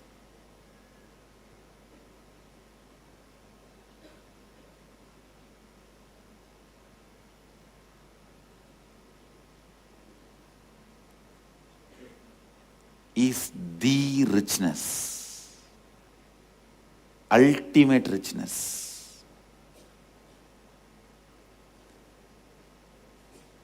Right ideas you carry about you gives you the experience of oneness. Oneness. Neither by building hundreds of houses for yourself, nor by building companies for yourself, or by accumulating more and more cars. Oneness is not experienced by all these. I am not saying don't buy house, don't build house, don't buy car, no. All I am trying to tell you is, let that just be utility, not goal of your life. If the utility becomes goal of your life, you live in stupidity. As I said, stupidopathy.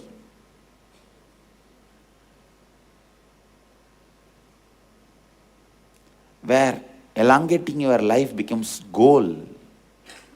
No. Purpose of your life should be goal. Meaning of your life should be goal, not elongating your life. If you know the meaning, you know the right length, right number of years you need to live. Number of years you live is not defining your success. The meaning of your life defines your success.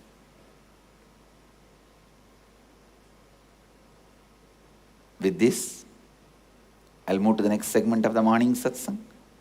I'll continue to expand on the truth of oneness in the further satsangs.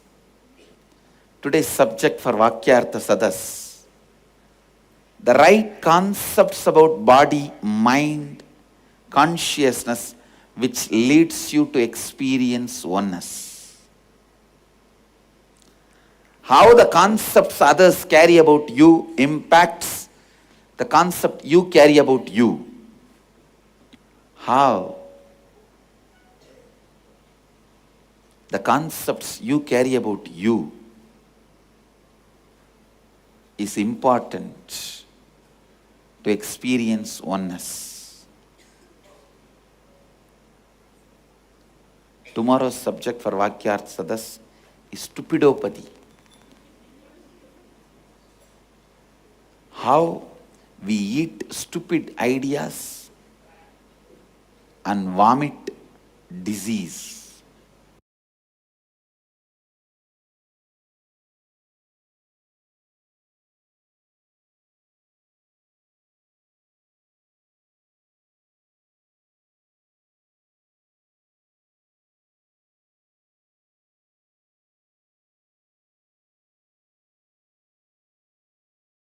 I'm blessing you all. Let you all radiate with integrity, authenticity, responsibility, enriching, causing, living Advaita. Nithyananda Dhyana Peetham, Nithyananda Nagar, off Mysore Road, Bidadi, Bengaluru. Phone 08027279999. www.nithyananda.org. www.youtube.com/lifeblissfoundation.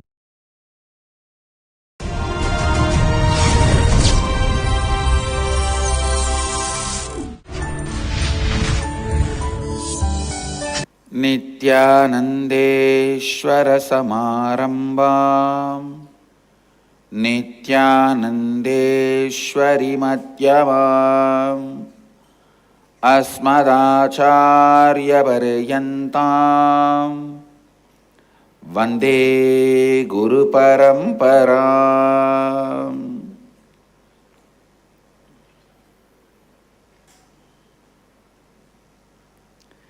I welcome all of you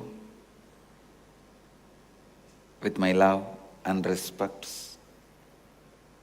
I welcome all the Mahans, Sri Mahans, Kotaris, Tanedas sitting with us through Nithyananda TV, Sadhana TV, Ara TV and two-way video conferencing. Cities sitting with us in two-way video conferencing, Chennai, Enriching Temple, San Jose, Melbourne, Toronto, Redmond, Phillip Island, Australia, Los Angeles, Ohio, Kuala Lumpur, Seattle, Varanasi, Phoenix, Palm Springs, Oklahoma, Guadalupe, Houston, Warrington, Singapore, Wisconsin, Dubai, Hyderabad, Doncaster, UK, London, Vancouver, Hosur, Madurai, Rajapalayam, Diamond Bar, California, Devasmarana, China, Trinidad, Hyderabad, Gupta Kashi, and some more cities are joining. I welcome all of you with my love and blessings.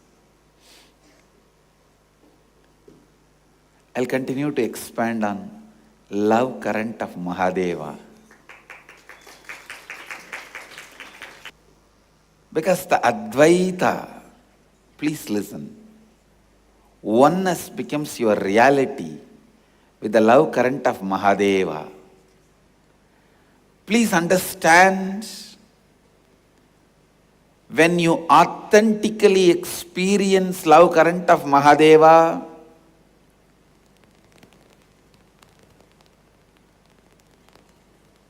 the oneness you experience will continue to keep you retain the juice of celebrating Mahadeva.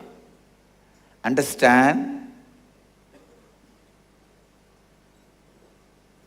Today I wanted to expand on some of the most subtle points. Yasmin sarvani bhutani atmaivabhut vijanataha tatrako mohaka shokaha ekatvam anupashyataha. In one who has cognized the reality, all existing beings become the very self. Then what delusion, what sorrow of incompletion can there be for that seer living in the space of oneness, living Advaita? Listen.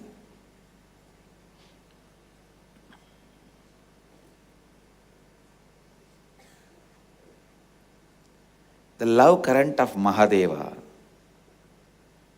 leads you to oneness experience. After that, after the experience of oneness, the way you live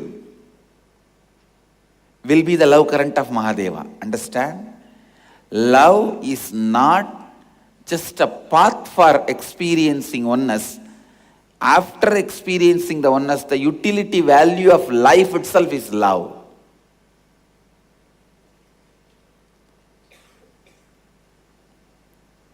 If you start practicing love now, meditating on love current of Mahadeva, you will experience oneness, and after the experiencing oneness, the way you operate, the way you cognize, the way you move, the way you live, the way you exist,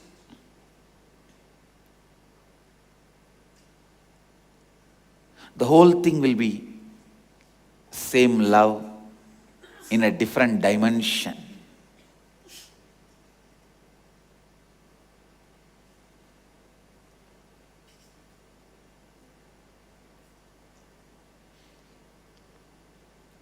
Always there is a conflict between Advaitis and Bhaktas.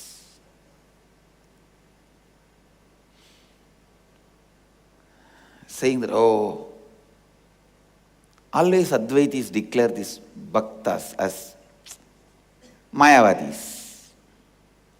Leelavadis. All the time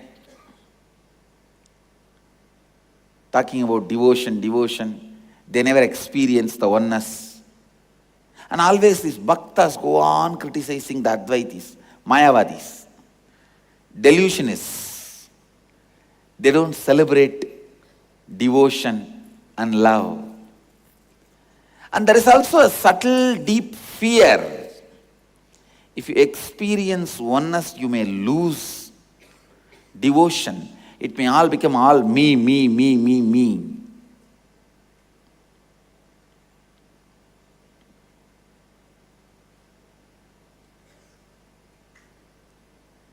From the side of devotees, they feel, if we experience oneness, it will all become me. Devotion will be lost. From the Advaitis, if I experience devotion, that's all the state I am in. I may lose it. I'll fall into duality. It is such a stupid misunderstanding, I tell you.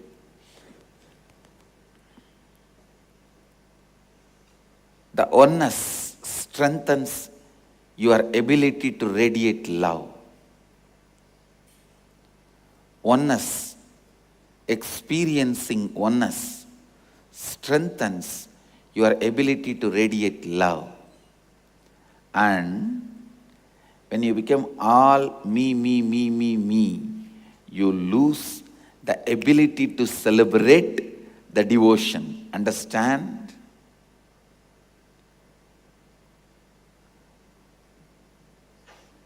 This one thing I asked Arunagiri Yogeshwara when he was teaching me the Advaita. I said, everything is okay, but let me continue to retain my innocent devotion of touching, holding on to your feet when I sit next to you. Understand? Once he was trying to show me the power of oneness and Advaita, like he said that he was sitting facing north on the steps of the Kalyana Mandapam in Tiruvannamalai temple. In front of him, his samadhi. In the side, the main deity. The right hand side, the main deity, Garbhagriha. Left hand side, the hill, Arunachaleshwara. Arunachala hill. He said, this, that, all is me. Just see. When he moved the hand, I saw literally the Garbhagriha and the hill, whole thing merging into him. When he moved the hand, I saw they are back to their places. It's very easy to tell it's a delusion, but it was not, I know, because it was such powerful experience. and such restful awareness.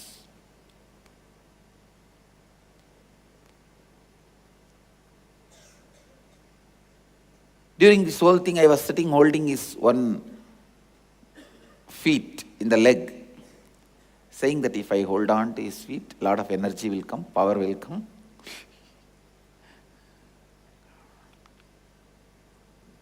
Of course, when he showed that Advaita, the concept of energy will come, power will come has disappeared. It's completely disappeared. I just know He is one, and I am just one with Him. Then I asked Him only one thing. Whatever may be the experience, let me just retain my ability to have this deep love experience, love current. Laughed and said, Advaita will only strengthen the love current. Advaita only will strengthen the bhakti. Listen.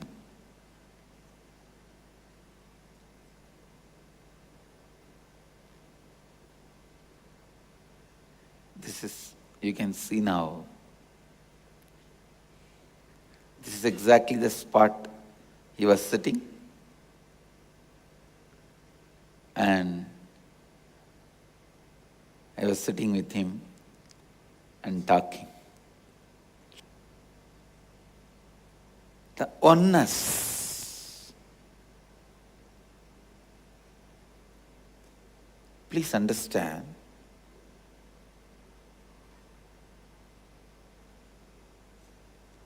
The practice of oneness. I'll give you some of the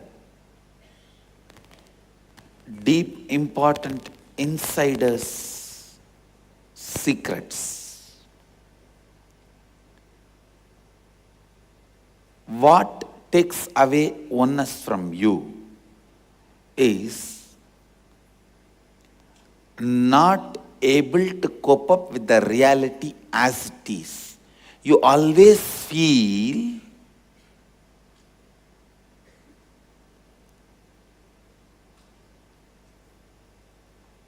more colorfulness is needed than the reality you experience. Because you feel hope makes life function in you. So constantly you feel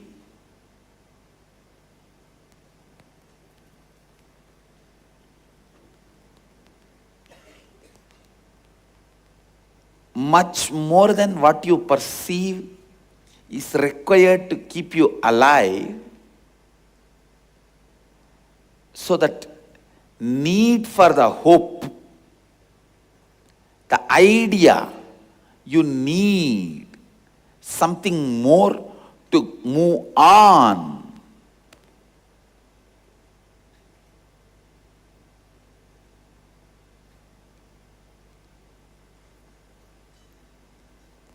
That is why, even as a child, you need fairy tales.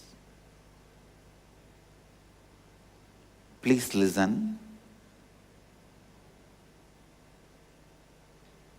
From the beginning, you feel something more is required.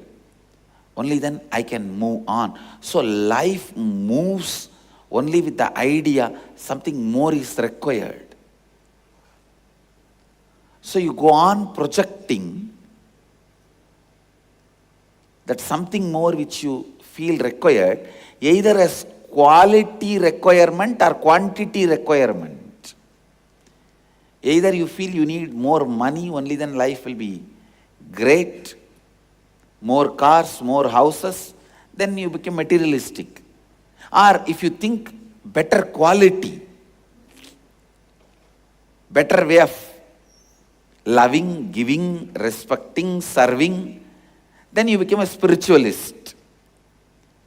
whether it is a quantity requirement or quality requirement, the moment you have the idea something more is required for you to experience completion and fulfillment, that is the first delusion. Understand? Because it has gone to the biomemory level, you can't directly wipe that out from inside you. It has become a part of you that always building up which is not there, cooking up which is not there, hoping for which is not there, go on faking which is not there. With the hope it will happen or it has already happened. Listen, I am breaking one of the important part.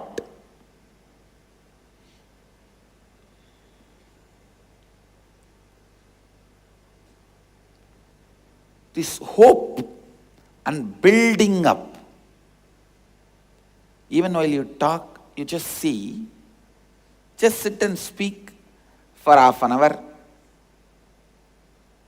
1 hour with any of the known people in your life, friends or family, with whoever. Then after that, just observe that 1 hour conversation and study in how many places you exaggerated, either that person or you, or about any subject you are talking. If you are convinced that something is great or somebody is great, you just go on exaggerating, which is not existentially experienced to you.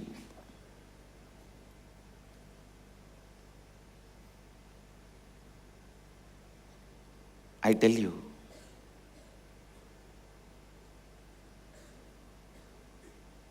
this hoping, exaggerating, all this can never be directly transcended. There is one being about whom you can never exaggerate. Anything said can never be exaggeration. That is Mahadeva, the cosmic consciousness. So divert your whole thing towards that. Then, even your exaggeration, hope, everything settles on the reality which can never be exaggerated. So naturally, your hopes, your exaggeration, everything does not lead you to delusion. It leads you to reality. Understand?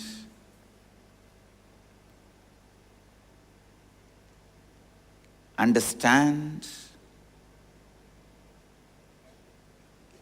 Love current of Mahadeva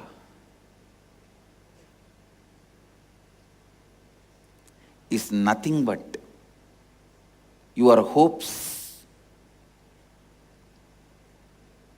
greed, desire for more colorful, more quality, quantity, experience of life being diverted to the ultimate about which you can never exaggerate. Nothing more golden can be painted on him. So anything you say is less than what he is.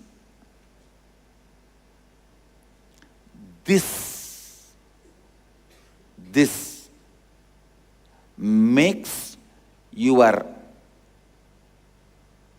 quality of asking for more and hope settle down on one which is away from you. Listen. The more and more you go on exaggerating about you, when you don't have any other subject, that's what you will do. That is what you will do. When you don't have any other subject, that is what you will do. When more and more you exaggerate about you, you continue to maintain the delusion. The continuous process of exaggeration, need for hope, asking for more, cannot be taken away from you directly when you divert that to Mahadeva, who can never be exaggerated. All your hope, all your need for more, everything settles down on him, moving away from you. You wake up to the oneness. Because you are constantly waiting to wake up for the more, ultimate. As long as you think that is going to be you, you will be so poor, struggling, suffering. When that hope, more, quantity and quality is on something which is beyond you, your whole biomemory for more settles down on him. That is what I call feeling connection or love or devotion or bhakti. Your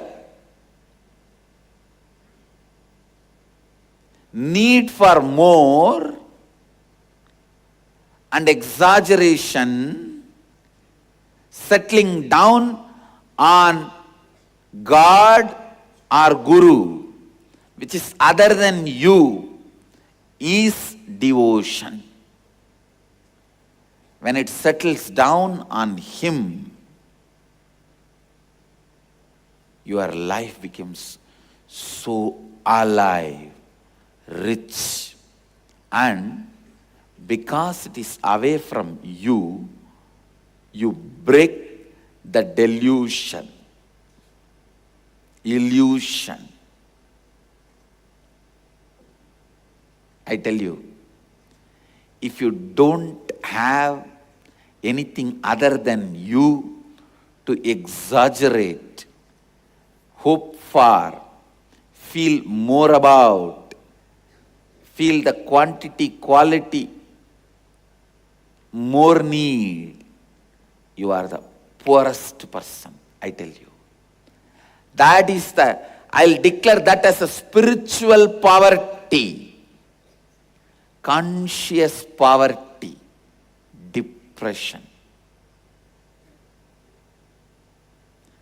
The moment you open your mouth, if all your exaggeration is moving around, either your God or Guru, I tell you, you are one of the richest being in the planet Earth, because all your hope, need for qualitative, quantitative difference, and greed, exaggeration, everything is centered on something else other than you, will wake you up towards oneness.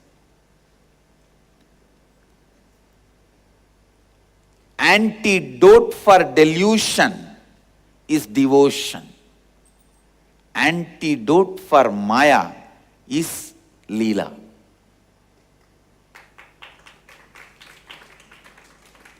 Antidote for Maya is Leela.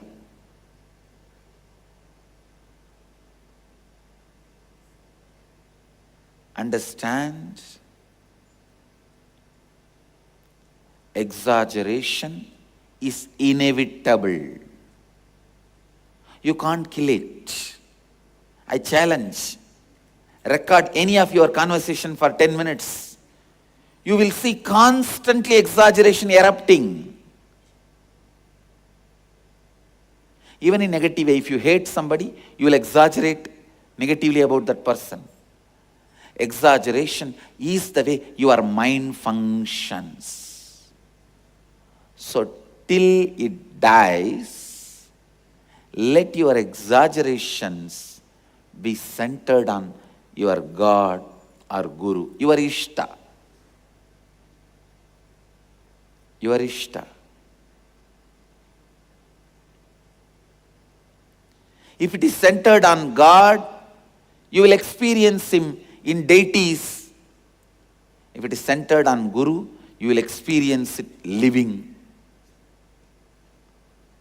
But exaggeration is the basic quality with which you function. That getting diverted towards the being who can never be exaggerated is devotion. That's the only way you wake up. You wake up to the reality. When you wake up to the reality,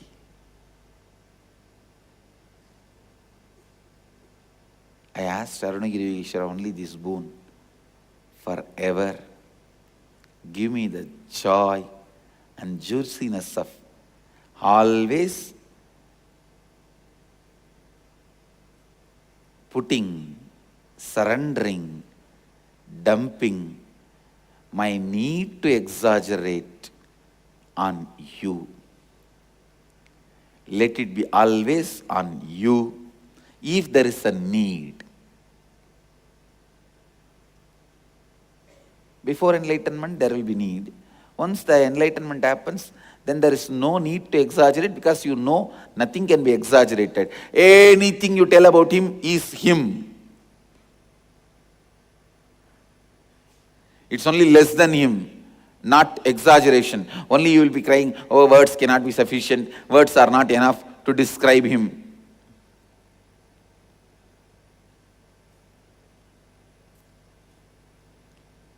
Whoever decides in my words and deeds and thinking, all my exaggeration will be only centered on my Ishta, you are traveling on the path of enlightenment. Get ready to wake up. Look in. That is all is love current of Mahadeva. I tell you.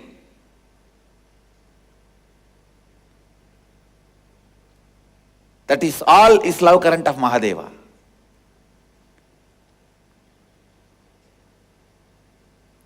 Understand?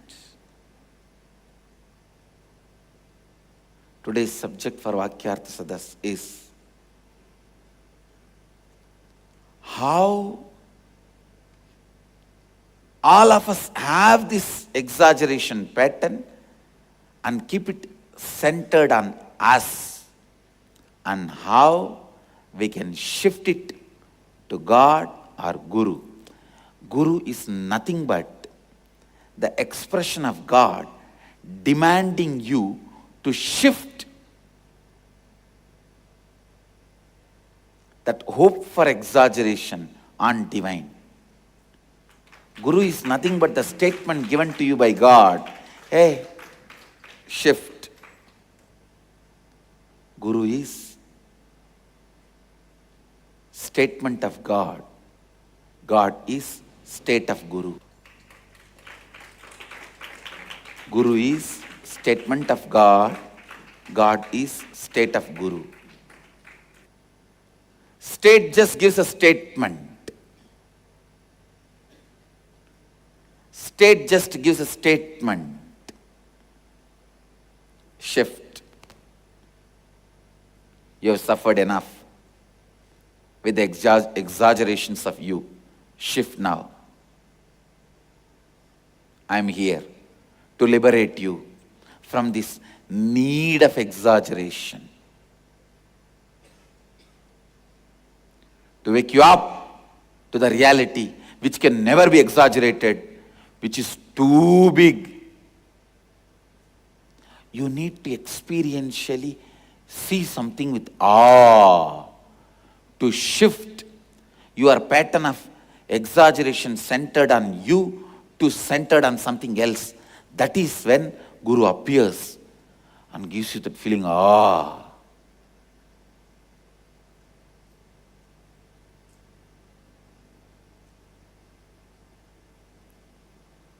Even after Guru happens in your life, don't miss that opportunity of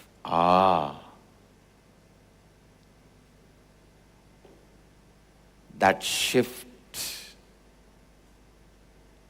Blessed are those who experience that shift, because they wake up.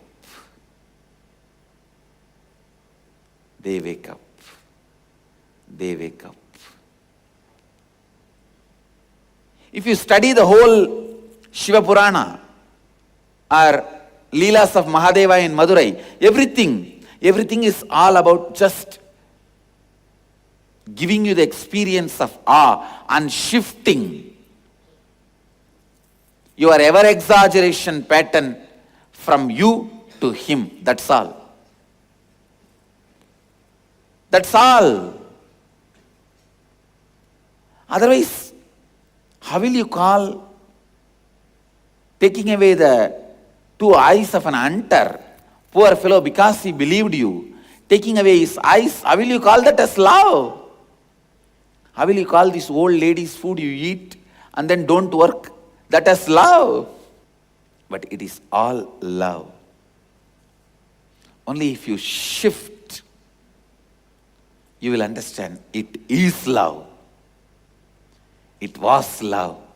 It will be love. If you can understand what I explained today, that is end of all your sufferings in the life. Because all your sufferings are just due to your qualitative, quantitative expectation and exaggeration. It is expectation. Expectation is like a fire. You can't live with it too much. So you try to cool it by pouring exaggeration. And this whole subtle cycle of expectation, exaggeration is all about the hope for heaven, hope for enlightenment, hope for anything which is not present now.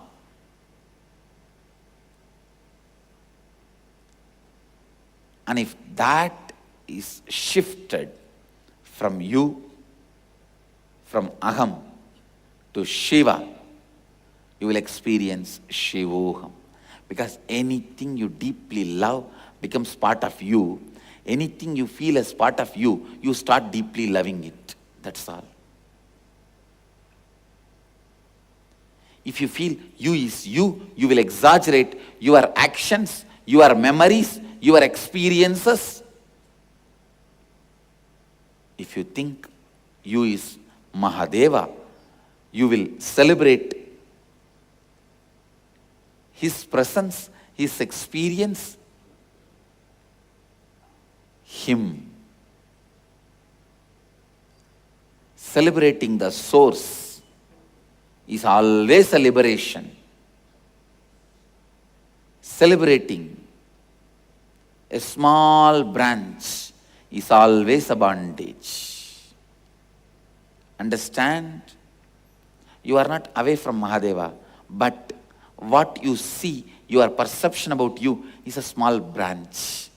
So celebrating it will be bondage. Celebrate the source. That will be liberation.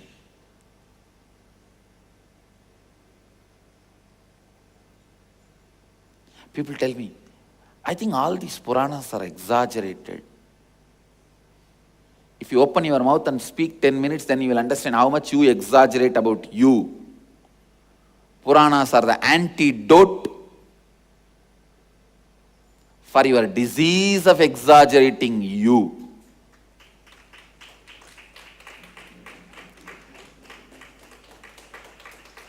It's a shift. It's a shift.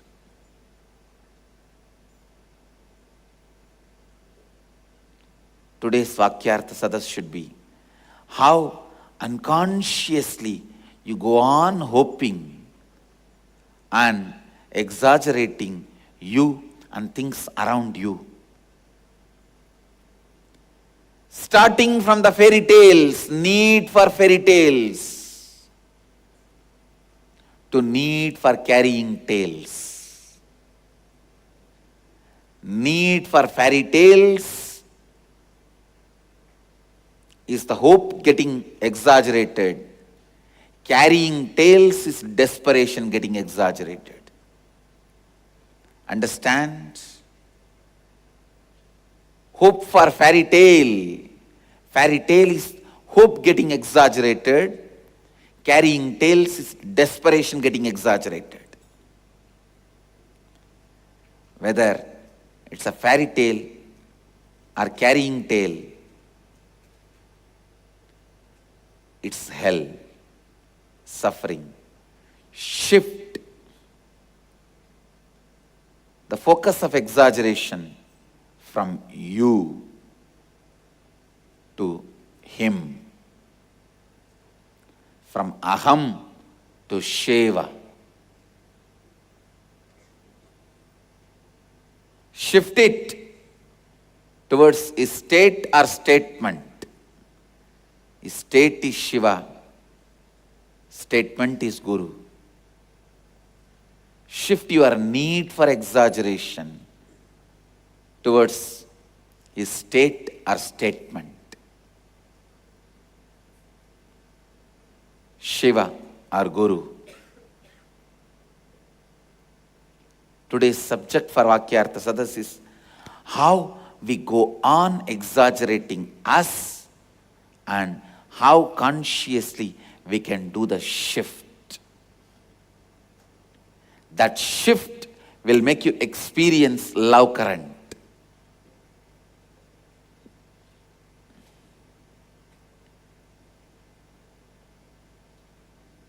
That shift will make you celebrate love current of Mahadeva or love current of Guru.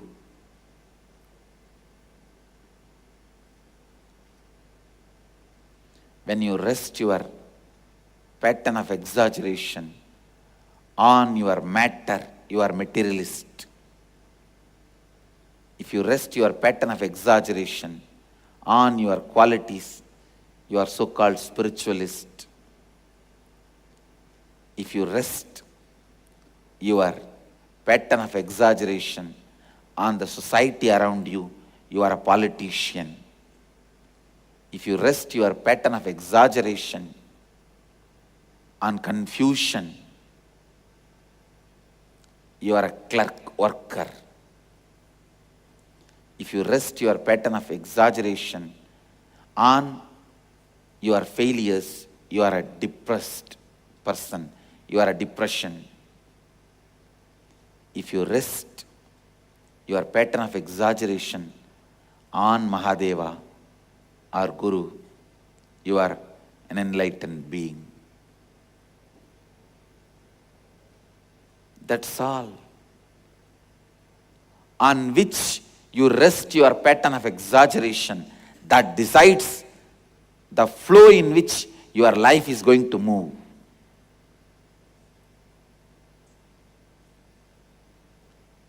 And I wanted to make it very clear.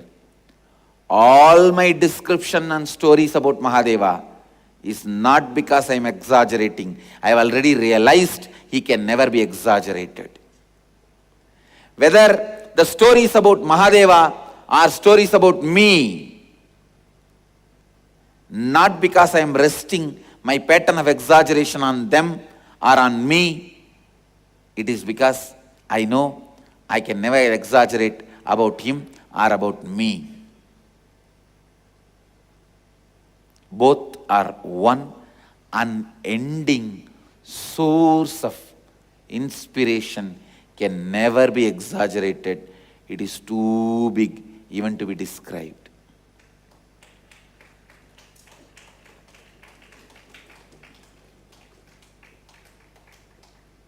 I think it is going above the head of many of you, I know. you needed to know many things about you. Only then what I am describing now, you will catch it. Maybe if you do Vakyartha Sadas, honestly, you will catch it. If you rest your pattern of exaggeration on your failures, you are depressed. Because constantly you will be exaggerating your failures and seeing and talking about it. And many people think that is Shantimaya. Peace is not exaggerating your failures. It's a depression.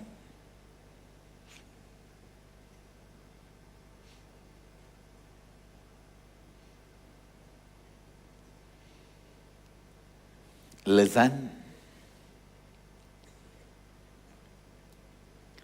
Today, internalize this and do Vakyarthas on it. How?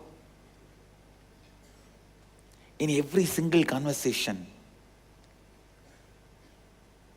you exaggerate you, even your behavior, body language, words, action, deeds, everything goes on only in the direction of exaggeration, exaggeration, exaggeration. More, more, more. And how that can be shifted to Mahadeva, shifted on his state or statement.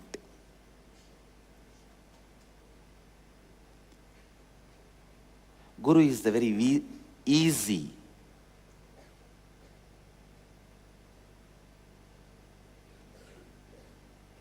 way to shift. See, how much ever you try, directly shifting your whole exaggeration on God will be very difficult because you don't know Him. It is not your experience. And you will be go on struggling to help you to get out of that struggle and to support you to experience and raise you. Guru happens. He happens just to give you that shift. So let all your exaggeration be centered on God. If you are poor, not to have a Guru in your life. If you are rich enough, luxurious enough to have a Guru, shift everything to Him. Center it on Him. He will center it on Guru, on God.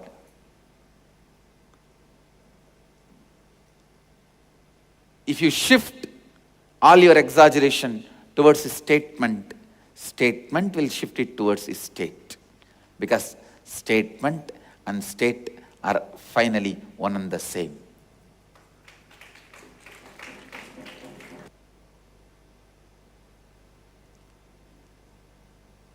Today's Vakyartha Sadas is all about shifting. Shifting. Shifting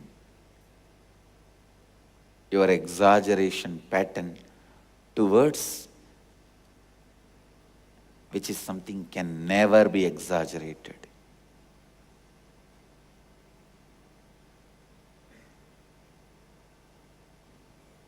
I'll expand on how it wakes you up towards oneness.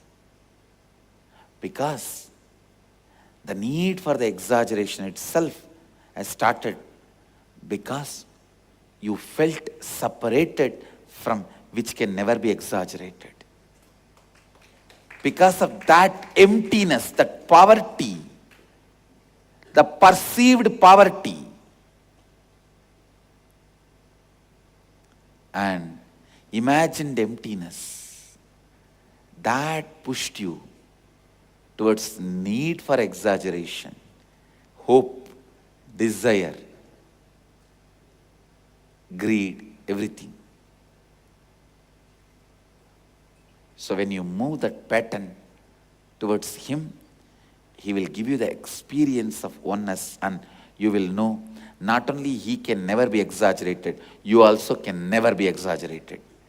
And resting in the peace, neither He can be exaggerated, nor you can be exaggerated, and speaking, then all your words about Him and you becomes reality. Because you rest in the truth of neither He can be exaggerated nor I can be exaggerated. But till you rest in that space, whether you exaggerate, you will have a deep emptiness inside. You cover up, cover up, cover up.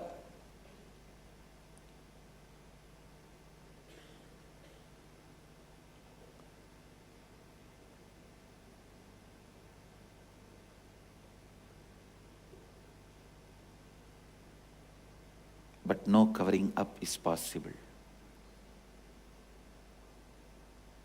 And which is not required.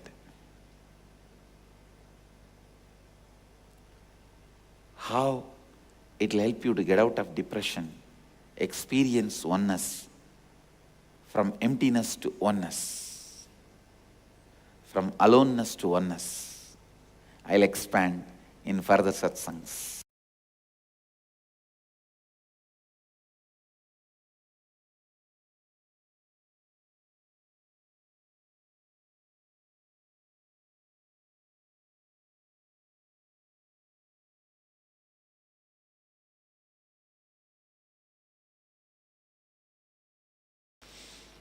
I bless you all. Let you all radiate with integrity, authenticity, responsibility, enriching, causing, living Advaita, the eternal bliss, Nithyananda. Thank you. Be blissful.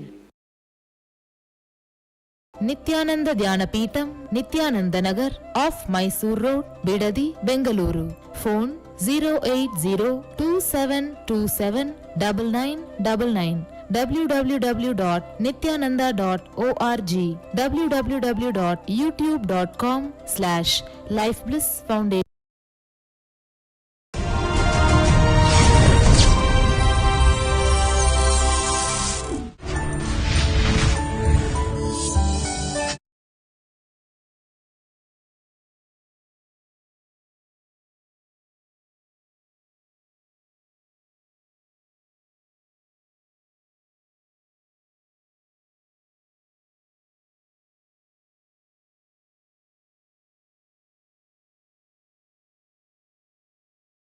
Nithyanandeshwar Samarambam Nithyanandeshwari Madhyamam Asmadacharya Parayantam Vande Guru Paramparam.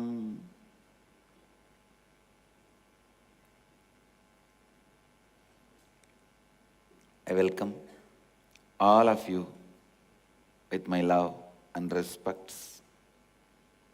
I welcome all the devotees, disciples, Samajis, Satsangis, Sri Mahants, Mahants, Tanedar, Kotari, everyone sitting with us all over the world through Nithyananda TV, Sadhana TV, Ara TV, and through two-way video conferencing, having Nayana Diksha all over the world. Cities sitting with us, having Nayana Diksha, Kuala Lumpur, Palani, Winnipeg, Canada, Oman, Sivagangai, New York, Varanasi, Kulim, Tiruttani,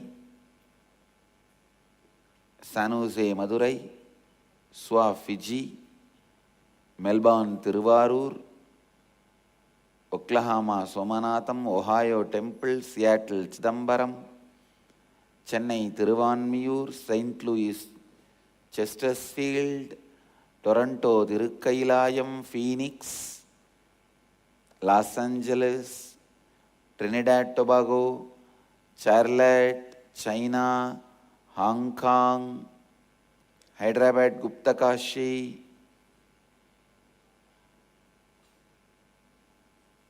and lot more cities. Slovakia, Rajapalayam, Singapore, Vancouver, Tallahassee, Houston, Washington DC, Sripuram, Hyderabad, Amersfoort, Netherlands, Navalur, Chennai, Pondicherry, Madurai, Dubai, London, Southwest, Alberta, Calgary, and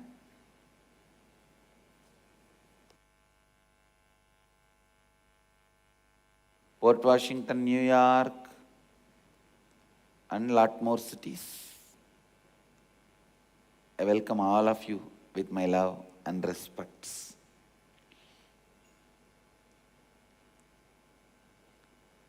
Today I'll expand on Mahadeva's love current.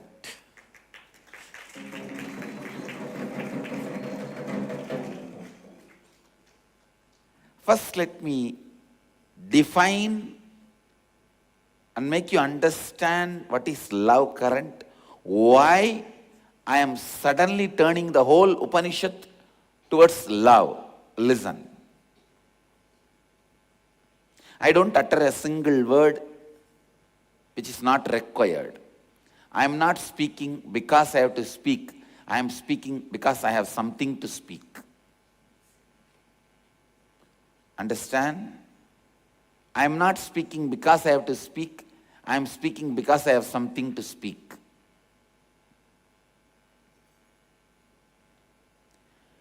Yasmin sarvani bhutani atmaiva bhut vijanataha tatra ko mohaha shokaha ekatvam anupashyataha.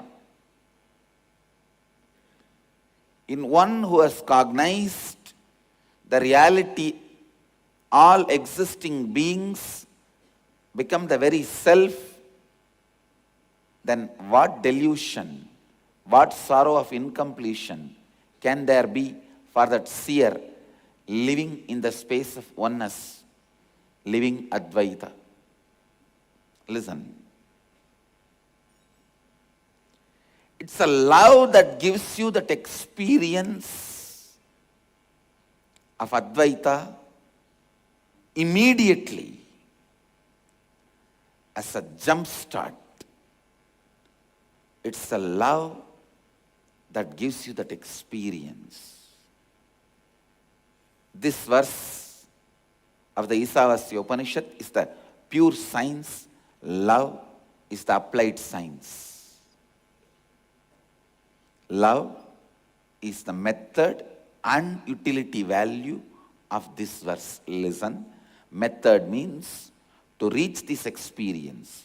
Utility value means after reaching the experience, what is the use of that experience in the life? For both, the answer is love. To reach the experience of Ekatva, oneness, and utility of the oneness in your life, the utility of the experience of oneness in your life, Ekatva. Both.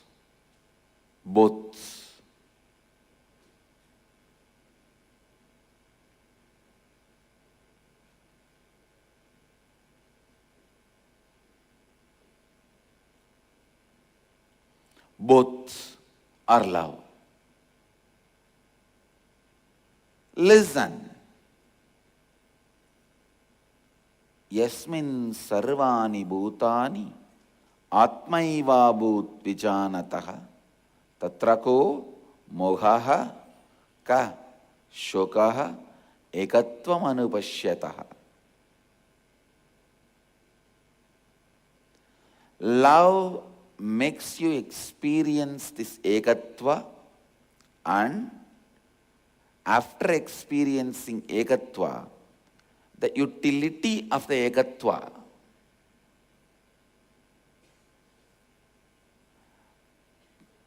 The practical utility of ekatva is again love.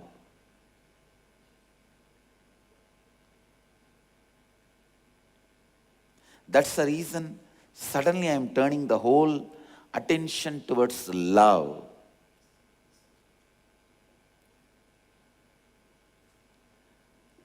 I'm using suddenly a new word called love current. What is it? See, the Ganga is flowing from Gangotri to Ganga Sahar, Gomukh to Calcutta. The Ganga is flowing. In Calcutta, it is most polluted. In Lucknow, somewhat polluted.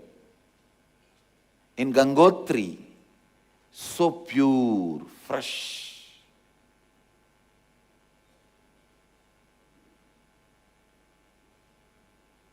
Whether it is somewhere polluted, somewhat polluted, pure and fresh, the current of Ganga is current of Ganga. Same way, your love, somewhere it will be with a lot of selfishness. Somewhere it will be like a business, give and take. Somewhere it will be pure selfless. Somewhere it will be not just selfless, amazing sacrifice. But love current is current. Don't damn it. If you damn it, you are damned. Don't damn it. The Ganga current, somewhere it may be pure, somewhat pure, completely dirty, but the current is the current is the current. The current should not be dammed. If current is not dammed, it can automatically purify itself. So listen.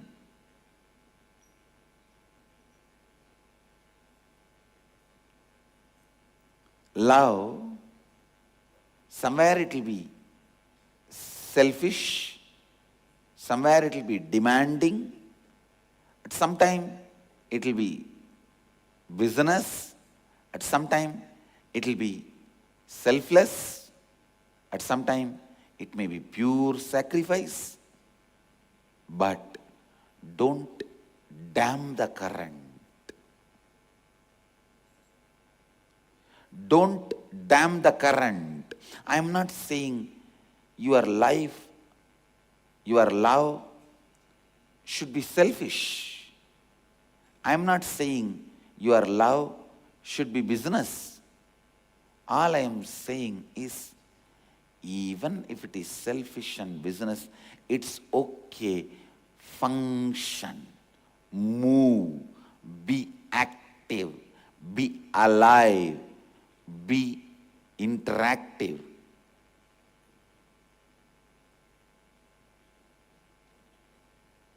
Because if you are flowing without blocking you, stopping you, if you are functioning, if you are alive, if you are active,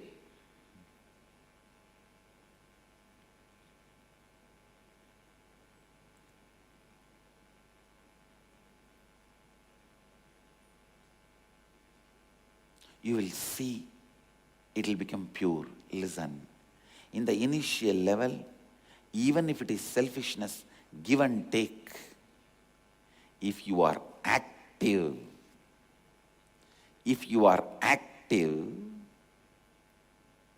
after a few days, you will taste the very love is bringing excitement, joy, flow in you. When you taste that, your whole interest will turn towards that love which makes you flow, irrespective of somebody receiving, not receiving, reciprocating, not reciprocating. You will understand that love makes you so powerful. Some of the most important revelations about love I shared in yesterday's Vakyartha Sadas. I sincerely request and recommend all the devotees, followers, disciples to watch yesterday's Vakyartha Sadas in YouTube. Maybe they will upload in the YouTube. You can see in the YouTube or the retelecast. Some of the most deepest understandings, because the people who were in the Vakyartha Sadas were really questioning based on the problem they were facing.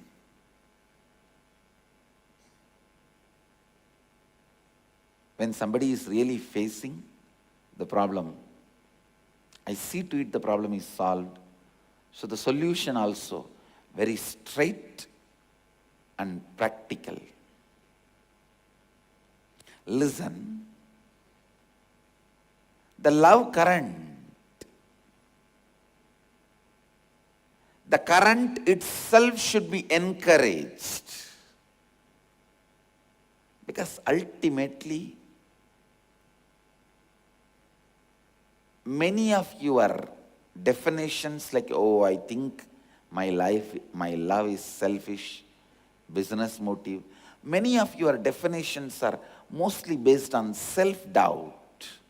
It is not even really real.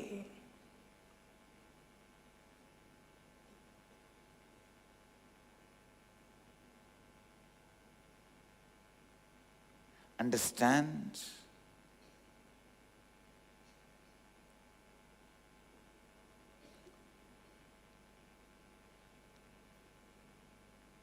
Even if you build a huge empire out of selfishness, what are you going to do? When you die, you are going to leave the whole thing for humanity.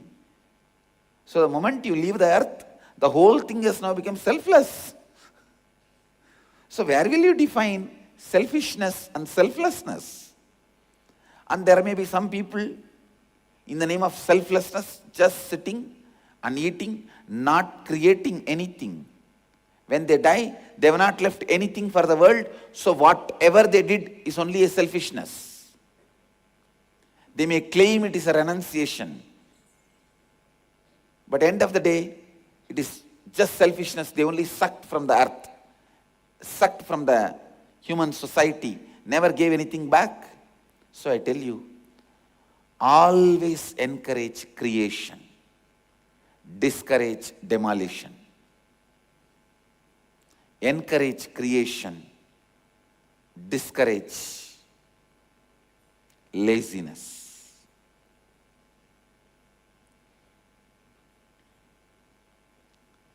The love current of Mahadeva, understand this more precisely.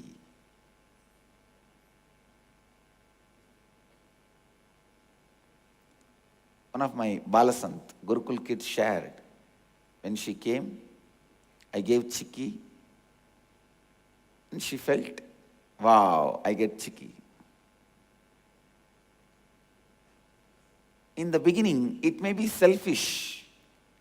Coming to me, it may look very selfish. Wow, I am going there just to get chikki. Finally, what happened? She has dedicated her whole life now. Now our whole life is for others. Kadalai koduthu ஞான கடலை காட்டினானைப்பா.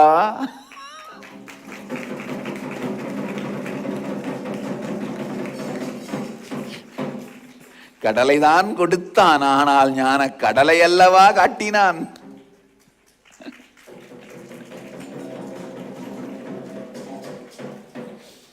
He might have given just a chikki, but he opened the whole ocean of knowledge. In Tamil, the both same word.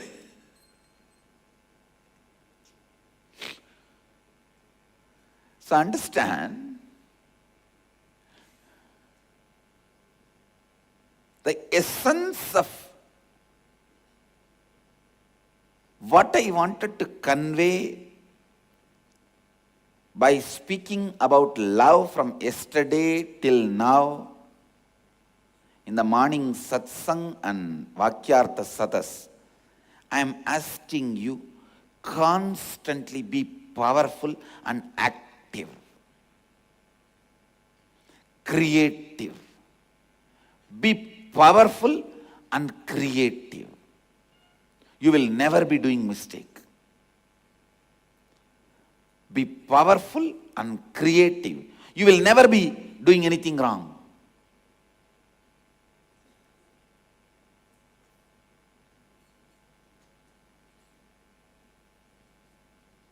Don't bother whether somebody receives it or not, somebody reciprocates it or not, responds to it or not.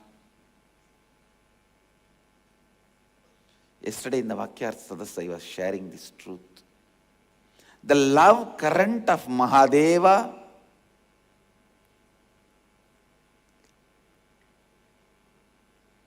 you can see throughout the way he has expressed himself, connected with humanity, whether it is cutting the head of the Ganapati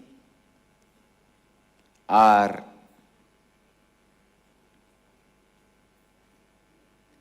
giving the whole golden city to Ravana,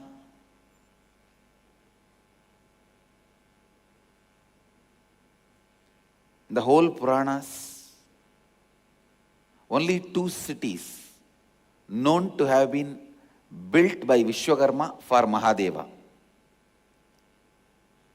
As per the Mahadeva's orders, only 2 cities, no third city. I looked, searched throughout the Puranas. Only 2 cities.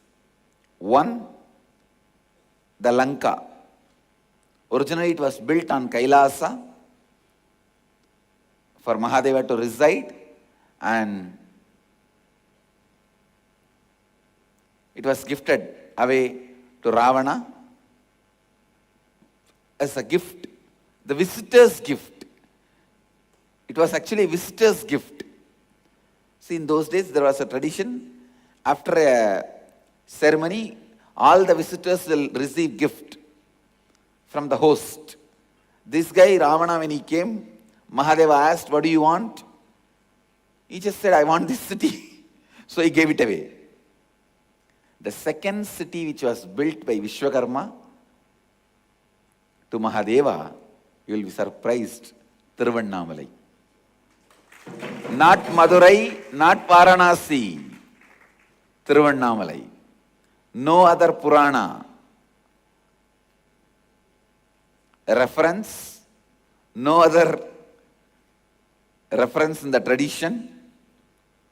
Madurai already existed when Mahadeva came to marry Meenakshi. So he did not build. Expansion was done, that was done by Meenakshi. Directly Vishwakarma making for Mahadeva only these 2 cities. One, he did not leave, he gave it away to Ravana. Second one is still using.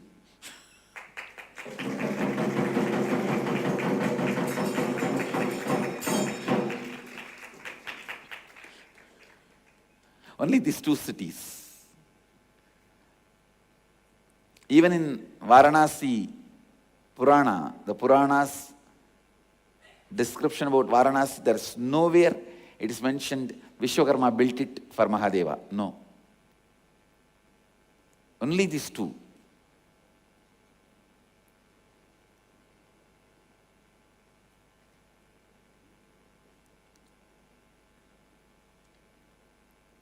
neither Varanasi nor Madurai or any other city directly built by Mahadeva. Only these two cities directly Mahadeva built.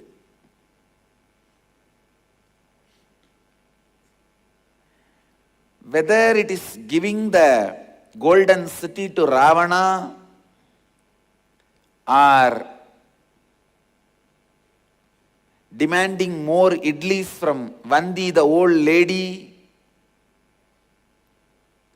and when everyone is fighting, who has the right to get initiation? Whether Brahmins have a right, Kshatriyas have a right, Chandalas have a right, Shudras have a right, Kshatriyas have a, Vaishyas have a right, whether it should be only Brahmin or Shivacharyas. In all these fights, who is authorized to have initiation? In such big fights and mess among this, he just goes and picks up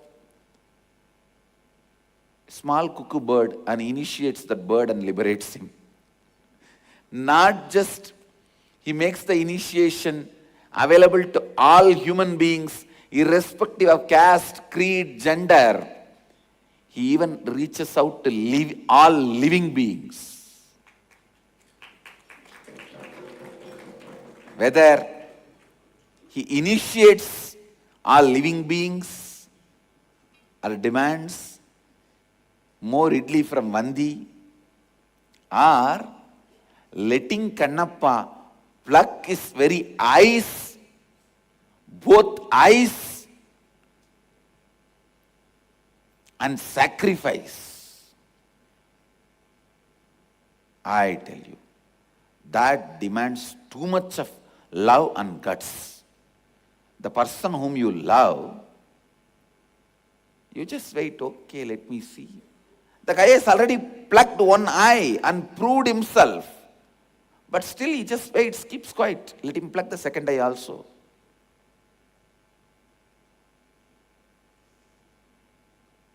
Only after he plucks the second eye, about to fix it, he appears and says, Kannappa, Nirka, stop. Why you know? Because in this third eye, 3 eyes, already 1.5 belongs to Devi. In the 1.5, already one belongs to Kannappa, remaining half only is there. If this fellow puts the second eye also, this half also I will lose. Better let me have my half back. That calculation, he stopped Kannappa before he put the second eye. 3 eyes, see the calculation. 1.5 belongs to Devi. In this 1.5, one already Kannappa gave. So now only remaining half is there. If that also Kannappa gives, what will happen? Everyone will say, all these poets will sing, oh, you are eyeless. That is why you are not seeing us.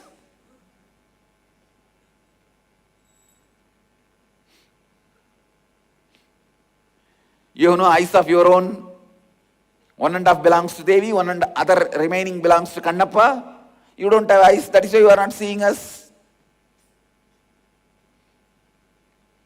Whether it is cutting the head of the Brahma as Kala Bhairava, or cutting the head of the Daksha as Veerabhadra, or sitting and teaching the science of enlightenment to the very rishis who did the yaga yajnas to destroy him.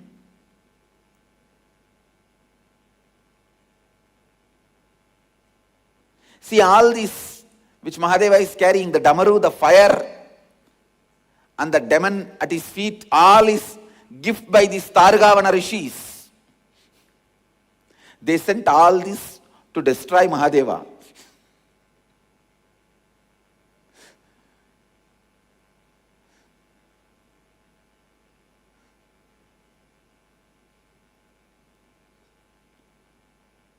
These Targavana rishis, because they can do anything they want through the Yaga Yajnas, they know the science, they thought they have become God and you don't need for God. They are the ultimate. So Mahadeva has to make them understand. It's like many people telling, oh, I am okay, my life is, I am happy, I am okay, why do I need spirituality? Okay, you are happy now, but even one small tatak, imbalance, over. So now Mahadeva has to come and tell them, fool, you are happy because everything is moving as you want. But just even a small imbalance, you won't be able to handle that. So raise yourself to the space where there can never be imbalance. So the exact spot where they had incompletion is too much possessive of their wives, these rishis. Mahadeva came down in such an handsome form, most handsome form, a Sundareshwara. He comes down.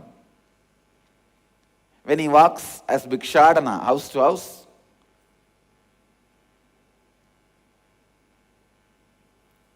see, the form was beyond any human beauty.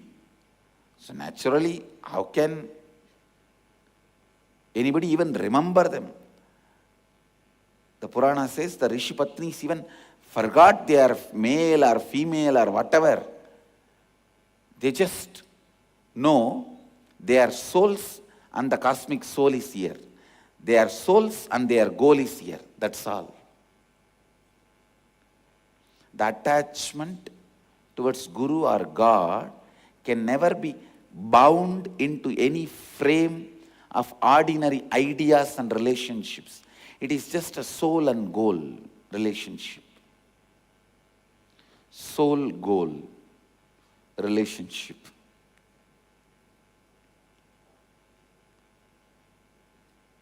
The rishis were shocked when they saw, oh God, all these Rishi Patnis are running behind this guy, young guy. Who is this young guy? They wanted to destroy him. But the moment they had anger out of powerlessness and incompletion, so suddenly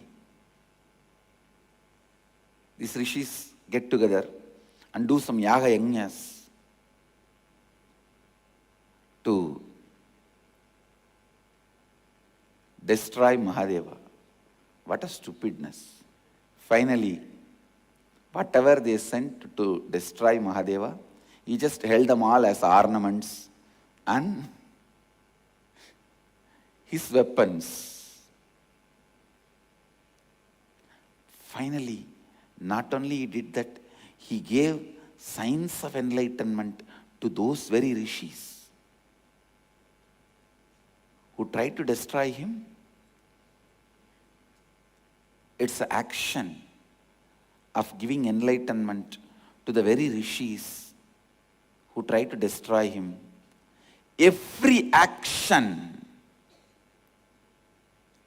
please see, is love current.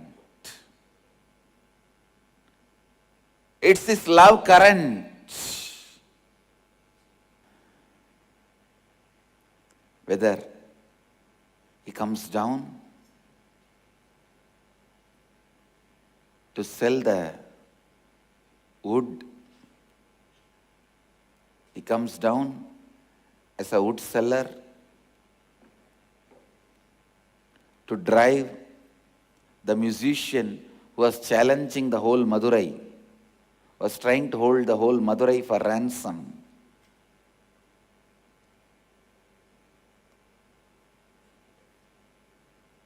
Whatever game he played, whatever leelas he did, whether he came down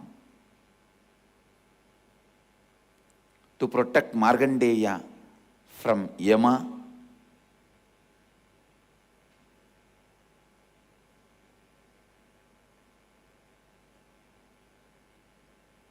I tell you, coming out of Shivalinga, to protect Markandeya from death and coming out of Shivalinga and stopping Kannappa sacrificing the second eye. If I see both scenes,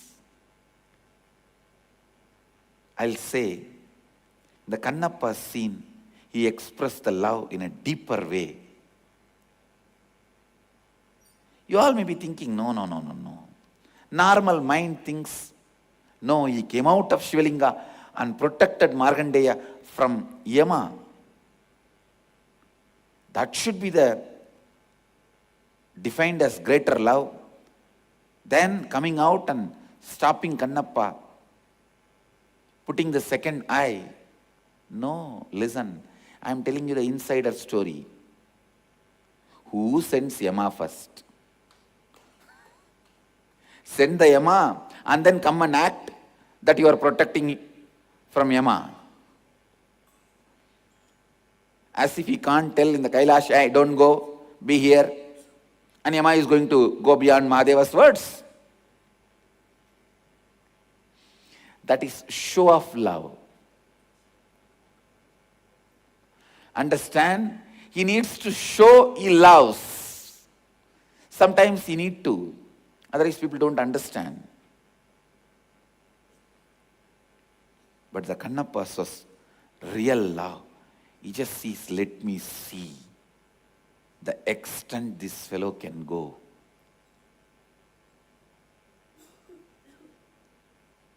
I tell you, after Kannappa plucked the first eye, before he plucked the second eye, Mahadeva would have had blood pressure. I am telling you as an insider, Mahadeva would have had blood pressure. And in the scene where he came out of Linga and protected Markandeya and killed the death itself, Mahadeva would not have an inch of blood pressure. There is no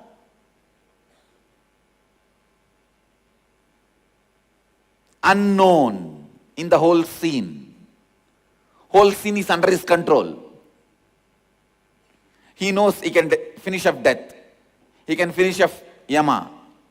He can make Markandeya Siranjeevi.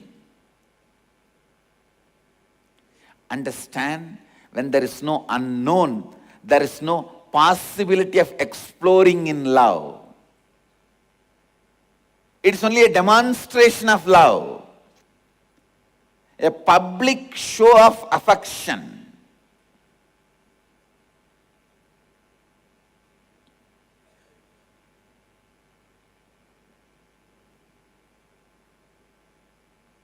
Where the whole scene is in his control.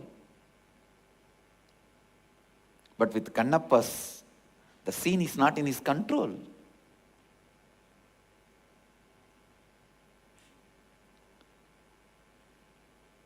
You know, this fellow may pluck the second eye also. But let me see whether he has that much of guts.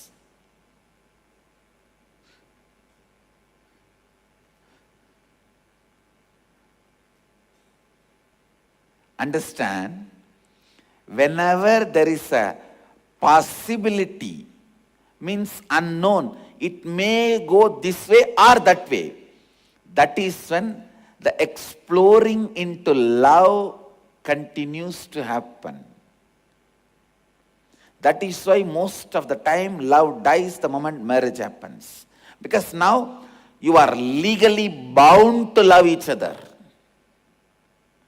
So anything you do is you are legally bound, socially bound to do that.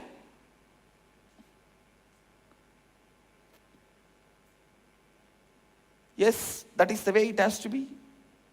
There is no possibility of yes or no.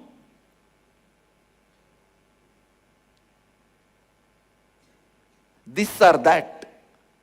The unknown. I tell you, only a man who has a guts to play with the unknown can really love. Only they can love and they can receive love, they can radiate.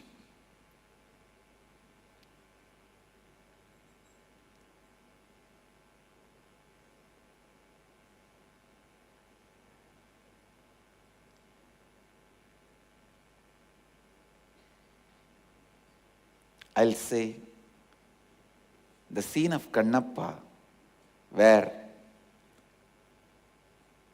the Shivalinga has bleeding in the eyes and he plucks his own eye and puts it, maybe the first eye transplant surgery. And he puts this, then he sees the second eye also is bleeding. He removes the second eye. When he was about to put, he stops. He waited till the second eye was removed.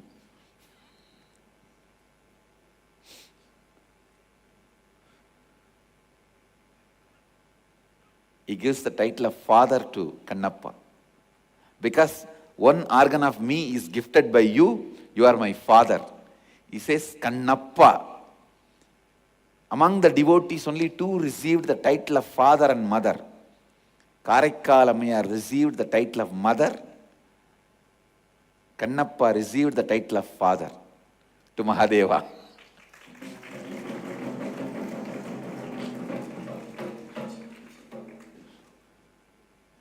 Because Mahadeva, when he went to test Karaikkalammayar, he ate her food. Because he ate her food, he says, you are my mother. Because Kannappa gave one organ to Mahadeva, he says, you are my father.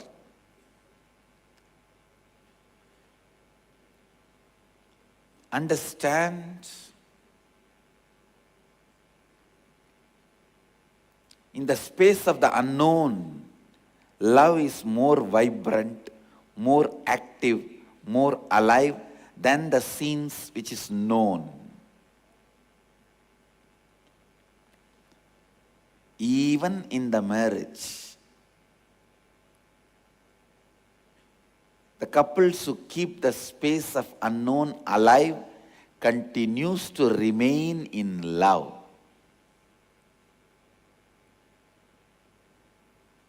Relationship is all about constantly being new to you and to the other person. That's all. All relationship is all about constantly being new to you and to the other person. That's all.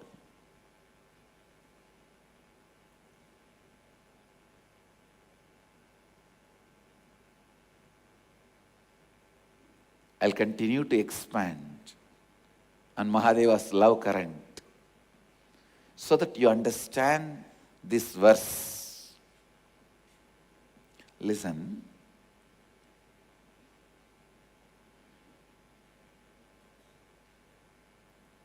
Even when he demonstrates oneness to the whole world by transmitting the blow given on his back to whole world, all beings, he shows in what kind of situation that will become your experience. The situation is, he is sitting and demanding food from Vandi.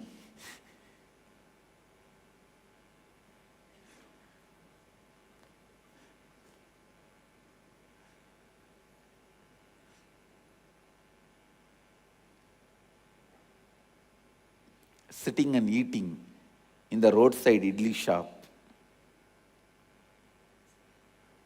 This is what one of my Mahants came to the conclusion yesterday after the satsang. One of my great Mahant, a senior Swami, Sri Nithyananda, his essence of yesterday's satsang, the realization he had, the conclusion he came after yesterday's satsang was, even in Mahadeva's time there was a roadside idli shop. Even Mahadeva ate in the roadside idli shop, so there is nothing wrong in eating in roadside idli shop. That is the conclusion derived by one of my great Mahant, the senior Swami, Sri Nitya Premayananda. I thought, God saved, he is not doing satsangs.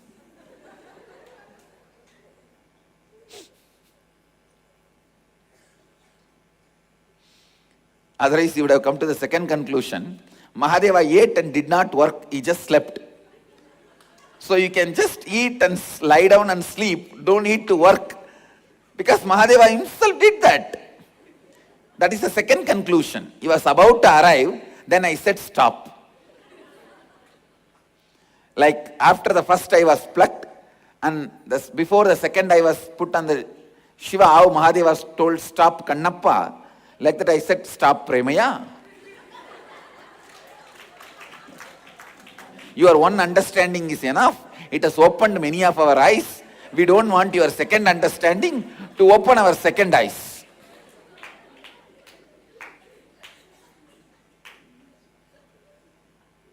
Let me have little eye left.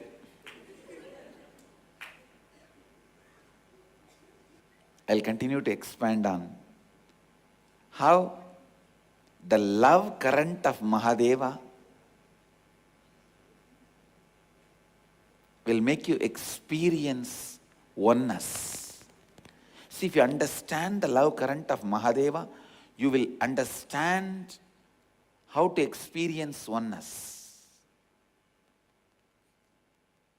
And love will make you live oneness.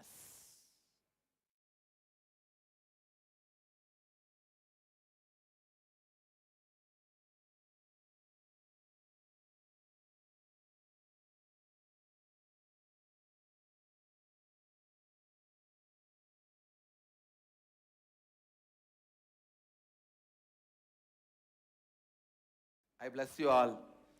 Let you all radiate with integrity, authenticity, responsibility, enriching, causing, living Advaita, the eternal bliss, Nithyananda. Thank you. Be blissful. Nithyananda Dhyana Peetham, Nithyananda Nagar, off Mysore Road, Bidadi, Bengaluru. Phone 08027279999. www.nithyananda.org, www.youtube.com/lifeblissfoundation.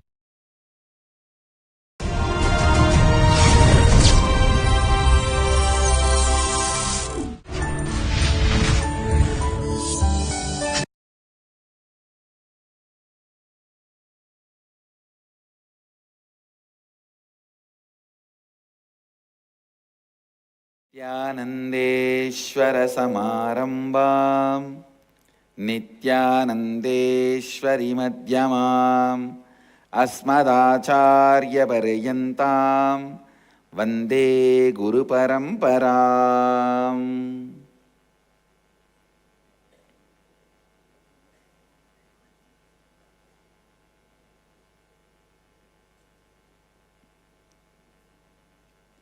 I welcome all of you with my love and respects.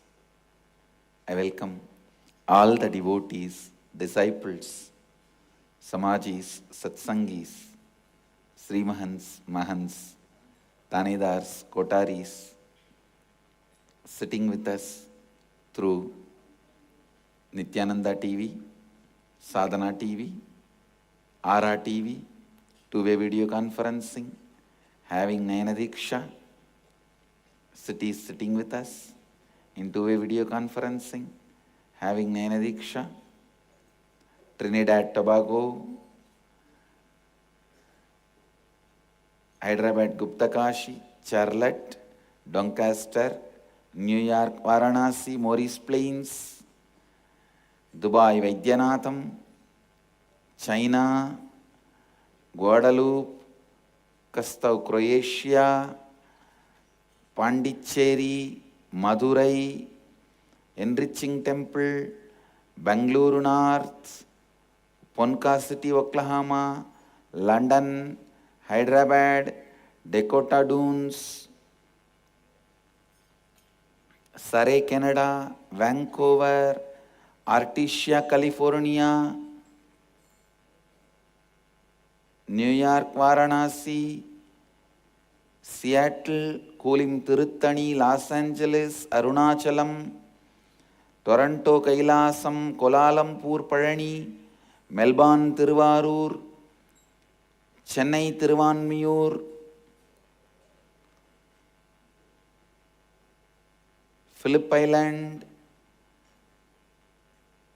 St. Louis, New Jersey, Omkareshwar, and some more cities. Lot more cities are joining. I welcome all of you with my love and respects.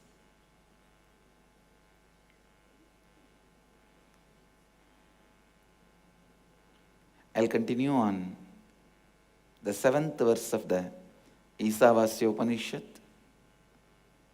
Please recite along with me. Yasmin sarvani bhutani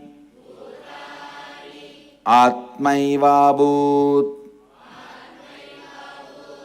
vijanataha tatra ko mohakaha shokaha ekatvam anupashyataha. Listen.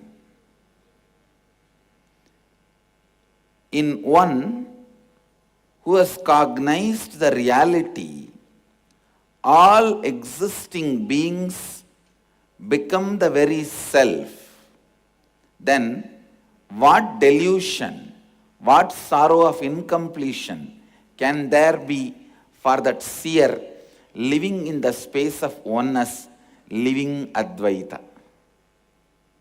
Listen. Listen.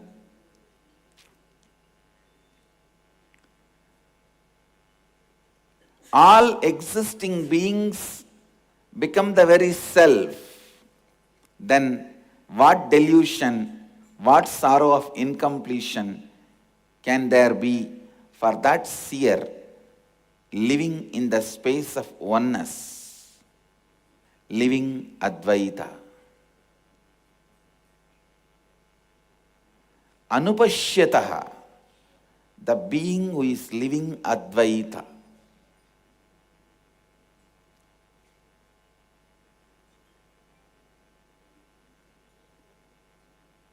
See, I can expand on this verse word by word, or I can just jump start and give you direct process. If I have to expand, I can expand Yasmin, in him, Sarvani, all, Bhutani, existing beings, are experienced his own very self. I can go on expanding. See, when you see everything exists in your consciousness, very soul, very self, where is the question of incompletion? Where is the question of sorrow? Where is the question of delusion?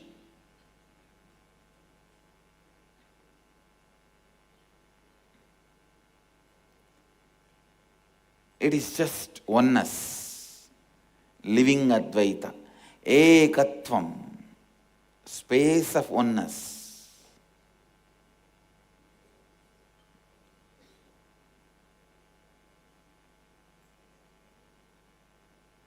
But I am not going to stop with giving you intellectual understanding. Please understand.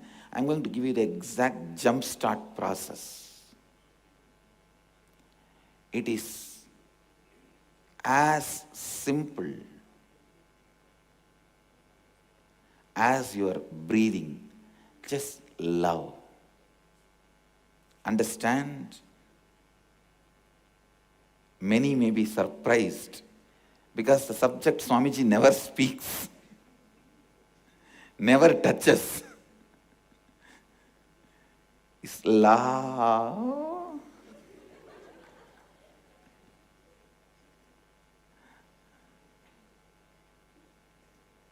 I tell you, it can be as simple as you giving a smile, a calculated smile. I am not even going for unconditional, uncalculated love. Unconditional love, uncalculated, no. It can be as simple as calculated smile and as dirty as planning to grab something from him. You may be even planning, once you show your love, to grab something from the other person. His money or some pleasure from the other person or something which you want. It can be as dirty, as calculated, as simple as an act of smile. Understand, even those smallest acts and calculated acts, when it is done, gives you the glimpse of oneness. Understand? I am not saying give a calculated love or cunning love, no. All I am trying to tell you is even that gives you the experience of oneness. So when you evolve, give an unconditional. Actually, the unconditional love comes, how you know? When you start giving calculated love more and more, the confidence you develop on you, when the SDHD melts down, the confidence you develop on you, the energy you radiate, that becomes unconditional love. Unconditional love is not dependent on any action you do. Even your breathing, you will be loving the whole world. Your existence, you will be thinking, what can I do further? How can I contribute further?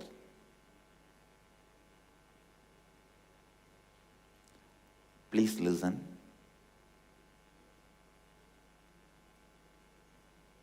So do not deny if some of your acts are calculated conditional love. Don't deny the act itself. Go ahead with the act. You will see, you get the confidence to radiate unconditional, uncalculated love. Please understand, when it is calculated and conditional, if you deny, you destroy the possibility for the next level. Yes, the leaf of this tree, this plant can't be eaten. But wait, allow the tree to grow. The flower and the fruit of the tree will be useful. The conditional love, calculated love, planned love will start in your life, because that is the best way of relating with the life. But when it starts, don't deny it. Don't destroy it. Don't abuse it. Wait, it's okay. Today you felt, if I smile, he also may smile, she also may smile, then I'll develop the contact. Tomorrow he may become partner in my business, or he or she may become partner in my life, or he or she may support me in my venture. Whatever you may be planning, I am telling you that is okay.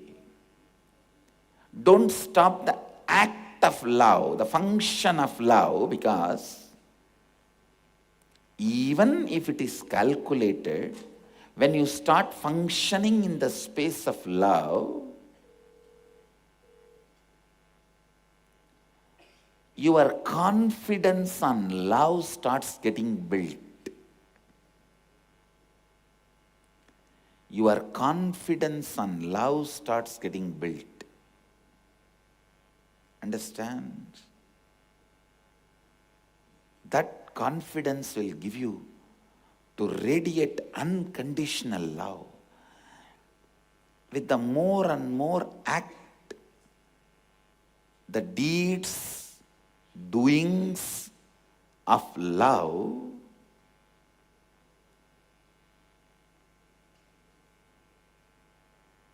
this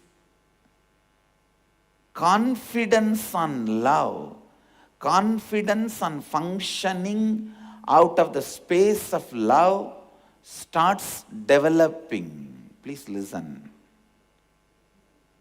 One of the predominant thing you need to develop in your life is confidence to function out of space of love, because from there only you can take a jump to confidence to function out of space of oneness. See, in the space of oneness there is no cunningness, there is no condition, there is no planning.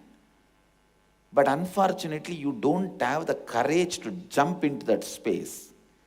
It is because you don't have courage you go on doing some hypocritical game. It's like, there is a story by Ramakrishna. No one can be a best storyteller like Ramakrishna. He is the best in storytelling. A village authenticity, a raw authenticity. He is a Andhra Gongura chutney. As far as storytelling is concerned, he is just Andhra Gongura chutney. A village rawness. That is his beauty, I think. That's his beauty. And even when he describes, you won't find any so-called social decency. There are many of his stories I can't tell in public satsang. I know now many will go and read the original book. Because human mind secretly enjoys anything dirty. It's anyhow. At least for that, read his stories. He has his own rawness. And the beauty of his rawness is his authenticity.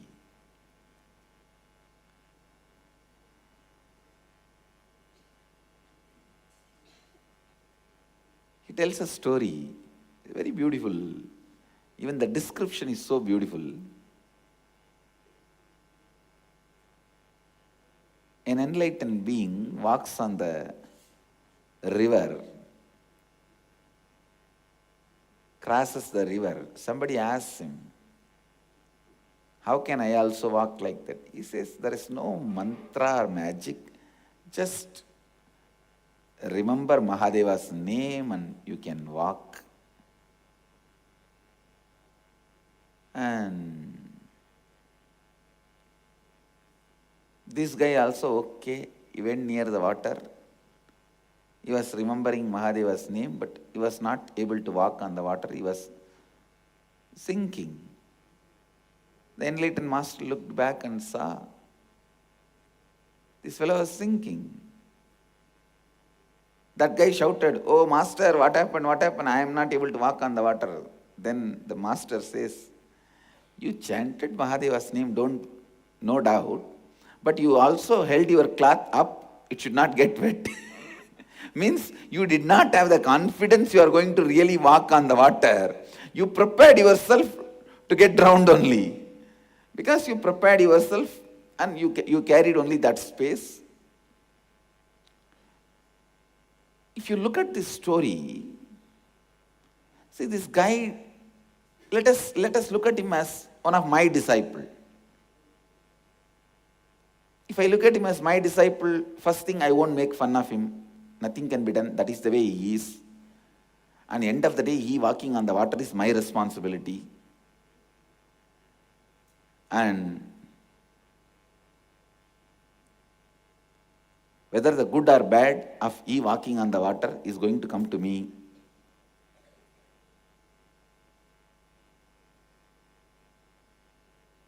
The amount of goodness the Gurukul kids are bringing, oh God, unimaginable. Unimaginable.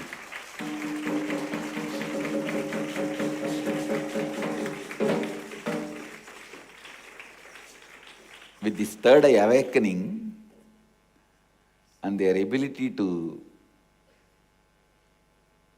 play with the powers, now I'm refining more and more those techniques and processes. See, if I am allowed to do only spiritual work, I can do so much. But what to do, whether it is a brick need to be bought or the cement need to be measured. In Bidadi campus, literally everything I have to look in what to do. Anyhow, I'm doing it. Soon you can see the Gurukul kids moving to the next level and radiating different powers. Even before you talk, they will tell what you are thinking and what you are planning. And it's going to be really funny to live with them. The kind of a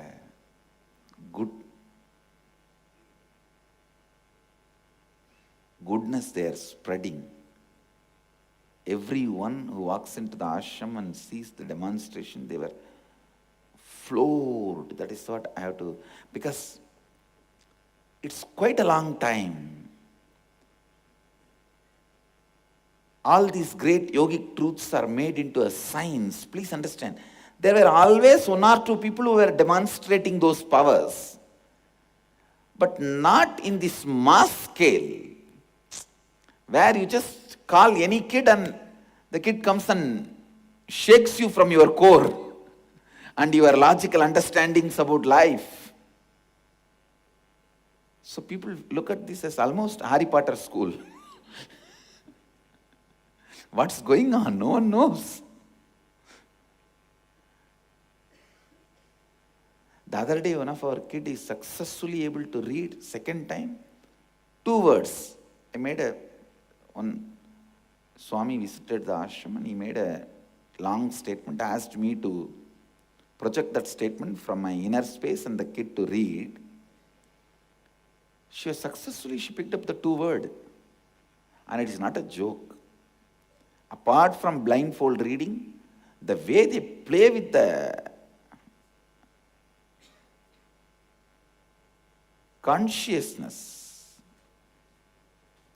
and without any risk and danger, so beautifully. Let me come back to this story which I was telling. So, even if this guy walks on the water, it is going to be my pride. So I have to be responsible. Why he is not able to walk? That's where I will look in. It is nothing but because he doesn't have confidence. He is holding the cloth. He feels he is going to drown. So if I look at the whole story from my angle, first I will teach him to love water. I'll teach him to love water. Please understand, completion means not just not having incompletion, but having communion. Understand? Completion means you live, I live. No. You live, I live is not completion. We live is completion.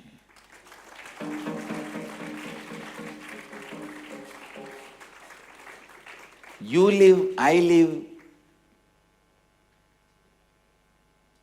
is not completion. We live is completion.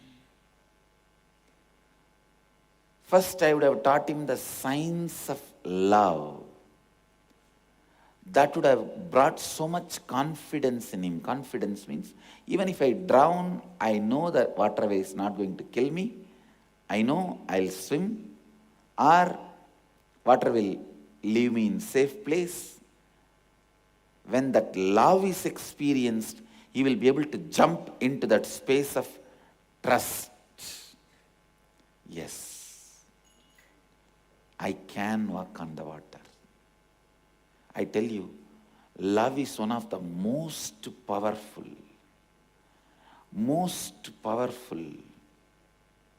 stepping stone for living Advaita. I should tell you, I should dedicate 1 year for loving Advaita, then living Advaita will happen. Because most of you are stuck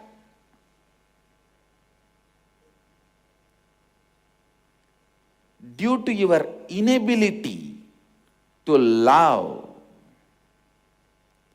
Inability to love.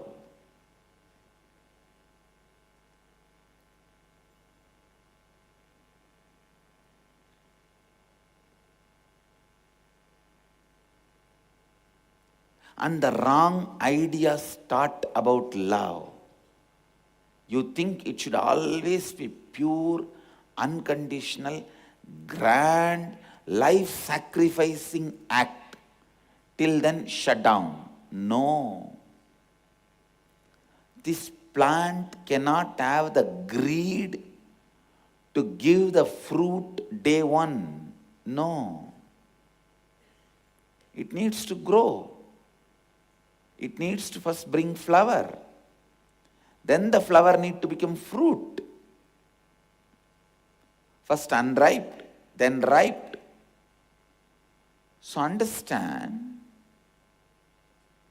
in the beginning it may be calculated or small act. It may be very calculated, cunning, and the act is very small, just a smile. But expecting 2 crore advance loan for the second smile. It can be such a small, uncalculated act that is okay. Start with your courage. You will see, you will develop so much of confidence on acting out of love space. Then automatically you will see, even you will be shocked. Some of the greatest sacrifices, unconditional acts, you will do it before even you thought you are planning or doing it. I tell you, all unconditional, great sacrifices out of love has happened before even they realized they are doing it. Before even they realized they are doing it.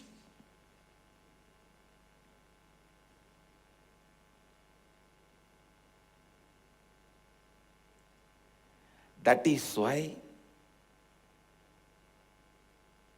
always the boons of Mahadeva. See, he is not fool, understand. He is not fool to give whatever Bhasmasura has and then run around. He is not a fool. He is in the space of unconditional love and tyaga, sacrifice. Before even he thinks the side effect and after effect of it, he has done it. He has given it.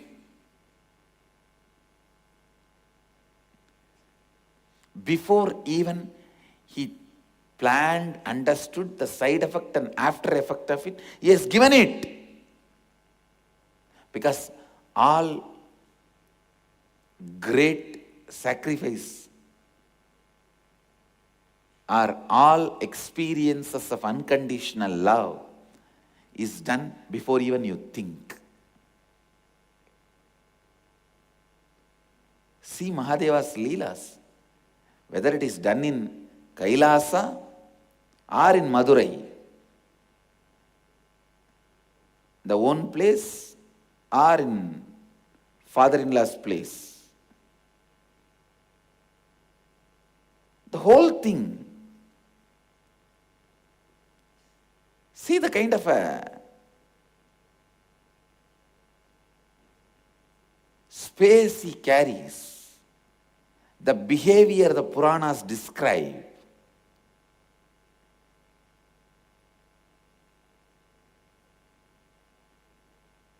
He marries Parvati. Parvati is from a royal family. She can't handle cold, the rough weather of Kailasa. Even though she is born in the hills to the Himaraja, she was brought up in a palace. So comfortably she lived. So when he saw Parvati needs a comfortable place, and then this Ganesha is there, runs around and finishes off everyone. And Subramanya,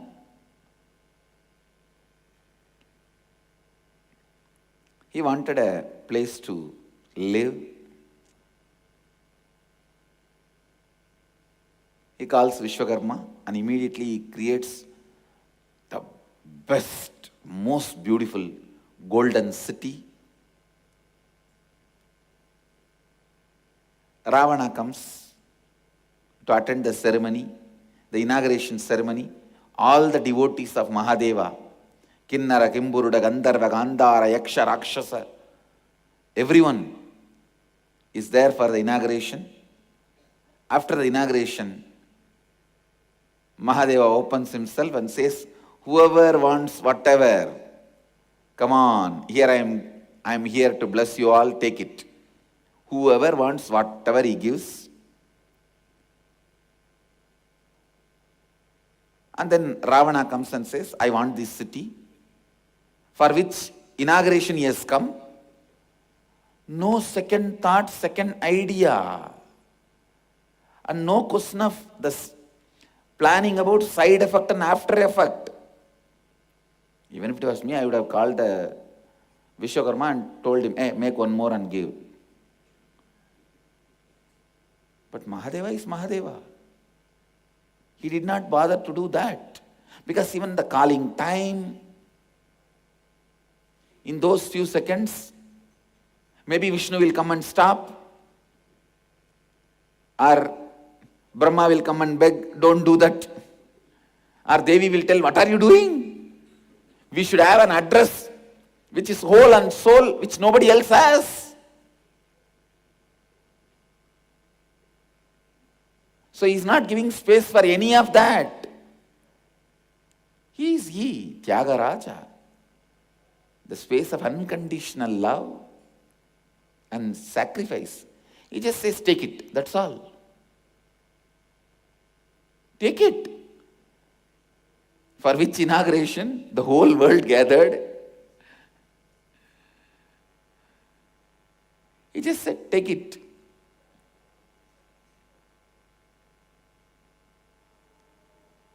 Actually, he gave the city. That city only is Lanka. Lanka is that city only.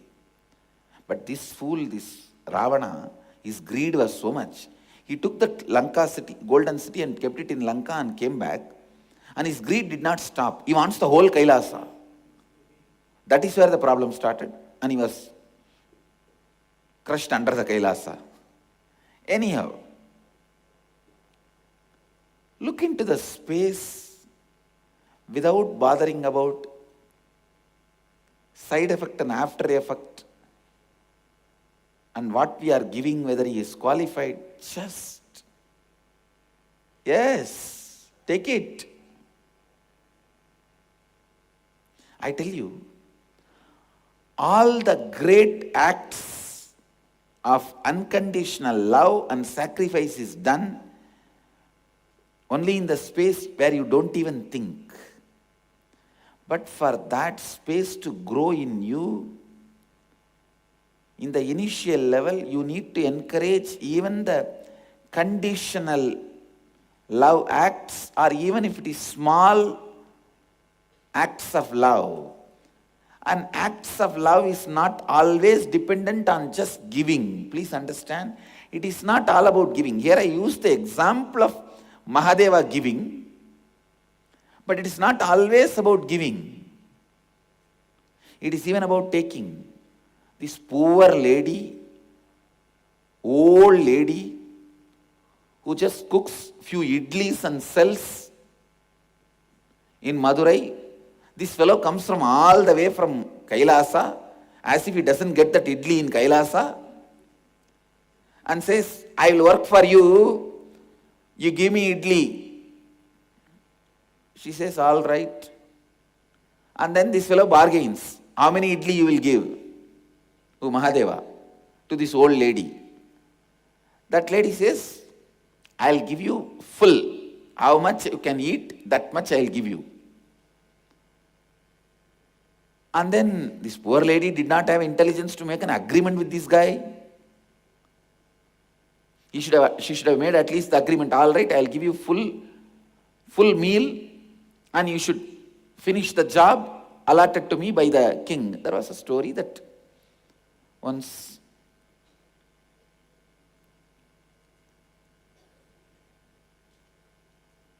there was a flood in the Vaigai river in the Madurai. King declares that every citizen should dump mud and build an embankment for certain portion so that the city is protected. So all the people from their own family, or they get some workers and start filling, doing the embankment. Actually, Vaigai is a man-made river. It's a man-made river done by the Shiva Bhutas and Ganas when they came to attend the marriage, because Mahadeva always loved to sit in the banks of a river. He lived in Kailasa, where the Ganga starts, and Varanasi, where Ganga comes to touch his feet. So he wanted an atmosphere of a river. And actually till he went back to Kailasa, he always lived in the palace near the river. A riverfront palace only he lived. He did not live in the main palace. The main palace is the temple now. The Madurai temple is the main palace where Meenakshi lived and ruled, conducted the court. But he will always go and sit in the riverfront palace, playing dice with all his bhutas, bhutaganas, and drinking somarasa. He will neither participate in the administration nor support Meenakshi in any work. He will just go around and give boons and lying in the riverfront palace. So he goes to that lady and asks, what will you give me? She says, I'll give you as much as you want, eat. Only when he started eating, she realized what commitment she made. He finished the whole thing. Nothing is left with that lady. He finished the whole thing.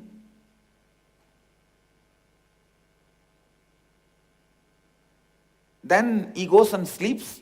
When that lady comes and wakes him up, hey, wake up and do your work. Otherwise king will punish me. He says, no, just now I ate, I'm feeling a little tired. And he lay down and slept. King comes for supervision. And he says, whose portion it is? It's not, work has not happened. Everyone tells, this is the old lady who sells idli. Those days idli. Who sells idli, her portion. They call that lady. She says, what can I do? This fellow, I hired him and gave him whatever he wanted. And he is lying down there after eating. I tell you, he did not just eat idlis. He ate all her karmas. That is why he ate full.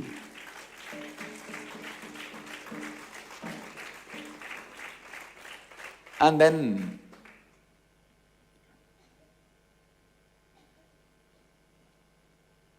King asks him, why are you not working? He has no answer. He just woke up and sat and looked.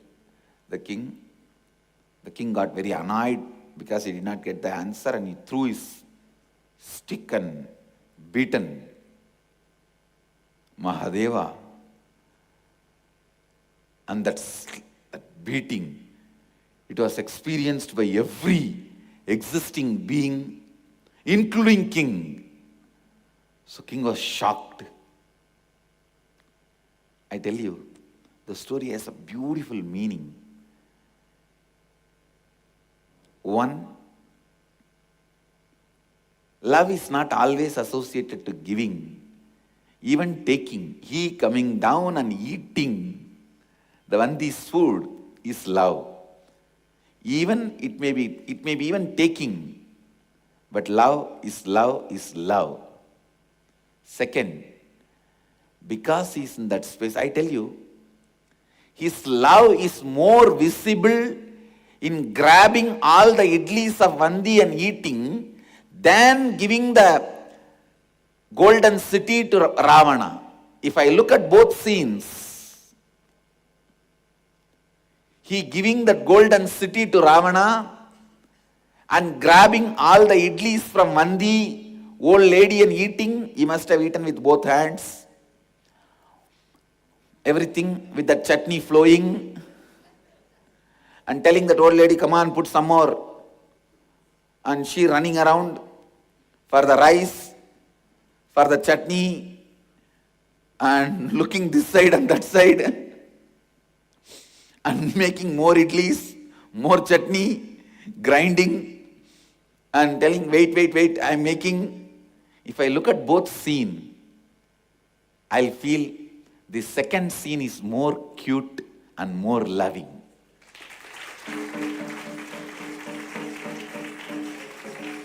Love is not bound by the act only giving.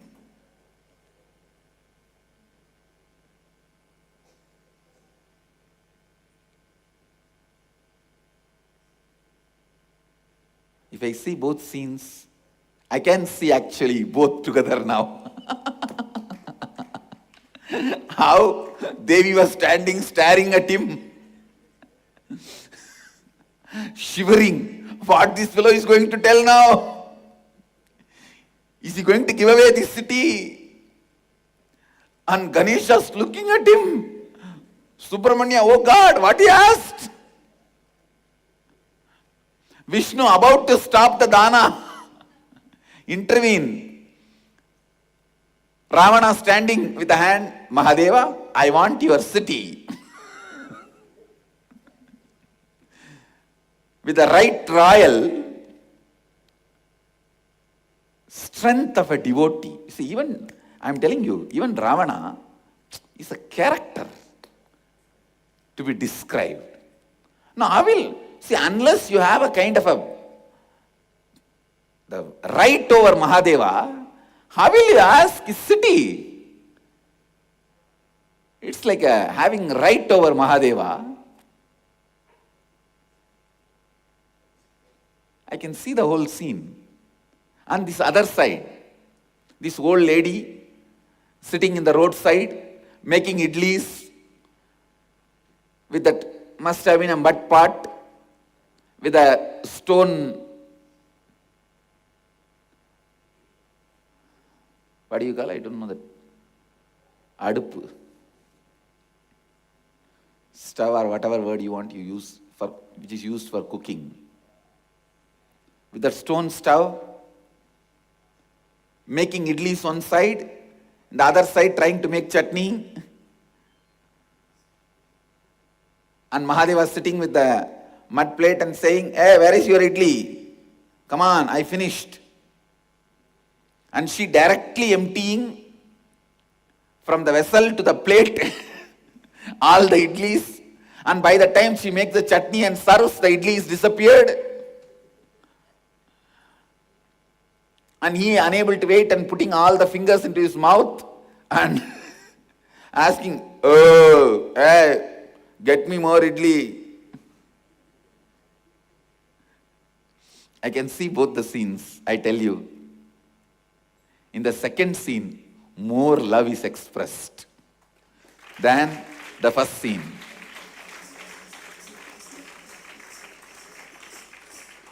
Be very clear. Love does not need to be restricted only to the act of giving. And love does not need to be described. Only it should be unconditional or selfless. Whether it is act of giving or receiving, conditional or unconditional, selfless or selfish, start practicing. Start practicing. I know ultimately unconditional, selfless love is the greatest. But that fruit will not happen if you cut all the roots start sprouting. The fruit of this tree will not happen if the tree is not allowed to grow at all. Many times these fools, for the sake of fruit, cut the root. Hey, if you want fruit, allow the root to exist and grow.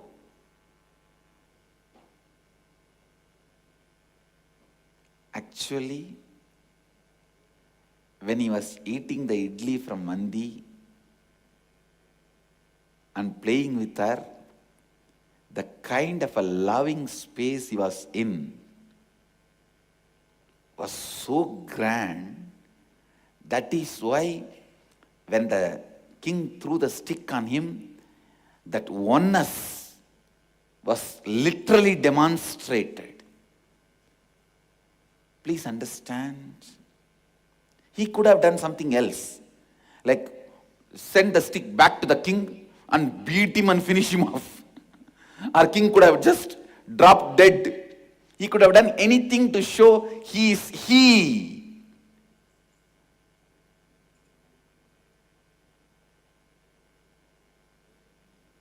He did not do any of that. He just, I think, after nicely eating Vandi's idli, he was in samadhi, relaxing in his oneness, the cosmic oneness. And this foolish king came and hit. That's why he got hit. So don't hit the people who are lying in samadhi. That's the lesson. Even if you are a king,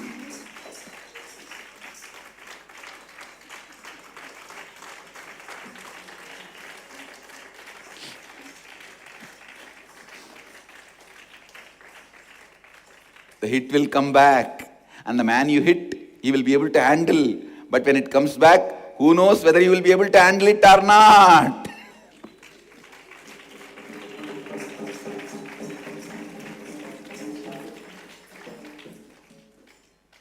I can see the whole scene. The kind of a right Ravana had on Mahadeva, because he's a devotee, I can say, you having right over Mahadeva is one-sided love. Mahadeva feels he has right over you is the real love.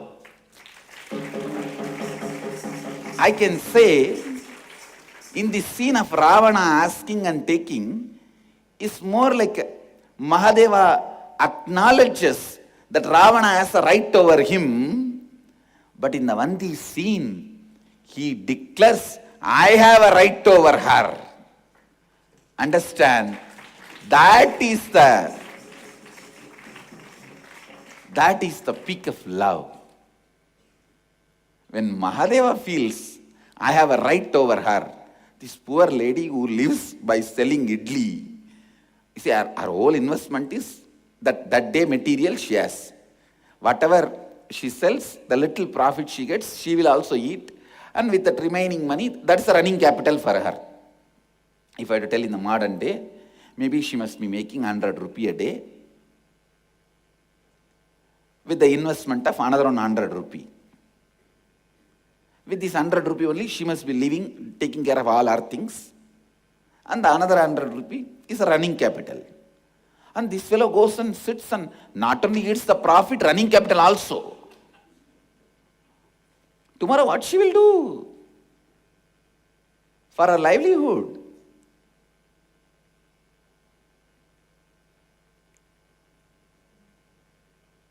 But he knows he has right over her and just swallows the whole thing.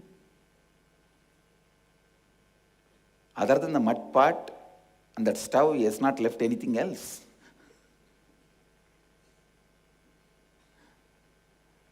And did not even do the job, went and lied down.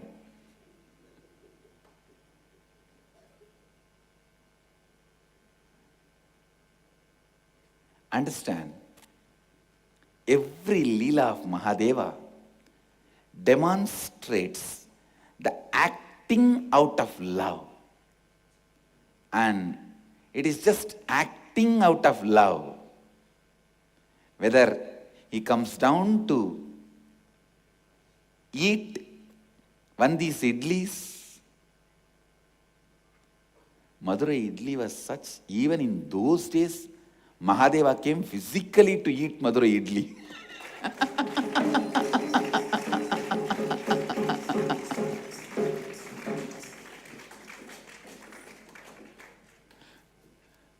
I can say that Madurai idli vendors can put a board. Even Mahadeva comes physically here, came physically here to eat our idli.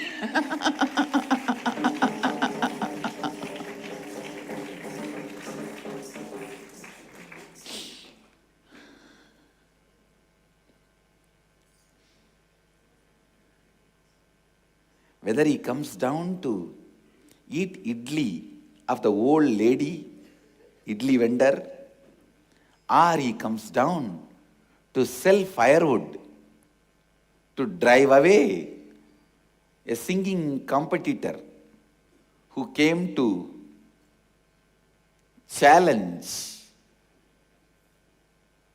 the temple singer, a devotee. Everything is the pure form of expression of love. Understand, that is the ultimate, no doubt. But listen, the ultimate will start when you start practicing the love the way in which you know.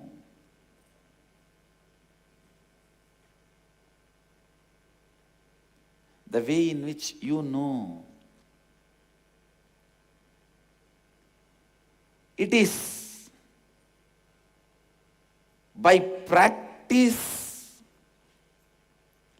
the confidence to operate from the space of love starts developing in you. That will help you to take the jump to operate from the space of oneness. I tell you,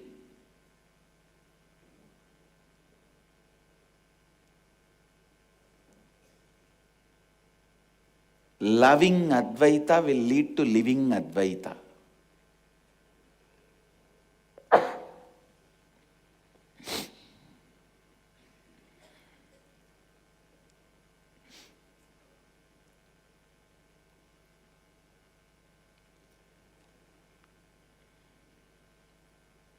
Take this as a spiritual practice. Today's subject for Vakyartha Sadas: what all ways you stopped yourself radiating love, saying, oh, it's a small act, saying, oh, it's a cunning act, saying, no, it's a calculated, I had my own calculations for this love, that's why I did not feel it's love and I did not function, I did not radiate, I just stopped myself. Whatever may be. You will have Vakyarsadas today about all this and how to break all that and radiate love. Radiate love. It may be as small act as smiling, giving a smile, or it may even be calculated. I am not saying you should be having calculated love, selfish love, or it should be only small. No. Love should be ultimately selfless, uncalculated, unconditional. But when are you going to start? Even if you want to reach the moon or the sun or the Mars, you have to start from where you are. So start.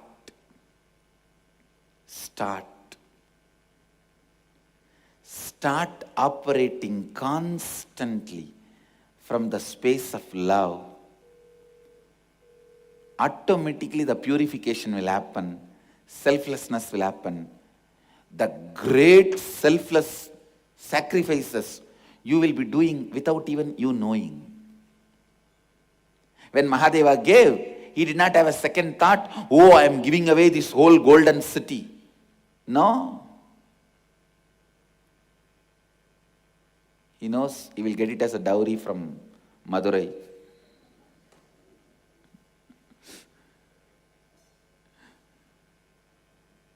And Madurai was golden city. We will again make it as golden city.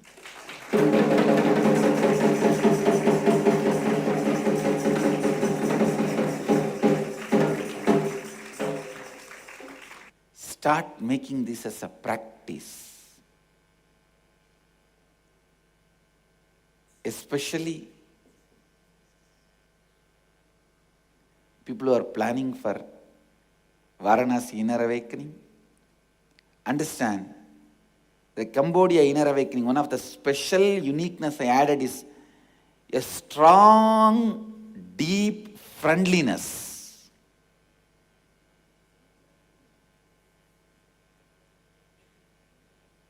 Varanasi आइए, a strong, deep Mahadeva's love current. Understand?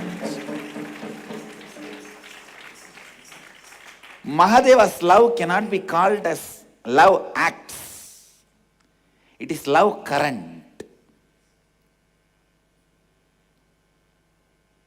So Varanasi may, the uniqueness will be Mahadeva's love current. So prepare yourself to experience that and come. So whether it is a small or big, go on operating from love. Let this be your homework, preparation homework, preparatory homework for Varanasi IA. Even if you are not planning for Varanasi IA, do the preparatory homework. Wherever I am, you will experience that here. Understand? Many of the sincere, intense devotees experience Shivoham without even coming to Cambodia, wherever they sat. They had that experience, they had that Kundalini awakening, they had that evolution.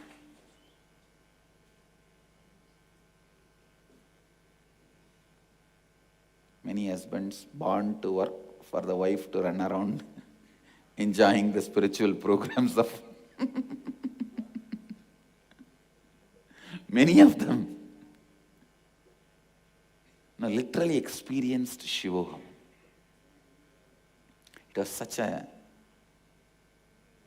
different plane. I tell you now, again.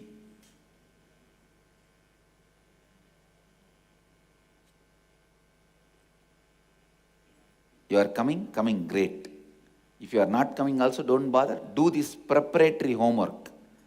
Wherever you are, from there, you will experience what is going on in Varanasi. Don't think I relay only visuals through two-way. Energy also is relayed.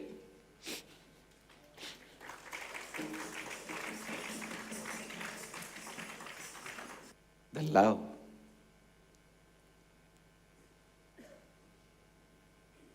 Love current of Mahadeva. That's the right word I will use. It can never be, because unfortunately you always associated love with the act. If you try to define based on the act, who can define chasing Vandi and eating all our idli as act? It's a love. Only if you experience the love current of Mahadeva, you know that's the most beautiful, cute, loving act ever Mahadeva has performed. It can never be compared to any other act of Mahadeva.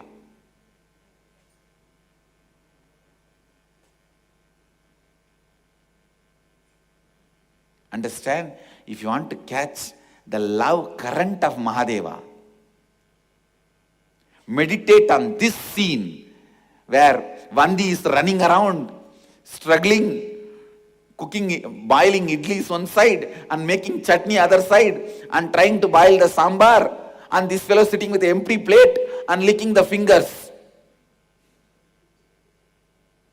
Hey, I'm waiting. I tell you,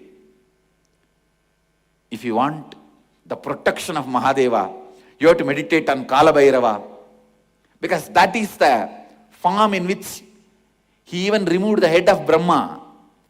If you want the enlightenment from Mahadeva, you have to meditate on the form of Dakshinamurti. That is the form in which he transmitted enlightenment to all the rishis.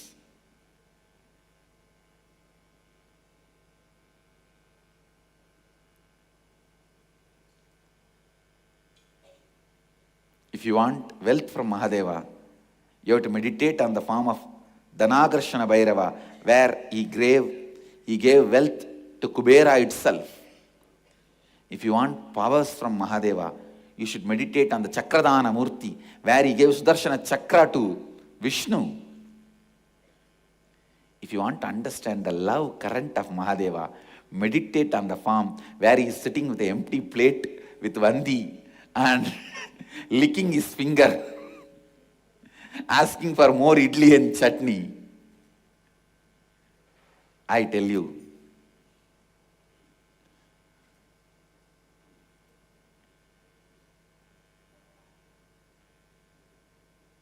meditate on the love current of Mahadeva. You will catch. You will really catch what is really, really love. Understand that today's subject for Vakyartha Sadas is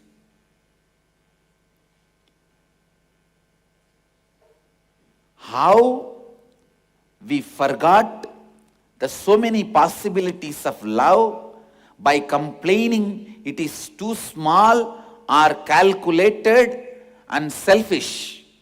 How we can break all these barriers and start living love. And tomorrow's subject for Vakyartha Sadas, today itself I am giving tomorrow's subject for Vakyartha Sadas, Mahadeva's love current. Mahadeva's love current.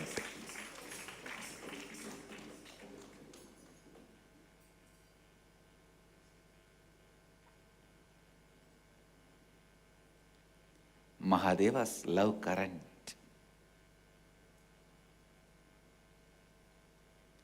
வெள்ளி மலை வந்த வேந்தன் ராவணன் கனகபுரி தந்த நிகழ்வை காதல் என்பேனா, மதுரை வீதியில் கால்தேய நடந்து திரைமறைவில் நின்று தினமும் சங்கரா எனப் புலம்பும் சந்தத பாடகர்க்கு சங்கம் வளர்த்த தமிழ் மதுரை அடிமையாக வேண்டாம் என்று அறைகூவல் விடுத்தவனை விரையோடச் செய்திட விறகுதலை தாங்கி விறகனூர் வந்த உன் நிகழ்வை காதல் என்பேனா? அருணையின் மலையில் கருணையின் வடிவாய் அடியும் முடியும் காட்டாது நின்று காட்டியும் காட்டாதும் கரைந்திருக்கும் வேதனை விட்டு நுவுக்கு கடையில் காட்டிய பதத்தை காட்டியே ஞானத் தூட்டிய செயலை காதல் என்பேனா? கருணையின் பொருளே, வந்தியின் வட்டிலில் அமர்ந்து தொட்டில் குழந்தை போலே கொடுத்ததையெல்லாம் உண்டுவிட்டு இன்னும் தா என்று கேட்க எங்கே போவேன் என்று அலையும் பாட்டியின் முன்னமர்ந்து வெறும் கல்லை இடித்து கொண்டு வெறும் விரலை நக்கி அவள் வேதனையைக் கண்டு குறுநகை உருந்து மலர்ந்திருக்கும் முகத்தை காதல் என்பேனா? எதை சொல்வேன் காதல் என்று என்னவனே?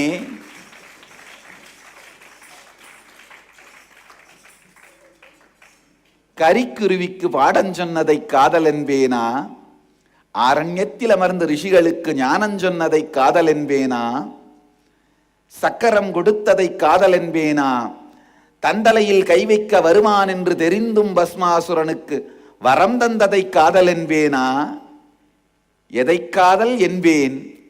என்னவனே, மன்னவனே, தென்னவனே, எனக்குள் நின்று என்றென்றும் நானே நீ என்றும் நீயே நான் என்றும் உணர்த்திய அருணகிரி யோகியே, உன் அரவணைப்பை காதல் என்பேனா? ஆணும் பெண்ணும் அலியும் கடந்து தானும் நின்றாகி இங்குனக்கு தாயை வேண்டாம் என்று சொன்ன பிருங்கிக்கும் தடிதன்னை தந்து அவனுக்கும் அளித்தாயே ஆன்ம முக்தியை, அதை காதல் என்பேனா? ஞானத்தை பிருங்கிக்கு அளித்திட தானத்து வீட்டுக்குள் தனியாய் இருக்க முடியாது, மானத்தை கடந்த பார்வதி உள் விடமாட்டாள் என்றறிந்தும் ஊடலுக்கு பயந்திராது கூடலுக்கும் ஊடலுக்கும் கலந்து இரண்டும் கடந்து பிருங்கிக்கும் ஞானந்தந்த பெருமானே, அதை காதல் என்பேனா? எதை காதல் என்பேன்? என்னவனே, தென்னவனே, மன்னவனே, வாழ்க நின்பதம் வளர்க நின்பதம் என்றென்றும் என்போலும் தீனர்க்கும் இனியதை தந்து காதலை கற்பித்து வாழ்வாய் வரம்பொருளே, வாழ்வாய் மகதேவா, வாழ்வாய் வாழ்வாய், உன் வாழ்வே உலகின் வாழ்வாய் நின்று வாழ்வாய்.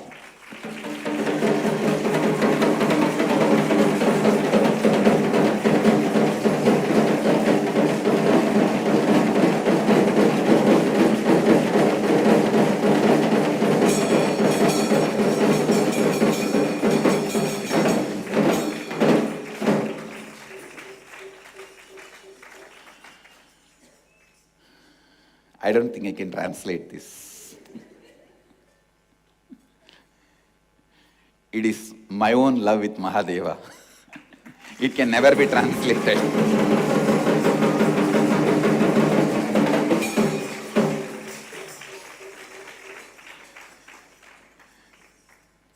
It's like a teenage boy writing a love letter to his puppy love.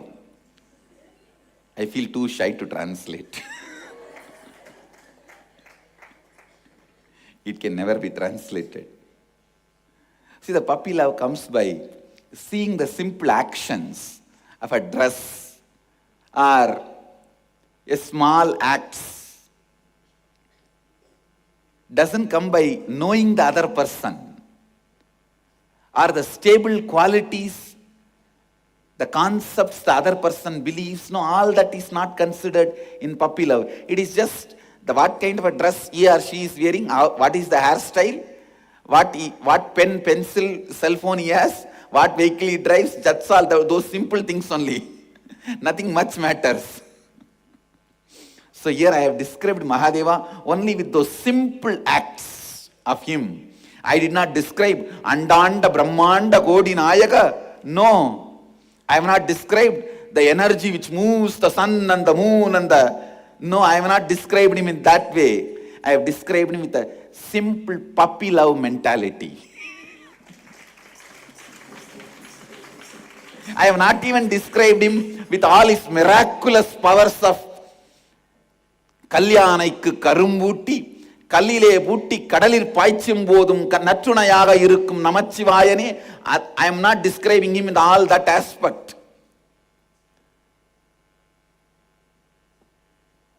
I have described him in his simple, ordinary acts, like a puppy love of a teenager.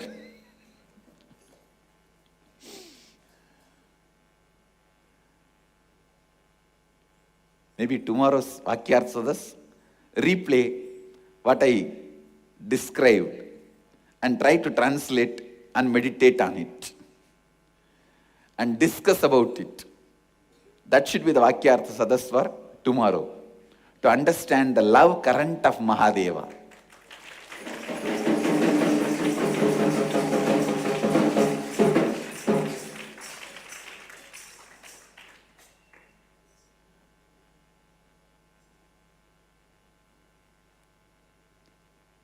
சிவதனுசு வேண்டுமென்று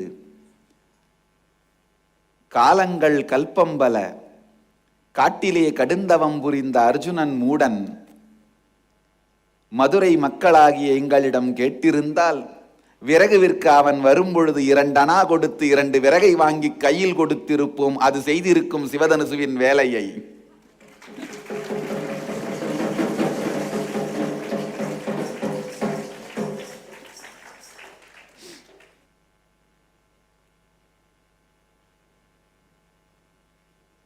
Meditate on the love current of Mahadeva.